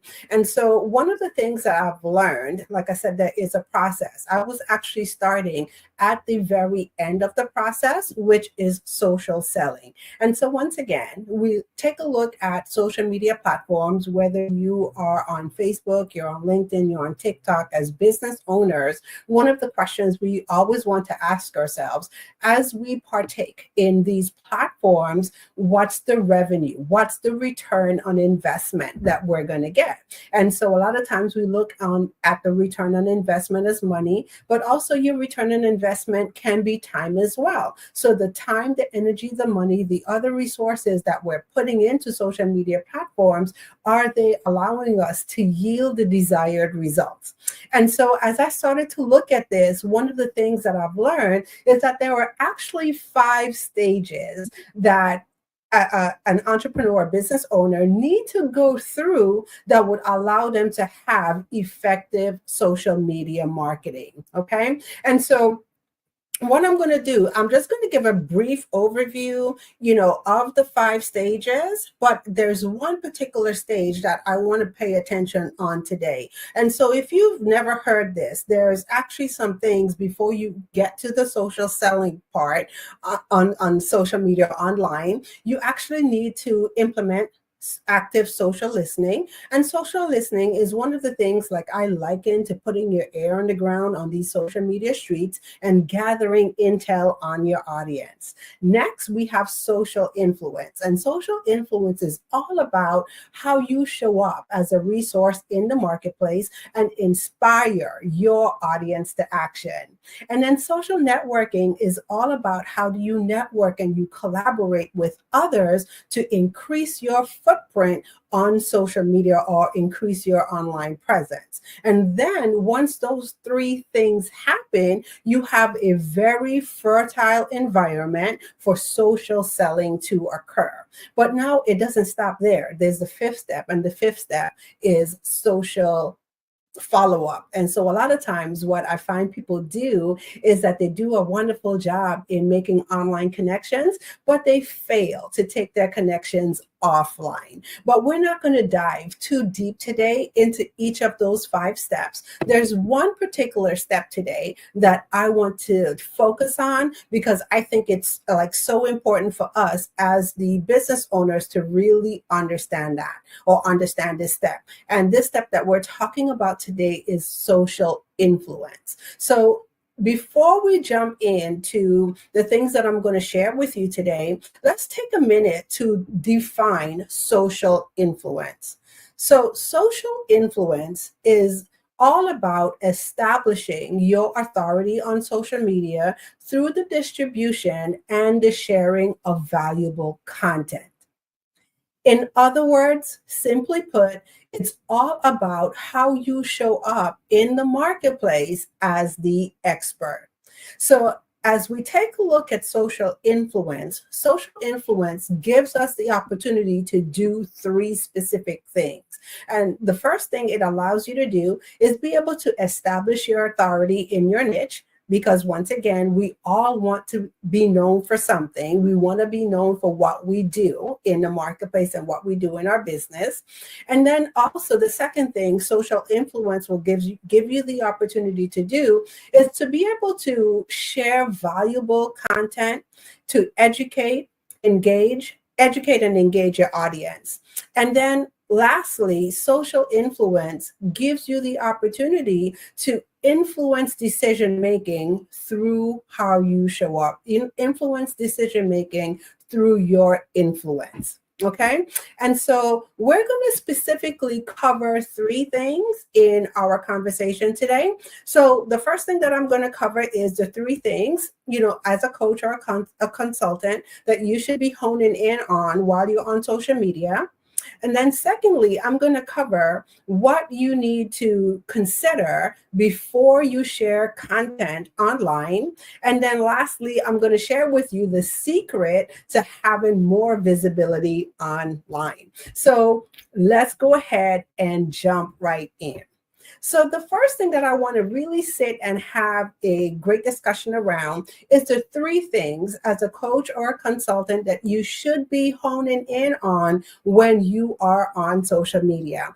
And I know for some of you, these things will just be a refresher. So meaning they're things that might not be new to you in hearing them, but the question always becomes, how well are we doing these things in our business? So the first thing that you should be considering or honing in on is your audience.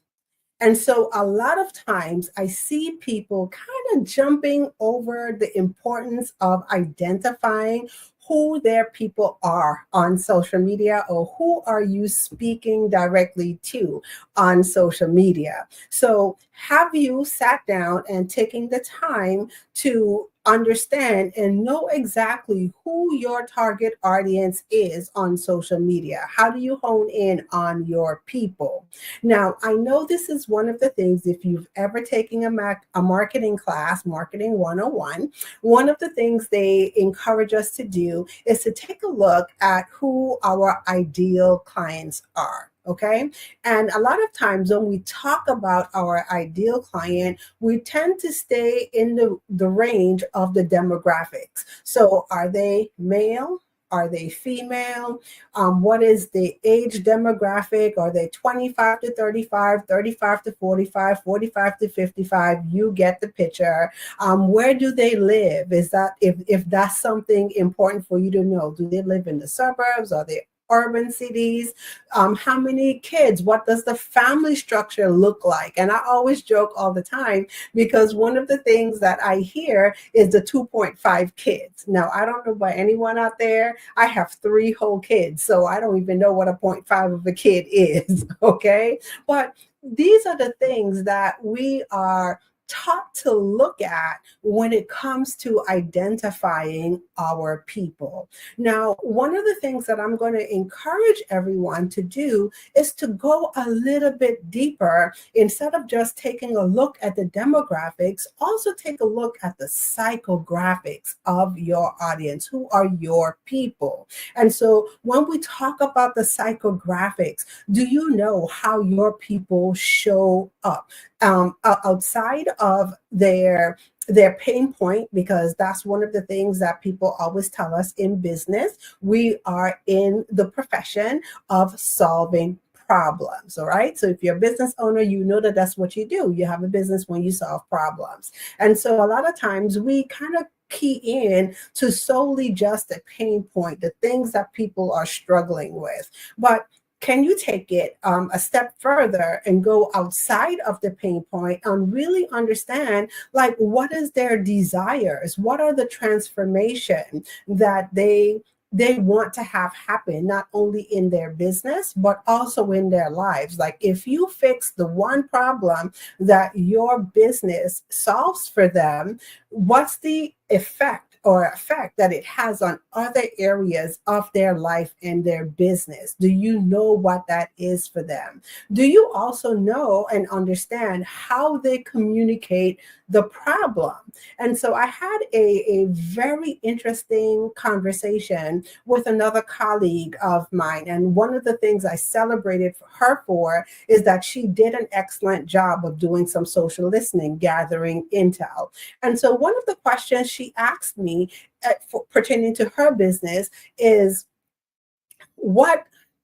how does someone express their pain point? And she is a fear coach. So she helps other entrepreneurs get past fear and allow them to show up in their brilliance in their business and also in their lives. How cool is that, right? And one of the things that I said to her is, really stop and think about it. A lot of times, we think to ask the pain question or look at the pain points as, what would someone say? But be honest. Do we all walk around talking about we're in fear? No, nobody talks that way. And so I challenged her to go a little bit deeper. Look at the psychographics. As a result of fear, how does this person show up in the world? Can you go a little bit deeper and look at the behavioral patterns? Now, people will tell you, and you will be able to see and gather all of this intel on social media. So if you are in communities, you're active on social media, you not only have the opportunity to hear conversations, but you pay attention to behavioral patterns of your audience as well. And so it is our job to really hold in on who we are called to serve and understand things, not just the pain points or not just the demographics, but what are their behavioral patterns? What are their social patterns? You know, what all intel can we gather, you know, from this person? And so that's the first thing that you want to hone in on. You want to be very, very clear on who you are talking to on social media, because this helps you show up in a certain way or in a different light on social media. And so we're going to get to that in a little bit. The second thing that I'm going to share with you that coaches and entrepreneurs need to pay attention to is platform. Okay. And now, why am I saying this? Pay attention to your platform and hone in on your platform. Is it just me? Or does anyone else out there feel like there are new social media sites that are popping up like every Monday morning? I know for one, I have a tendency to kind of get overwhelmed with everything that's going on in the social media world. And so one of the things that I usually share is that, you know what, pick one or two platforms, okay? And the way how you pick the platform that you're going to hang your hat on is not by choosing the platform that you like or the one that you are most comfortable with. It's by choosing that platform where your people are on. So do you know where your people are hanging out? Are they hanging out on LinkedIn? Are they on YouTube? Are they on Instagram? Are they on Facebook? Are they on TikTok? Okay. Once you know and have identified where your people are hanging out, that's where I encourage you to go ahead and establish your presence and build a strong strategy around that platform. Okay. And then the third thing, when it comes to honing in, I want you to stop it for a second and take a look at your message, your communication. And like I said, you're connecting conversations that you're having online. And so I no longer say content anymore. I liken them to connecting conversation. So are you clear in your messaging? Are you clear as to what it is you do in your business? Or like how I like to say, are you clear in how you serve in your business? Okay. So when people encounter you online, do they know this is how you can help them in their business? So those are the three things. If you, like I said, I know you've probably heard these things before, but it's all about how well are we doing these things, or how can we get better to do those things? Okay. And so the next thing that I want to talk about is one of the first things you should consider before you share your content online. Okay. So the first thing when you are about to share any type of content online, before you start typing, before you hit the send button, ask yourself the question, what is the purpose of your content? And so what do I mean by this? Now, I know there's a lot of pressure when you are managing your social media platforms. And one of the things we all come to understand is that social media likes content. Social media is fueled by content. And so with that, there's pressure, and the pressure comes on showing up consistently on social media. And so a lot of times in our haste to have a consistent presence on social media, what we have a tendency to do sometimes is just put content out there and not really understanding or knowing the purpose behind our content. And this is where your planning comes in. And so this is one of the things that I encourage encourage all of my clients, colleagues, to do is to know the purpose of your content. Do you know what cycle you are in your business? And so are you in the awareness cycle where you are creating brand awareness and you are creating connections in your business? Are you going into a nurture cycle? Are you in a promotional cycle? What cycle are you in? And then as you know what cycle you're in your business, based on the goals that you are achieving in your business or you want to achieve in your business, then you have the opportunity to sit and better plan your content. And so as you write your content calendar, maybe you're creating your calendar for the month. Take a look and ask yourself the question, what is the purpose? What is it that I want to achieve on this month on social media? What's the return on investment am I looking for? And so is it that I am increasing awareness for my brand? Is it that I'm looking to increase engagement? Or am I actually in a promotional cycle where I have a product or a service that I'm offering and I can measure that based on the results of the sales that I get? So knowing the purpose of the content, number one, is the first thing. And then once you understand and know the purpose of your content, then it allows you to create with intention. And so that's one of the things that I want everyone to walk away with and get today. As you sit down and you take a look at your social media, your content, your connecting conversations that you're having out there in the marketplace, how can we get better, or how can you get better at creating with intention? And the third thing that I am going to share with you today is the number one thing that most entrepreneurs, most consultants, have, on their mind. And it's all about, how do I increase my visibility?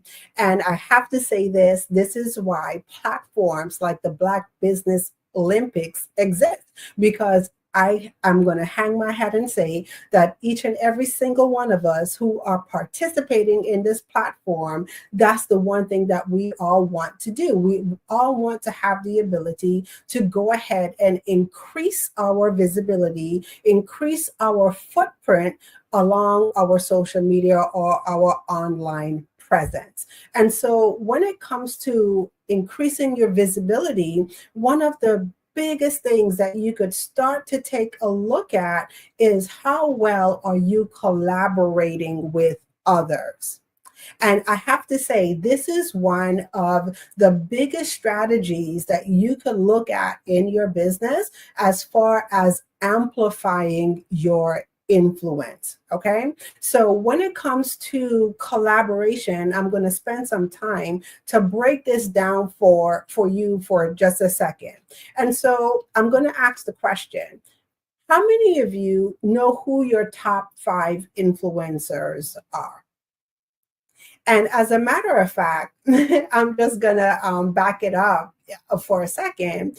And I'm going to ask, because I didn't ask it before. It's like, how do you define influence? I know I gave my definition of influence, but how do you define influence? And do you actually see yourself as a person of influence? Okay. And so as we take a look at this, who are your top 5 influencers? And I know, I'll share another quick story. I've had the opportunity to speak to a client, and it was a breakthrough moment for her. You see, for her, in her mind, she thought influencers were only the people that show up, on social media with the perfect curated profiles. They have billions of followers and everything looks perfect in their world. And I kind of had to shift her for a moment and share with her, you too, my dear, are an influencer, meaning you have the ability to inspire action from people. You have the ability to show up in such a way that would allow others to take the desired actions that you would like them to take. Okay. And so when I ask the question, who are your top 5 influencers? I'm not talking just about the big influencers. I'm talking about the people that we know and we have in our space, the people who serve the people that we also serve.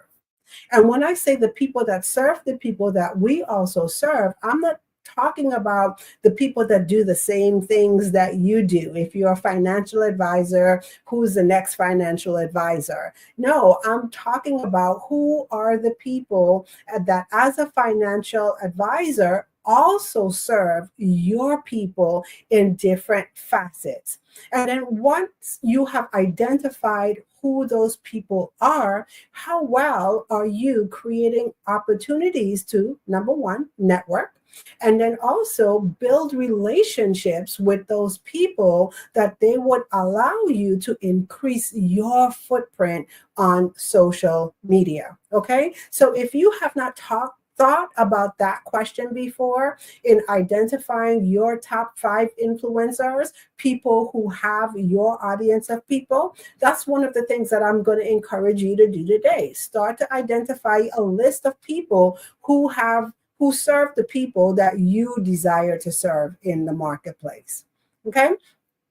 And then under increasing more visibility, one of the things that you always want to keep in mind is to show up as a resource. And so I say this all the time.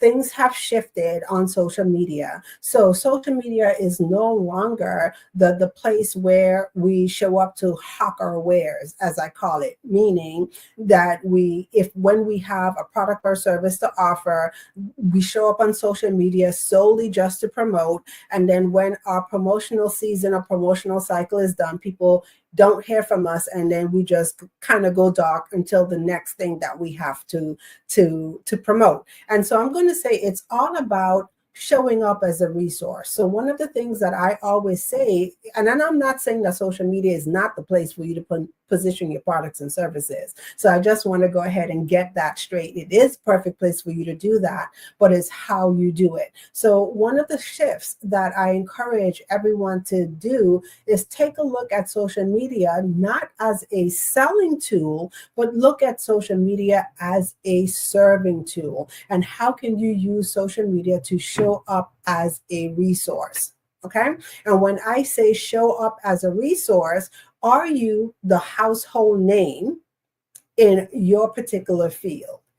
Are you the household name for your audience? Whatever it is that you solve in your business, when people have that problem, does your name automatically pop up? And that's the thing that you want to go for. You want to be able to show up as a resource. And how do you show up as a resource online? Is by serving. And you serve through your content. And how do you serve through your content? You absolutely give value. So as you share, as you show up, every piece of content that you share should have value attached to it. And it goes back to what I said before. So as you sit down and you plan your content, are you being intentional with your content? Can you show up as a resource? Are you showing up and adding value every time someone comes across a post or a video that you do on social media? And then the third thing under increasing your visibility is collaboration. And when we actively collaborate with others, this gives us the opportunity to have our value add dispersed amongst more people. And so what does this look like? This can look like you being a guest on platforms like the Black Business Olympics. It could be you appearing or hosting your own events, whether it's, a webinar that you're doing, whether it's a Facebook Live or some type of live stream that you're doing. How well are you seeking opportunities to be a guest on someone's platform? And then also, how well are you opening up your platform to allow others to come in? Okay. And like I said, it's done through podcasts. How well are you seeking out podcasting opportunities? How well are you seeking out opportunities to do webinars, and not just host your webinars, but be a guest on other people's webinars, or giving opportunities for others to come in on your webinars as well? Because once again, it is not just about us. Okay. And we sometimes get locked in to the mode of thinking about all the things that we want to achieve in our business, because of course we have our goals. But stop and pause for a moment and think about your audience. And your audience should always be top of mind. And the question should always be, how can I serve my audience today? And so as we take a look at those three specific areas, those are the key strategies that you can use to help you amplify your influence in the marketplace. And so as we get ready to wrap it up, one of the things that I'm going to leave you with is your journey to social media success begins with a single step, but the path is illuminated by clarity. So remember, before you can shine on social media, you must first align your strategies with intention. So start with clarity, offer value, and embrace collaboration. Amplify your influence and attract your divine clients. And so with that being said, I am going to open it up for any questions.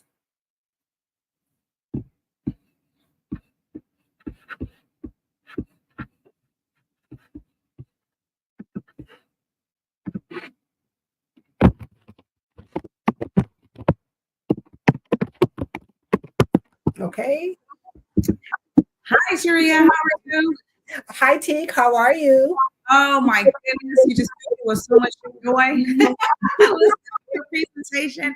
I was like, yes, yes, yes. You know, when you put something out in the world, and I thought, oh, I really need to sit down with someone that has a lot more insight into this whole topic. And then here you come talking about social media strategy and giving the tips and tools that will help someone excel to where they want to be. So I have a couple questions, if you don't mind, before I let you go. So in terms of individuals who you're working with, I mean, are you open to work with where the people are at the beginning stages of their journey, or have a huge following, or I think I heard someone say the other day, a micro influencer, and I was going, oh, okay. Talk a little bit more about how you would support people at different stages of their journey.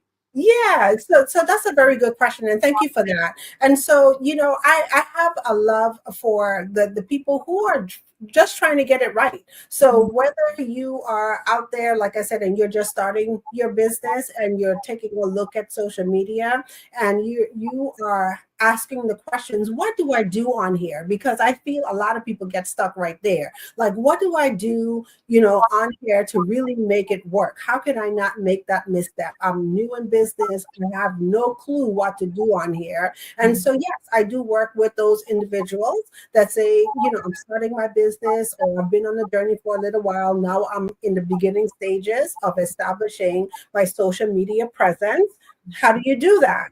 Mm-hmm.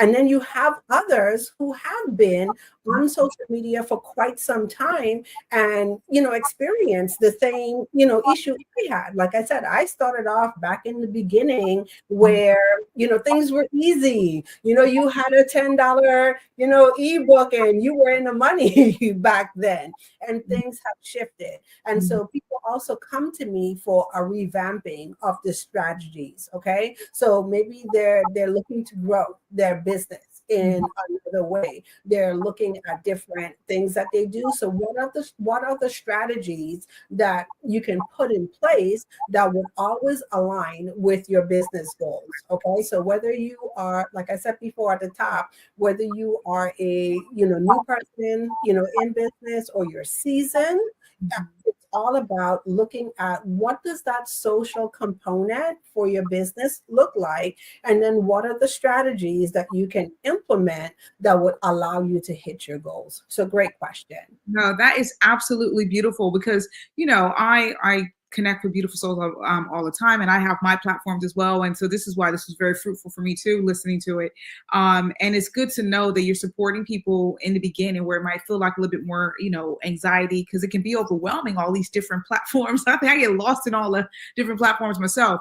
But equally, I love that how you are able to support people to scale, or do that facelift, revamp from where they are, but still keeping that authentic message. And I think that's the key anyway, because I think I loved your question when you said, well, what is your purpose for whatever you're about to put out? What is your purpose for putting it out? And that is so key. That is so key. So before I let you go, please dive into, I've already taken your details, so but please how everyone that's watching can find you, the best way you will want them to connect with you. Let us know your perfect channel. Yeah. So one of the best ways you could connect with me, I could be found on also, well, I shouldn't say all social media platforms, because definitely not all, but Facebook, Instagram, LinkedIn, I am Turia Hodge. And so if you just search my name, you will find me. The place that I enjoy hanging my hat is on Facebook. That's where my community is. And the name of the community is called Storytelling for Super Achievers. And I would like to offer the audience today a gift. And so one of the things that I have the opportunity to do in the vein of collaboration, I have the opportunity to collaborate with Suzanne Hart, and she is speaking and storytelling from a mindset perspective, right? And it's one of the things that I found paired so well with social media, because it's all about how do we show up online, how do we show up as influencers and attract those people. So I no longer tell people it's about finding your clients, because I think we've all heard that, right? But it's about for us how we show up in such a way that we attract our people, our divine people to us. And so I would love to invite the listeners of the Black Business Olympics to join us on our Unleash the Power of Your Story Masterclass. And so I will drop the link in the chat, and that's utpmasterclass.com. I have to remember it for a second. So it's UTP for Unleash the Power Masterclass.com. And that's happening on May the 17th, and it's May the 16th, and it's a free masterclass. So I'll put the link on there. That is amazing, Taria. It's been a pleasure having you here on the Black Business Network, and I'm sure we'll be collaborating and speaking soon. Have a beautiful, blessed day. All right. Jesus is coming, and I'll see you on the other side. All right. Thank you. The Black Business Expo mission is to raise funds for high school seniors going to college or kindergarten through 12 entrepreneurs. This expo was a fundraiser for students. You may go to the www.blackbusinessexpousa.com to donate to the scholarship fund or use the Cash App that's somewhere on the screen. Our goal is to give laptops and up to $5,000 to 10 students, and students can register online at www.blackbusinessexpousa.com. Every dollar counts. So we want to remind you to donate to the scholarship fund. And we want to thank our Black Business Expo USA sponsors, the NC100, Moody Capital Partners, Suede Soul, Lotus Ritchie Coaching and Training, Carolina, Virginia Minority Supplier Development Council, Step Management, the Hello LLCC, Barbara H. Smith LLC, Margie McLean Foundation Incorporated, Genius is Common, Earth Essentials, 5-Star BDM Media, Mullane Shawnee Global, Executive Women's Success Institute, The Quality Coaching Company, Superwoman Business Services, Creative Force Studios, Lee Entertainment, Artist App Design, and the Black Business Expo USA. Genius is coming, and I'll see you on the other side.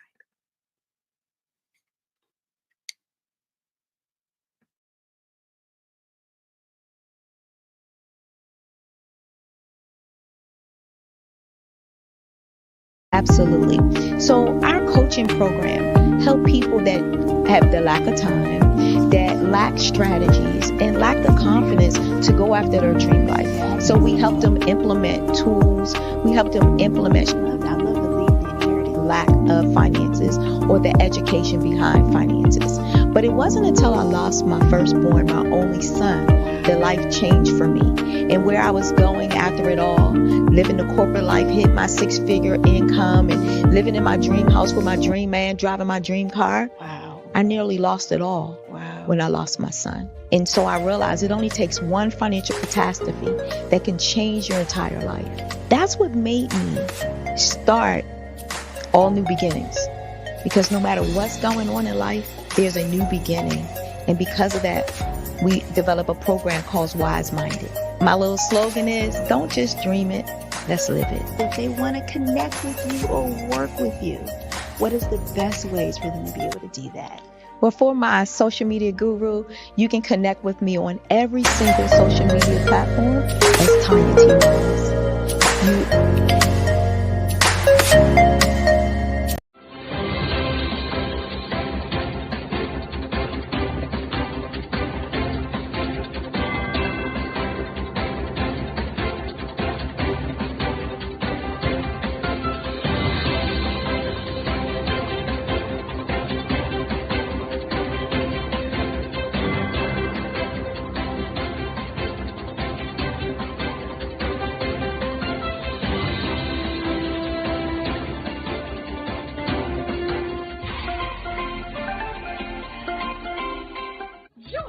Dr. Eric Kelly III and a host of phenomenal speakers from all around the globe for this 7-day virtual event that you don't want to miss. The mission of the Black Business Expo is to raise scholarship money from kids all the way from high school, all the way from college. The Black Business Olympics is one of the largest Black business showcases in the world. It is an opportunity for businesses and companies to showcase their businesses globally. We are going to be giving away laptops up to $5,000 away to students. Again, I'm Olivia Appleberry, the founder of 2 Cents Finance and one of the speakers for the expo. I am so excited to see you there. For more info, go to www.blackbusinessexpousa.com or call 919-308-9090 and hope to see you there.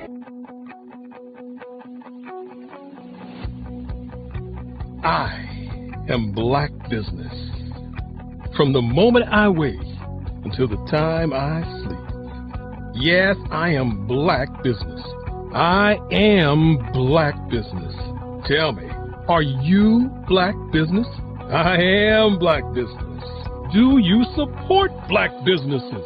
Listen, I support Black business because I am Black Business. Black Business Expo, one of the largest business showcases in the history of Black business in the world. The world! Sign up today at www.blackbusinessexpousa.com or call 919-308-9090. I am Black Business. I am Black Business.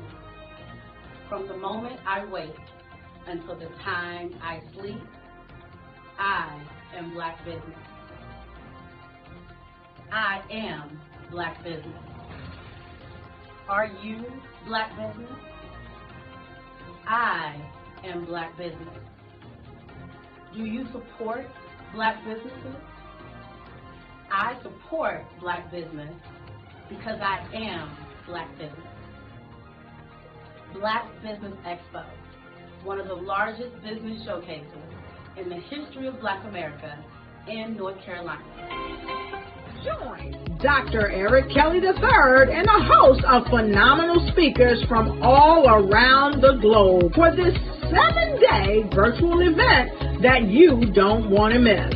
The mission of the Black Business Expo is to raise scholarship money from kids all the way from high school, all the way from college. The Black Business Olympics is one of the largest Black business showcases in the world. It is an opportunity for businesses and companies to showcase their businesses globally. We are going to be giving away laptops up to $5,000 away to students. Again, I'm Olivia Appleberry, the founder of 2 Cents Finance and one of the speakers for the expo. I am so excited to see you there. For more info, go to www.blackbusinessexpousa.com or call 919-308-9090 and hope to see you there. I am Black Business. From the moment I wake until the time I sleep. Yes, I am Black Business. I am Black Business. Tell me, are you Black Business? Black Business Expo, one of the largest business showcases in the history of Black business in the world.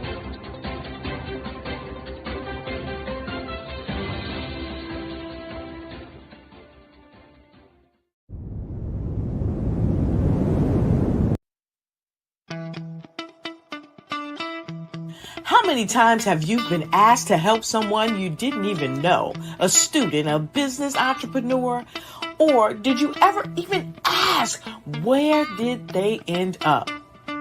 That business, that friend, that entrepreneur. Well, just maybe they ended up in a gang, bankrupt, homeless, or worse, dead. Maybe they turned to crime, drugs, and alcohol. Did you ever wonder? Did you destroy their dream, or was your life always so easy? At the Black Business Olympics, we started a movement to help students complete. Give them hope and foster success. Help them to leave their dreams of providing laptops, computers, and up to $5,000 in scholarship funds. Today, we ask you to help a student, a business owner, or an entrepreneur to realize their dream by sponsoring them, supporting them, and buying from them. Consider this. With $1.6 trillion in our Black community, we only ask for a small donation for our students, our businesses, and our entrepreneurs. And you can change a life today. So I ask you, what are you going to do? Sit on the sideline and watch our students in high school be losers, miss out on their dream from lack of resources? Or are you going to donate to the movement and change their future and yours as well? Give us a call today at 919-308-9090. Change their life by investing with action to the Black Business Olympic Fund. The Black Business Olympics, one of the largest business showcases of Black business in the history of the world.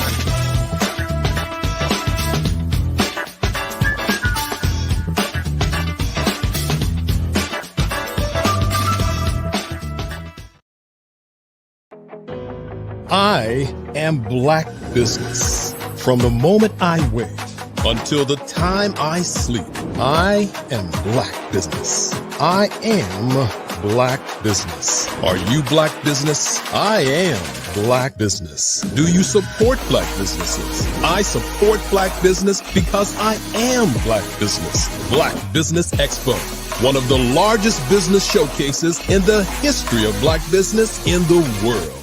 Sign up today at www.blackbusinessexpousa.com or call 919-308-9090. I am Black Business.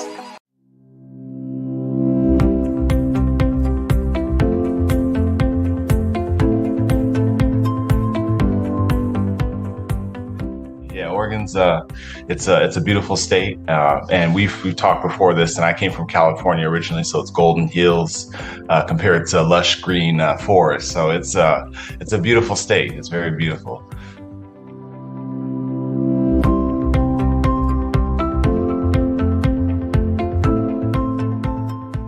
Understand how to take your what you know in the real world as a human and what you know about your business.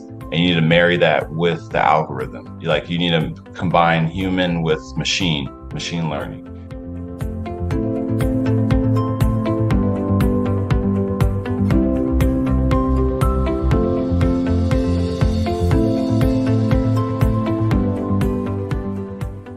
I was always attracted to the psychology, behind digital marketing and why do people do the things they do. But then it's quantifiable, right? So then you can attach revenue to it, right? And it's like, well, if I can understand and get to the mind of different segmentations, then I can start to show them things that will get them to buy the product that I'm trying to show. And to me, that's just fascinating. That is amazing that you can do that.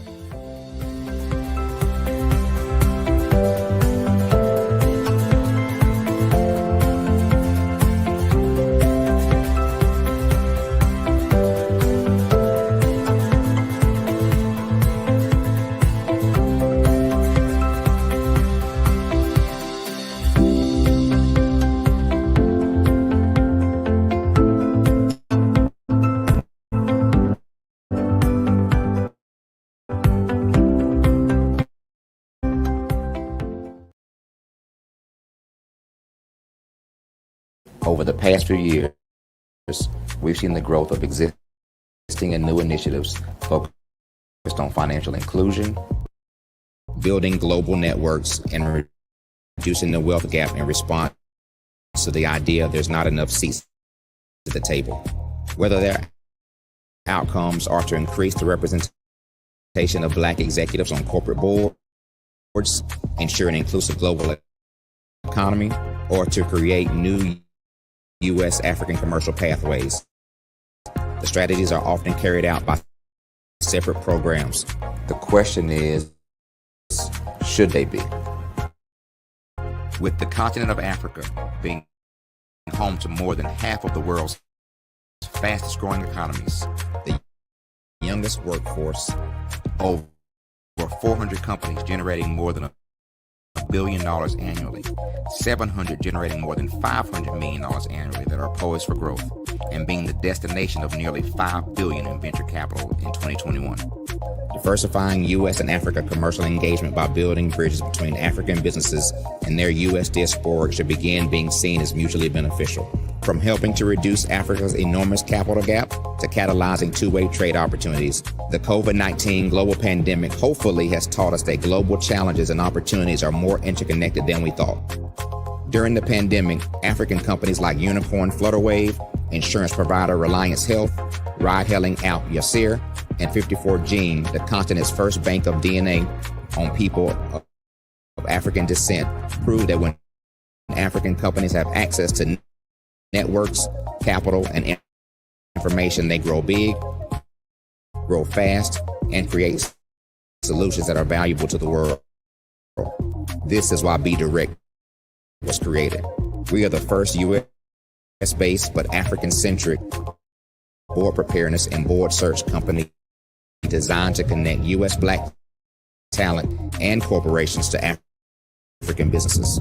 Unique and fundamental to Be Direct success is our process of helping board candidates adapt their experience and networks to an African context before they're connected to high-growth companies that are looking to locally and globally scale. From our focus groups with African business execs and government leaders, we don't ignore the sentiment that business is easy, but people are hard. Having a pool of board candidates with hard-to-access networks and extensive experience across the business life cycle, including successfully raising capital, is table stakes for an initiative like this. So yes, we have that. But corporate or entrepreneurial success in the U.S. does not guarantee success in Africa. Developed alongside industry partners on the continent, our training program, Be Direct Prep, is designed to transpose their experience to create cultural comfort, understanding, and a commitment to helping businesses in Africa scale. Our board governance sessions are African, continental, and country specific, integrated with cultural awareness and dexterity training. Master classes led by African industry execs and mentoring and coaching from African continental-based facilitators. But even more unique to Be Direct Prep, we cap off our training program with an immersion trip to help candidates that have not been to Africa before see and feel Africa's complexity an opportunity from African soil. We all know traditional network-based board placement has historically left a lot of us out of ever really being in the paid board pipeline. Our strategy supports the work of many great organizations that are successfully filling seats at U.S. board tables by creating more tables for those that are still left on the sideline. It's time to start seeing the role and value of U.S. Black talent and businesses on the continent of Africa differently. Old perceptions and habits limit economic inclusion. Let's transition Black talent and the African businesses they will support from the periphery of the global economy to its core. Living in a global lockdown, we all know now how fast local and global economies can change, and see the value of having businesses that hire, strengthen local value chains, and even grow globally. Status quo in any form holds back progress.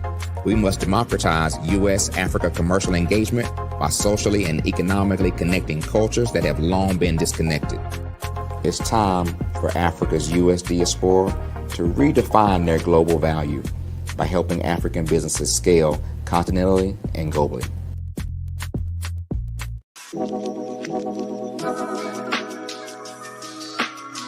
The African company and the African CEO is making a conscious decision to bring on someone external to the continent versus bringing on someone who is from Ghana or Kenya or South Africa.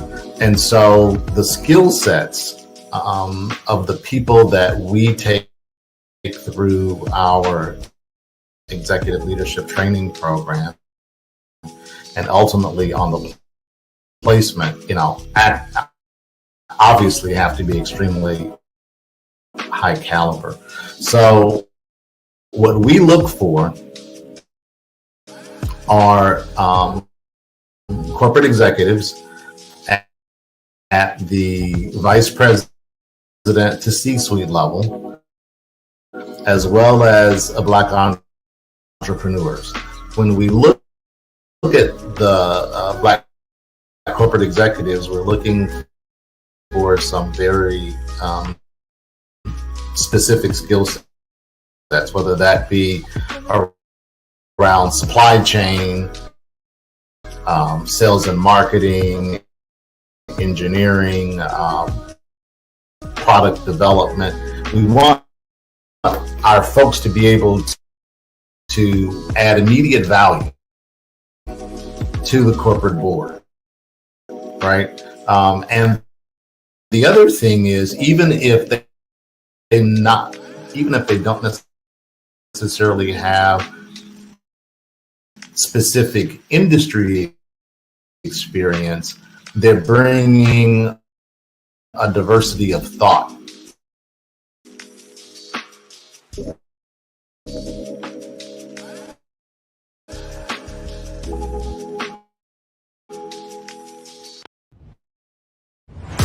Social media is evolving. It's more vibrant, more colorful, more energetic, and so are you. It's not just photos anymore. It's video, it's audio, it's subscriptions, and now there's Fanbase, a new monetized social network. Fanbase delivers the complete native app experience with full content monetization for every user. No algorithms that shadow ban your engagement or growth, and no ads. Follow anyone for free and subscribe directly to your favorite creators for $4.99 a month. Plus, show some love by tipping on any post. Also, make a Fanbase page and monetize your content the same way. Finally, connect with your followers by posting the amazing content you already create. And now, get paid for it. It's time to energize and monetize, because everyone's a fan of something and everyone has a fan base. Artist to me is a creative expression of something from nothing. You know, it explodes onto the canvas, or it explodes on in my work. One of the things that I try to do more than anything is I try to just give the lines and the movements and emotions and expressions into what I do. Art really means to me a chance to express how I feel deep down inside. Most of my art begins as a thought that I might have, you know, whether it's sports, whether it's history, whether it's a woman or a man. It pretty much starts as an idea of thought before I get into the actual image of what I'm going to draw. I do a lot of historical pieces. I was a history minor in college, and I love to do history pieces. And a lot of times I'm thinking about history, and then I try to make that history impact you as you look at it. That's one of the reasons that I do pictures so large. People ask me, why do I do pictures so big? And I tell them, I want the piece to impact them as they're looking at it, to kind of dominate their space. And most of my pieces I try to do off page. I don't try to do anything that's going to be in those four corners or in a square. And I want your imagination to be a part of the piece that you're looking at.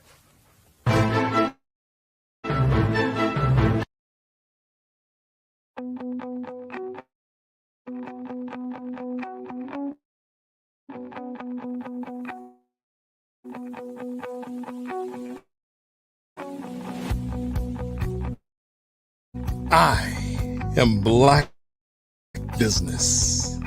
From the moment I wake until the time I sleep. Yes, I am Black Business. I am Black Business. Tell me, are you Black Business? I am Black Business. Do you support Black businesses? Listen, I support Black business because I am Black Business. Black Business Expo, one of the largest business showcases in the history of Black business in the world. The world. Sign up today at www.blackbusinessexpousa.com or call 919-308-9090. I am Black Business.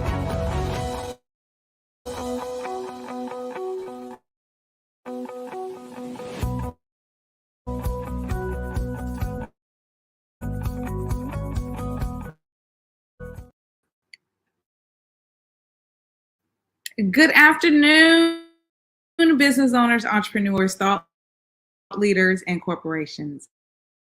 Welcome to the Black Business Network. My name is Spiritual T, and I'm your business moderator for this afternoon on the Black Business Network. The Black Business Network is a 24-hour business network showcasing Black businesses, Black owners, entrepreneurs, and thought leaders worldwide. We have speakers from North Carolina, London, Singapore, Africa, Japan, and cities all over the United States.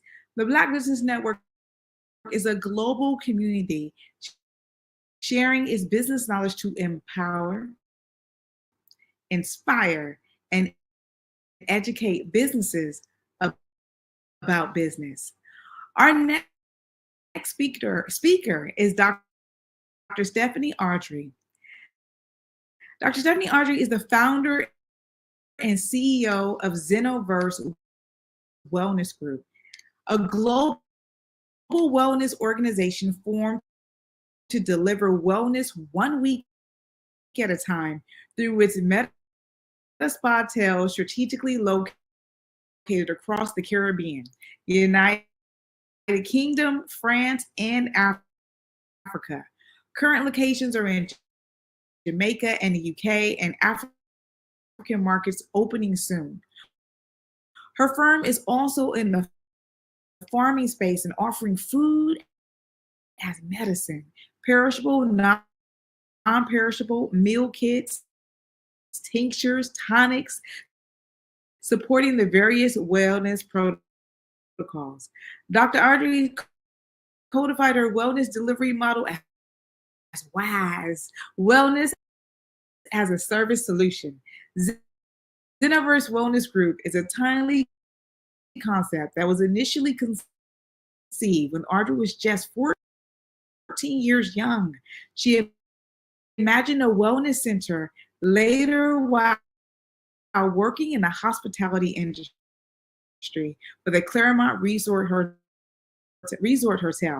She was on the marketing team, and when they rebranded the property after investing over $1 million to launch what was then a new concept, spas at hotels. I present to you Dr. Stephanie Audrey. Hi, greetings. Hi, greetings, beautiful soul. I'm so excited that I get to interview you in this fireside chat. How are you?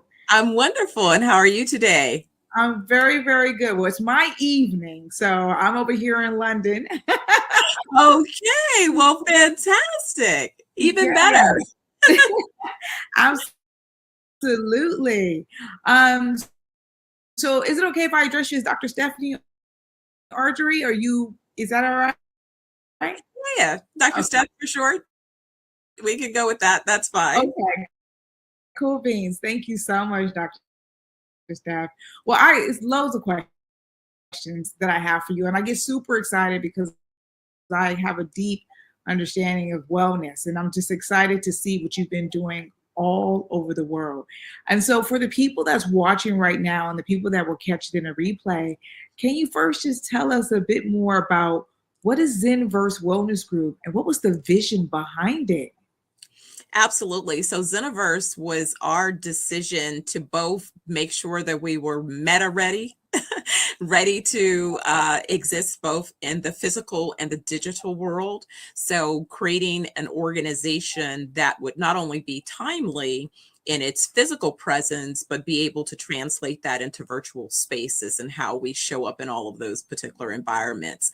So thinking forward always. But when I looked at the idea of wellness, what I realized is I was really first introduced to this idea of wellness at 9. It was my mother who made this big declaration. We had just bought our home, and she decided that now that she was responsible for cooking, she was going to teach me how to cook differently than she experienced. And so she set a clear intention that she did not want me to have any lifestyle chronic illnesses. So she bought 2 books. My school was having a elementary book sale, and she bought a book called Back to Eden, and she bought a soul food cookbook.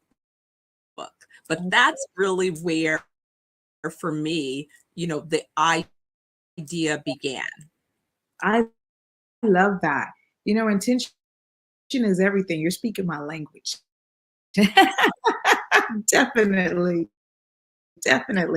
So right back from when you were young, having that instilled inside of you has been sort of the foundation to this. So that inspiration then led you to get to Medi Spa Hotels, TM, and expand your wellness across multiple countries. Can you tell us a bit more about that global expansion?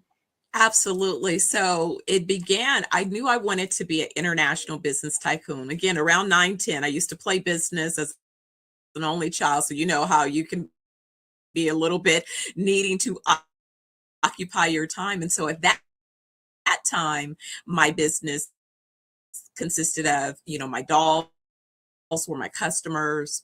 I knew Tinky, but by touch before I knew what that meant. I had every form that I could find from my mom, from her Mary Kay business to real estate forms.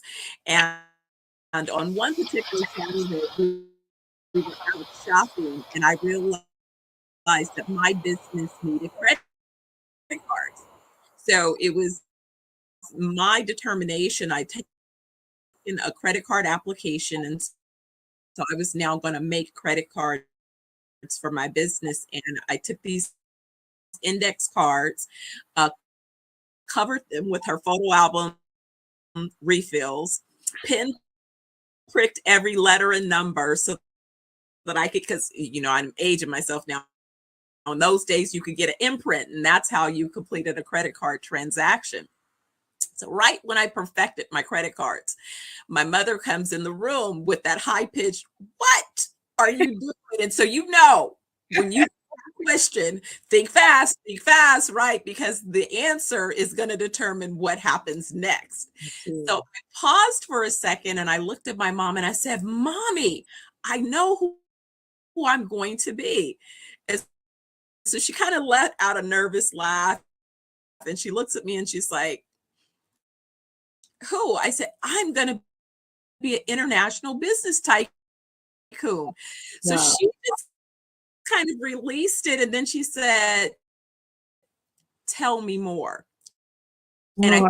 think that was the most brilliant thing, because believe it or not, I actually had a vision. I said, "Mommy, I see myself. I'm in the boardroom. Everybody's paying attention. The San Francisco Bay Bridge is out the back window. Like I could see it. I'm wearing a navy blue pinstripe suit. Like I could see all of those details." Wow. And didn't think about it again until I was being interviewed for a television show at 20, right when I was sort of contemplating the next levels of my company. And at that point, I'd already started an international version of my company. I hadn't expanded yet, but I was on my way to my first level of expansions, which first allowed me to have 5 market locations. And then later, I did a JV where I ended up with 8 market locations. And so I've sort of been building over the course of my career to be ready to go international. But, it's been like this vision. And that's why I tell people it's so important to recognize the vision and to create it in colors for yourself. And so I became a fan of vision boards and, journaling, making my plans. But that's really where the seed was planted. Oh my goodness, Dr. Steph, I think my cheeks are we just got started. And I'm like, the smile is so big. I think you're tapping into my inner child. I'm like, yes. I'm telling myself, oh my God. But this is good. This is very, very good, because it's so inspirational to hear you talk about how that seed was that vision for, being a young child. But what I really love with that connection between you and mom, and how she paused and said, "Tell me more." And then she poured into you. And then that just blossomed, it seemed, into, I'm going to say that was the beginning or the foundation. And it has blossomed to where you are today. And that gets me to the question of, Zeniverse, the wellness group, like, how would you say it differentiates itself from other wellness group organizations around the market or just around the world? How would you say it's different? So so now wellness has become a big thing. Expected to reach just under $700 billion in the next couple of years globally. I originally started looking at wellness resorts in Europe because what I realized about a decade plus ago when I wanted to do a deeper dive was that there were plenty of wellness resorts and treatment protocols that existed. But what I noticed is it wasn't really an Americanized kind of thing. Definitely wealthy or culturally focused rules tended to lean in to those types of places more so. So really the journey kind of happened with a pivot. I started off in advertising, marketing, communications, where I had an opportunity to advise Fortune 500s. After my experience with Claremont Resort, I ended up being an advisor to Hyatt, Park, Oakland, and some of these other hospitality brands and assets, as well as a young entrepreneur, I was asked to give a keynote address. I remember for the National Conference of Black Mayors. And again, I couldn't have been more than 22 at the time. And so after that, each of the mayors invited me to their various cities to give them advice on economic development opportunities. And so again, from a strategic point, I could see opportunities. We would talk about entrepreneurship, entrepreneurial opportunities. We were doing incubators and accelerators again before that became a thing again. But it was at that time that I noticed is every time I gave a recommendation, somehow or another, the real estate developers would come in and make money. And I couldn't figure out how they got paid, but they were making money. I'm like, that was my idea. Right. That's my idea. How are they making money? So really what happened was sort of a good thing and a bad thing. And that the bad thing was suddenly I lost my mom after my 30th birthday. She took a nap. She was only 48 at the time and died from a brain aneurysm. That was my, heartbreak, devastation. I say I hit the wall. I hit that fork in the road. But what I decided was that I was going to bring the rest of her life to life. And I was going to go ahead and take the leap and leave advertising and start all over in real estate development. And that's what I did. And so now I spent the last, 2.5 decades of my career in real estate development. And thankfully, I began my career. I had the vision about mixed use and other types of uses. So I started the career there. What made me create the Medi Spa Tales as a concept was about 15 years ago. I was speaking to some hotel developers. In fact, the brother that developed the largest Marriott in DC, and we were looking at franchise opportunities. But me being a strategist, I already knew that I wasn't so interested in just somebody else's franchise, to be honest. So I had this opportunity to speak and say, hey, what do you think about this idea? And he said, you need to develop your idea. Well, that's great, but typically my smallest development project is about $150 million project. I figured by wellness, Medi Spa tells I needed about $500 million. So, when you're coming out from the beginning, people are looking at you like, we don't know anybody like you that's received a check that big. How are you going to do this and all of those things? But that's really what said that, listen, I'm about branding. I'm about creating intellectual property and assets. And I'm about blending my real estate knowledge with my market knowledge, my business knowledge, and understanding global markets. So I have basically framed us as the Marriott for wellness, in a sense. So when you look at Marriott owns several brands that are similar to my first three brands. The W is like my 420 wellness brands. The Four Seasons would compare to my Amani Haba brand. And my luxury, ultra luxury brand, Turquoise, is similar to the St. Regis or the Ritz-Carlton. So because again, of understanding these markets and understanding the business opportunities, really looked for an opportunity to distinguish ourselves.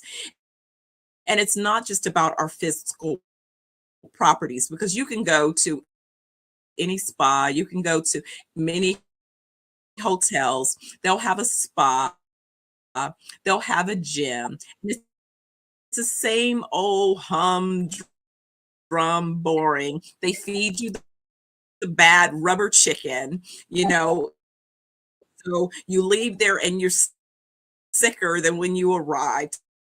So basically, I said I was going to fix all of those things. Okay. Very deliberate. So we focus on mind, body, and soul healing. Yes. Yes, I love that. I love that. And I love the way that because anyone that you take us through the journey, because I really feel I'm very visual. So I felt the story along with you. And so it really is inspiring and empowering for anyone that is watching, because what you're doing, what you're saying is that how you're evidencing how things are transferable, your skills, and then how that can pour into whatever it is you want to expand in your dream. And it sounds very much so solid that what sets you apart is, everyone needs healing whether they know or not, right? And so it sounds like you got that formula locked in. So we're talking about healing. What wellness protocols do your organization offer? And how do they contribute to the overall well-being? Because we're already tapped into that. Absolutely. And it's an excellent question. And so the first thing that we do is when you book your wellness retreat, and it's 7 days. So when Dr. Oliver, and since you said you're in London, you probably have heard of Dr. Aubrey Oliver, because he has a practice there as well, and is on UK Galaxy Radio, broadcasting around the world on a regular basis. So when we combined our visions around what we wanted to do with treatment protocols, really looked at, I said, well, what's the minimum amount of time that we could have someone and really make a difference in their well-being? So we established that would be about, a 7-day, 6-night kind of program. And so in that, what we do is we conduct an assessment. And so this assessment is a simple, invasive assessment, but it's thorough. So when I first participated in my assessment, about a 40-something page document, but it gave me an overview of how each of my organs were doing. And more importantly, it provided me with insight on things that the doctor hadn't identified, like my brain was being poisoned by hair dye and excessive cortisol secretions, and that I really needed to do a complete detox, a detox that would detox not only my brain, but every organ in my body that potentially would be compromised. But that it was really important to zero in on gut health. Yes. And so once we establish, so we focus on, when we say mind, we're focusing on thought leadership around helping you heal from emotional trauma, because that cortisol, and even current statistics telling me that, for example, women around the world don't know it, but oftentimes are suffering from post-traumatic stress disorder. And then that coupled with the stressors of hormonal changes and hormonal imbalances. And so we see it as I travel, and I see more and more women advancing in their careers and their lives. Sadly, they're carrying such heavy burdens and not realizing that if you're constantly sewing into everyone else, you're going to become depleted. Where do you go to get a refill? And it's not a 5-minute. Yes, you should take those 5-minute moments, but you really do need to do something a little bit more solid, more focused. You know, I spent one weekend where I did a test where I did a weekend in silence. And it was such a healing gift. It's such a healing gift to hear. And that's really kind of where we go. So we say mind, body, and soul. And so when we're really doing that deep soul work, being able to quiet yourself so that you can hear your ancestral assignments clearly. And you can only do that when you take care of the first two. If you take care of your mind and you take care of your gut, that body part of your well-being, then it begins to create the space for you to then have the capacity to then address your soul assignments. And it helps to have a tribe of other like-minded individuals that you don't have to explain your why in terms of why this would be important. It's important for them as well. Then you can deal with, now my personal why is about X, and you have a whole crew of folks saying, yes, you can do it. Let's go for it. Let's do it. You know, that's what I've envisioned, and that's what's important about the protocol. I love it. I love it. Again, you're speaking my language. I understand everything that you are sharing, and the true authenticity of sharing that, especially when you gave the example about women, and the changes and the hormonal changes in the body and how that impact, and just trauma in general, you know, people not having a deeper understanding of trauma on all levels, whether it's acute or chronic. So I'm enjoying that, how you guys are supporting people. And I just wanted to ask a sort of follow-up question before I move on, because I'm just excited I have so many questions for you. I'm so excited. But when you talked about having, the detox and having a scan, right? So I'm just curious because I know a little bit about a little bit when it comes to that, right? And so is that like I've heard of bioscans. Is that the sort of technology where it's reading the electromagnetic energy of the Yes. body? Yeah, okay. Yes.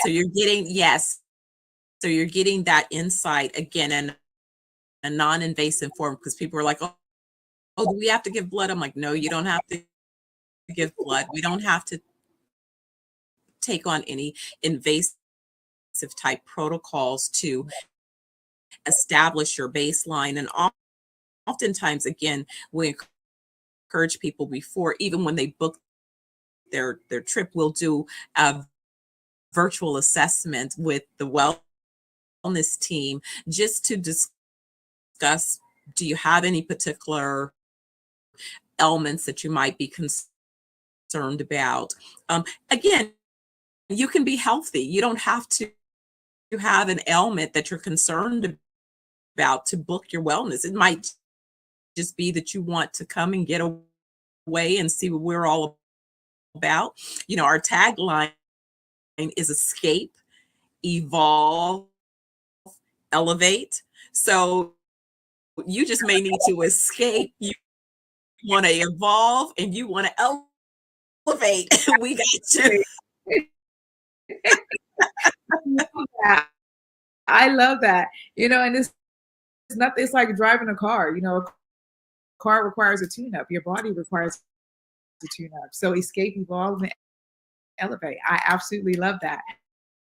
So that gets me. I enjoy saying "wise," So can you explain that concept of wellness as a service solution? Yes,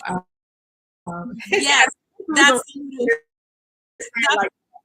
a little techie in me, right? Because I'm like, they're selling SaaS and all this other stuff. So I said, well, let me speak to my tech folks in a way that they can understand. This is really a wise. And so what I mean by that is that I really created a methodology, and there is technology that goes along with our solution. So when you become a member by being a guest, we are going to assist you by creating an opportunity for you to have a wellness vault where you can include your historical medical records, as well as you will have a record of all of the various treatment protocols. You'll have a record of all of our resorts that you've visited, all of our products that you've consumed, and then we'll both activate that with our AI so that we can notice any particular patterns, so that we can be predictive and preventative. We don't do sick here. We believe in wellness. Exactly. So we can see markers that indicate that something might be coming along. Perhaps you're taking, prescriptions or something that may conflict. Perhaps something has happened that's caused a spike, a change, an increase of your stress level.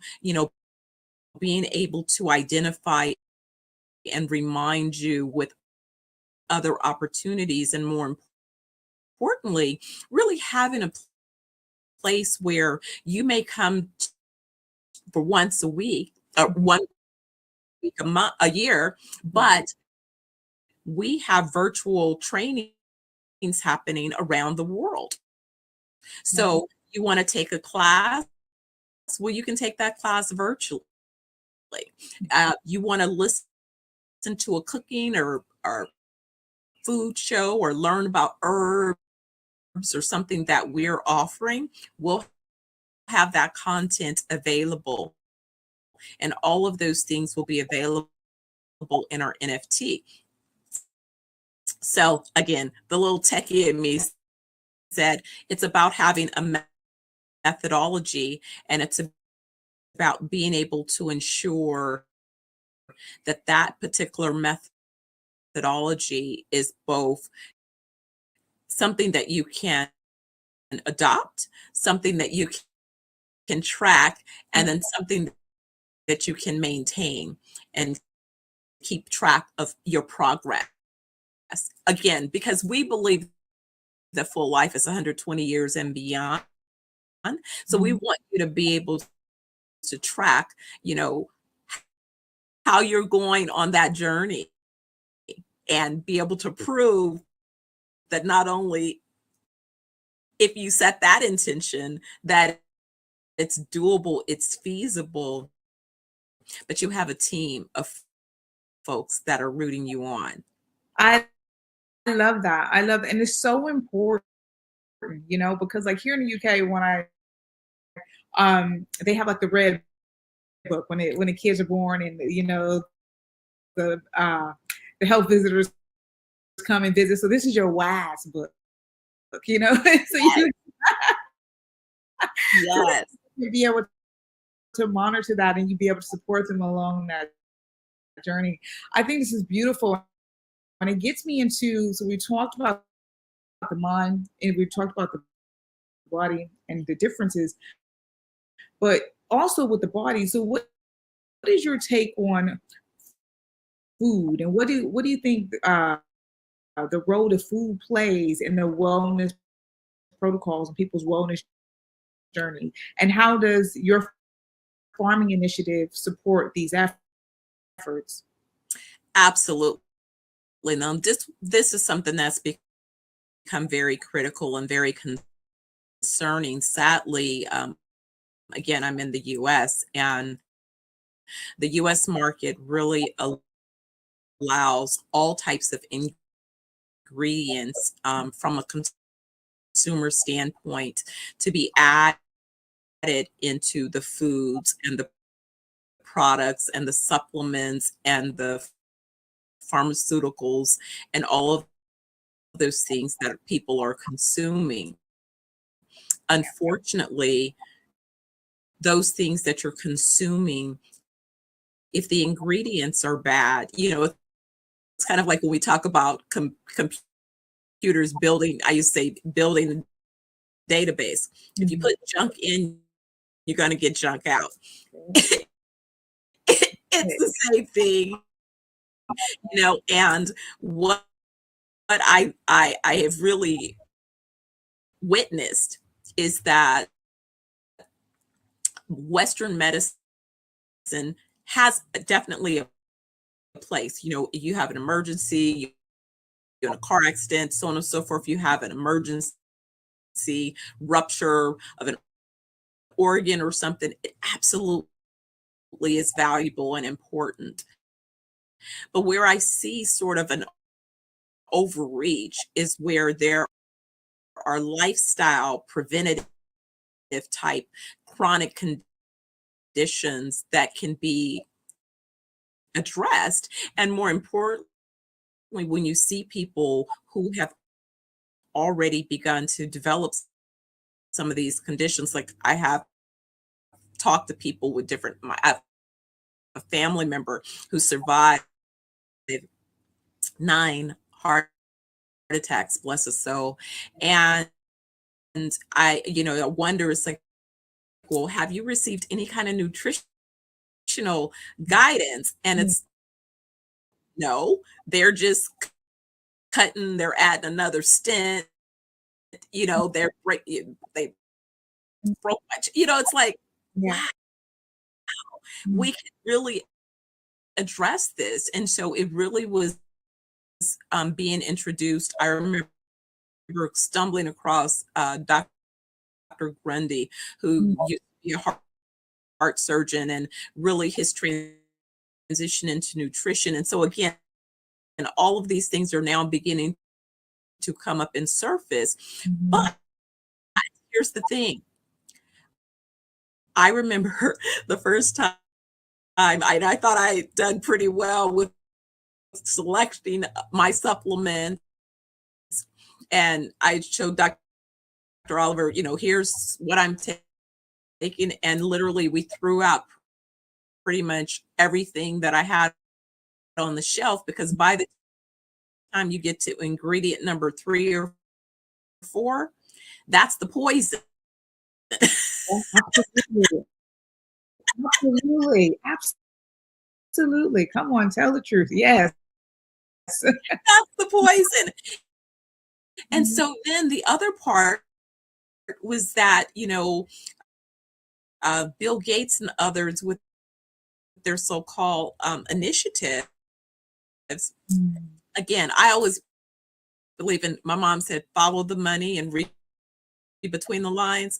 So it became really odd when I noticed that why would his organization be buying up all of the farms around the world, and in fact even pushing farmers out of the industry? And what's with all this GMO and seedless stuff? If the doesn't have seeds, how was it created? How is it sustainable? And so I'm like, I don't want to be used for experiments, but that's exactly what it is. And I think that it's amazing to me sometimes that my body just rejects anything. I remember when they first started introducing artificial sweeteners, like everybody else, I guess I didn't know it was any big deal. I tried one in the little pink package, and my body threw it up right away. And I was like, okay, I'm one and done. I'm reading the ingredients, and I'm like, that's why I didn't need to do this anyway. So avoid. I don't want any food, but again, high fructose corn syrup, all of these, rename it the soon as people become aware of the poison that it is. So with our initiatives, I began to, as I set up our locations, I said, we need to be located on either organic farms or beachfront properties. An organic farm, so that we can control from seeds to souls what it is you're consuming, and be able to certify with a level of certainty that we are not allowing poison to be part of our process. And so that's really why. And so with that, I began to look and say, well, if I'm going to create this opportunity, we need to have global access to these types of fruits and vegetables and foods. And so I created this initiative, Organic Farmers Global, which will be launching a release this week, because we have identified ways to help to mechanize farmers that don't have access to equipment.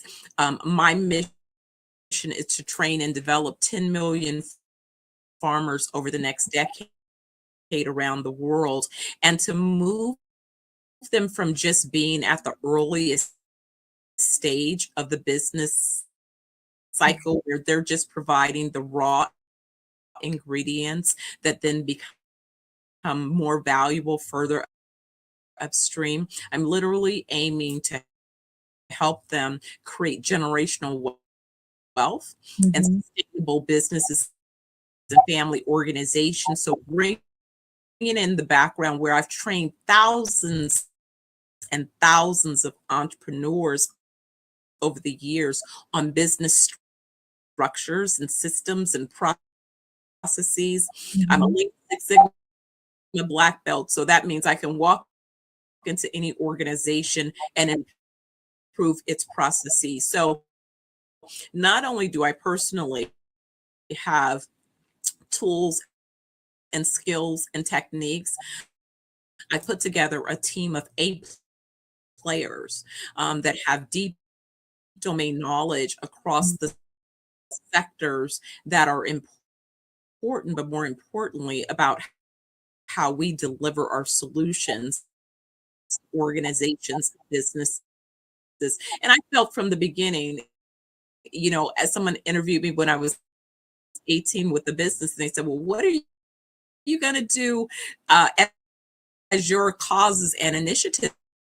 And I said, I was going to do things to help kids and to seniors. And I was to make sure that I always had a social impact initiative.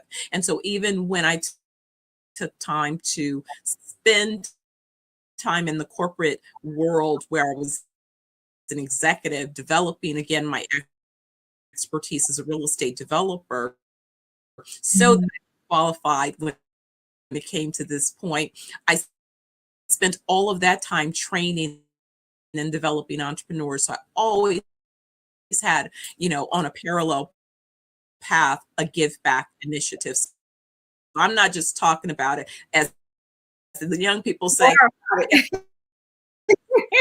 I got the receipts. You got exactly. You got plenty of receipts, and you know what? I'm looking at the time. I'm like, oh my god, we could be on here for hours. But I have 2 relevant questions for everyone. Pause that for a second and just hone in and recap what you were saying about food, because it was so potent and so powerful. Because you're talking about wellness, and what you're saying is getting. I think you said seed. I heard soul. You might have said okay. So I heard the souls. Souls, and to me that resonates so well. And for everyone out there watching and catching the replay, what you are saying at a very baseline is that's your route to health, is how you feed the body. And I've heard you say about the ingredients. You get to ingredient number 3 and it ain't it's not for you, and that authenticity, that truth, even your own journey, I think is inspirational, sharing that as well, because people get into routine about what life is, right? Or into a trend. And actuality, when you have preventable things, as you were saying, it's when you see people are passing away because of preventable diseases, this is why even your initiative is even more important. Just my observation from that. But thank you for that, for sure. So that brings me into, though, just for someone that's been on your journey with so much knowledge, so many connections in terms of how you've been bridging the gap from your marketing to the real estate, etc. For anyone on a wellness journey or on a business journey, I mean, what would you say were some of your challenges and sort of that they should look out for to help you excel? Feel forward. It's some of the same things that tend to come up. I've found myself being the first in many organizations. So when I I was the first Black person in an executive position in every organization that I've ever entered, it seems, sadly. And that place of coming in with a certain level of excellence, just that, because that's who I was, early on, before I had all of the so-called advanced credentials. I was excellent at 18 when I went on my contract with the California State Library Association right out of high school. So I've been excellent for a long time. I had people evaluating me early, going, well, you don't have this degree, you don't have that degree, but I'm advising you. How about that? But if you need me to get it, no problem, I'll get it. So it was that people would always try to find what they feel is missing and create that as the reason rather than focus on the solution and the outcome. So early on, I started documenting my journey by keeping a spreadsheet of the financial value that I made. So my stage name is Dr. Money. Not only because I have a DBA with an emphasis on venture capital, which is money, Dr. Money, but because I looked at every organization that I touched and the money that I saved for every organization. And like you said, I kept a track record of those things because that's what kept me in those doors once I entered those environments and had to deal with all of the other politics and all of those other things. And so now, as I'm out on the world raising capital, people are sort of gloss over when I said, well, my seed raise is $100 million. And they're kind of looking at me like you have the audacity. I'm like, listen, $150 million, $100 million is smaller than what it would take for me to build one project, and I'm buying 8. Right. Clearly, there's a genius in what it is that I'm talking about. And if you look at this value of this portfolio and the IP, the way that I put it together, that 100 million is a multi-billion-dollar organization, global organization. Not guessing, valuation there to support it. So, again, but they're like, well, we're not used to anybody that looks like you talking about this. I said, but I have not just, as they say, the credentials, I have the experience. The experience. Absolutely, Dr. Steph. Oh my God, we don't have enough time, but hold on. Because you're getting into an area as well that I would love to dive deep. So you definitely have to come back again because there's so much knowledge with you and it's such an inspiration. But when we get into, being a person of color and how you are moving through business and what that means and the challenges, it's just inspirational to hear your story, and how you document it and continued, because there would have been those challenges there. And so, no, thank you for sharing that. I really, really appreciate it. And I think, with all these projects you have going, right? So how do people, well, it's going to be a multi-layered question. How do they get involved? How do they find you? How would they get on the retreats? What's the best way to get it, even if they want to be trained or want to go into farm? You have so many different avenues for people to contact. What would be the quickest way to start? So I would send them to 420. It's www.420wellnessjamaica.com. You can start there, and that's where you can identify, us, get a little overview of the initial organizations that are opening, and get on our email list. We'll be putting information through that location. The Organic Farmers Global is organicfarmersglobal.com.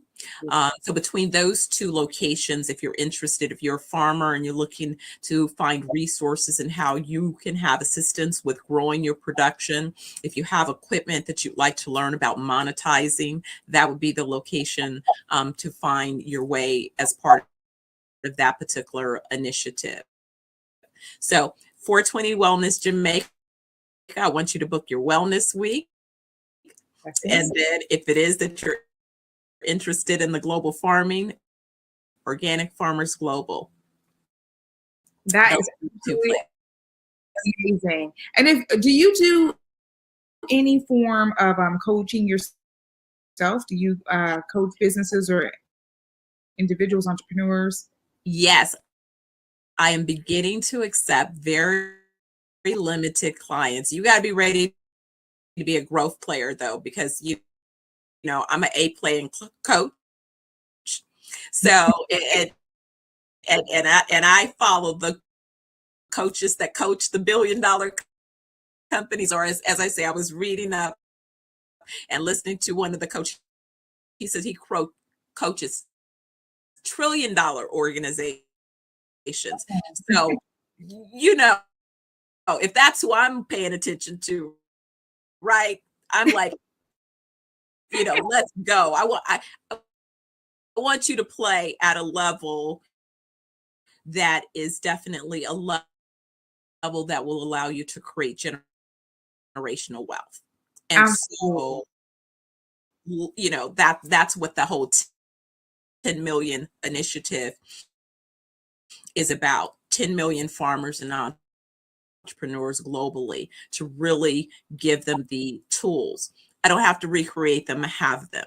So I can just give them and train you through a process that will produce outcomes. Because remember, you know, I keep the receipts. So I want to measure, because guess what? I tell people, look, if I gave you a strategy and that strategy is not working, I know how to pivot and fix it.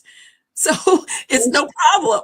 Yes, you do, Dr. Steph. You definitely got the receipts and you got the foundation solid. Okay. Thank you so much for joining us here this afternoon, my evening. It's been an absolute pleasure to interview you. Thank you so much. Thank you. I've enjoyed it, and I can't wait to see you. I'm going to be headed back to London. In fact, I have some acquisitions in London as part of this first phase as well. So you definitely make sure we contact and stay connected, okay? Thank you so much. Genius comment. And I'll see you on the other side. Thanks again. No worries. Thank you. Oh, what a beautiful soul. The Black Business Expo mission is to raise funds for high school seniors going to college or K through 12 entrepreneurs. This expo is for a fundraiser for students. You may go to the Black Business Expo USA.com to donate to the scholarship fund, or use the Cash App somewhere on this screen. Our goal is to give laptops and up to $5,000 to 10 students. And students can register online at www.blackbusinessexpousa.com. Remember, every dollar counts. So we want to remind you to donate to the scholarship fund. And let's thank our Black Business Expo USA sponsors, the NC 100, Moody Capital Partners, Suede Soul, Lotus Ritchie Coaching and Training, Carolina, Virginia Minority Supplier Development Council, Step Management, The Hello LLC, Barbara H. Smith LLC, Margie McLean Foundation Incorporated, Genius is Common, Earth Essentials, 5-Star BDM Media, Malaine Shaney Global, Executive Women's Success Institute, The Quality Coaching Company, Superwoman Business Services, Creative Force Studios, Lee Entertainment, Artistic App Design, and the Black Business Expo USA. Genius is coming. And I'll see you on the other side.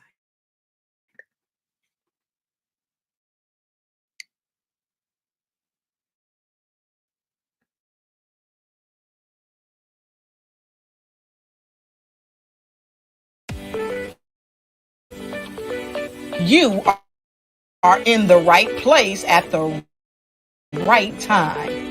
The Black Business Network opens again for its Black Business Olympics, a 24/7 broadcast on business, strategy, global branding, social media marketing, finance, advertising, and much, much more, featuring the top, most powerful entrepreneurs and speakers and thought leaders from all around the world as they gather together for this phenomenal event.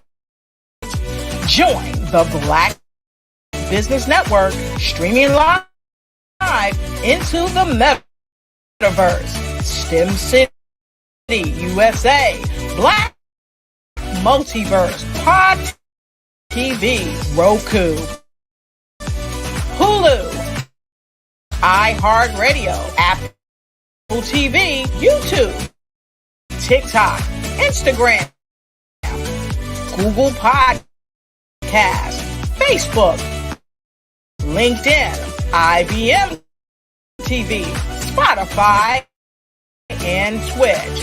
Tune in today and be a part of this amazing movement. The Black Business Olympics welcomes you.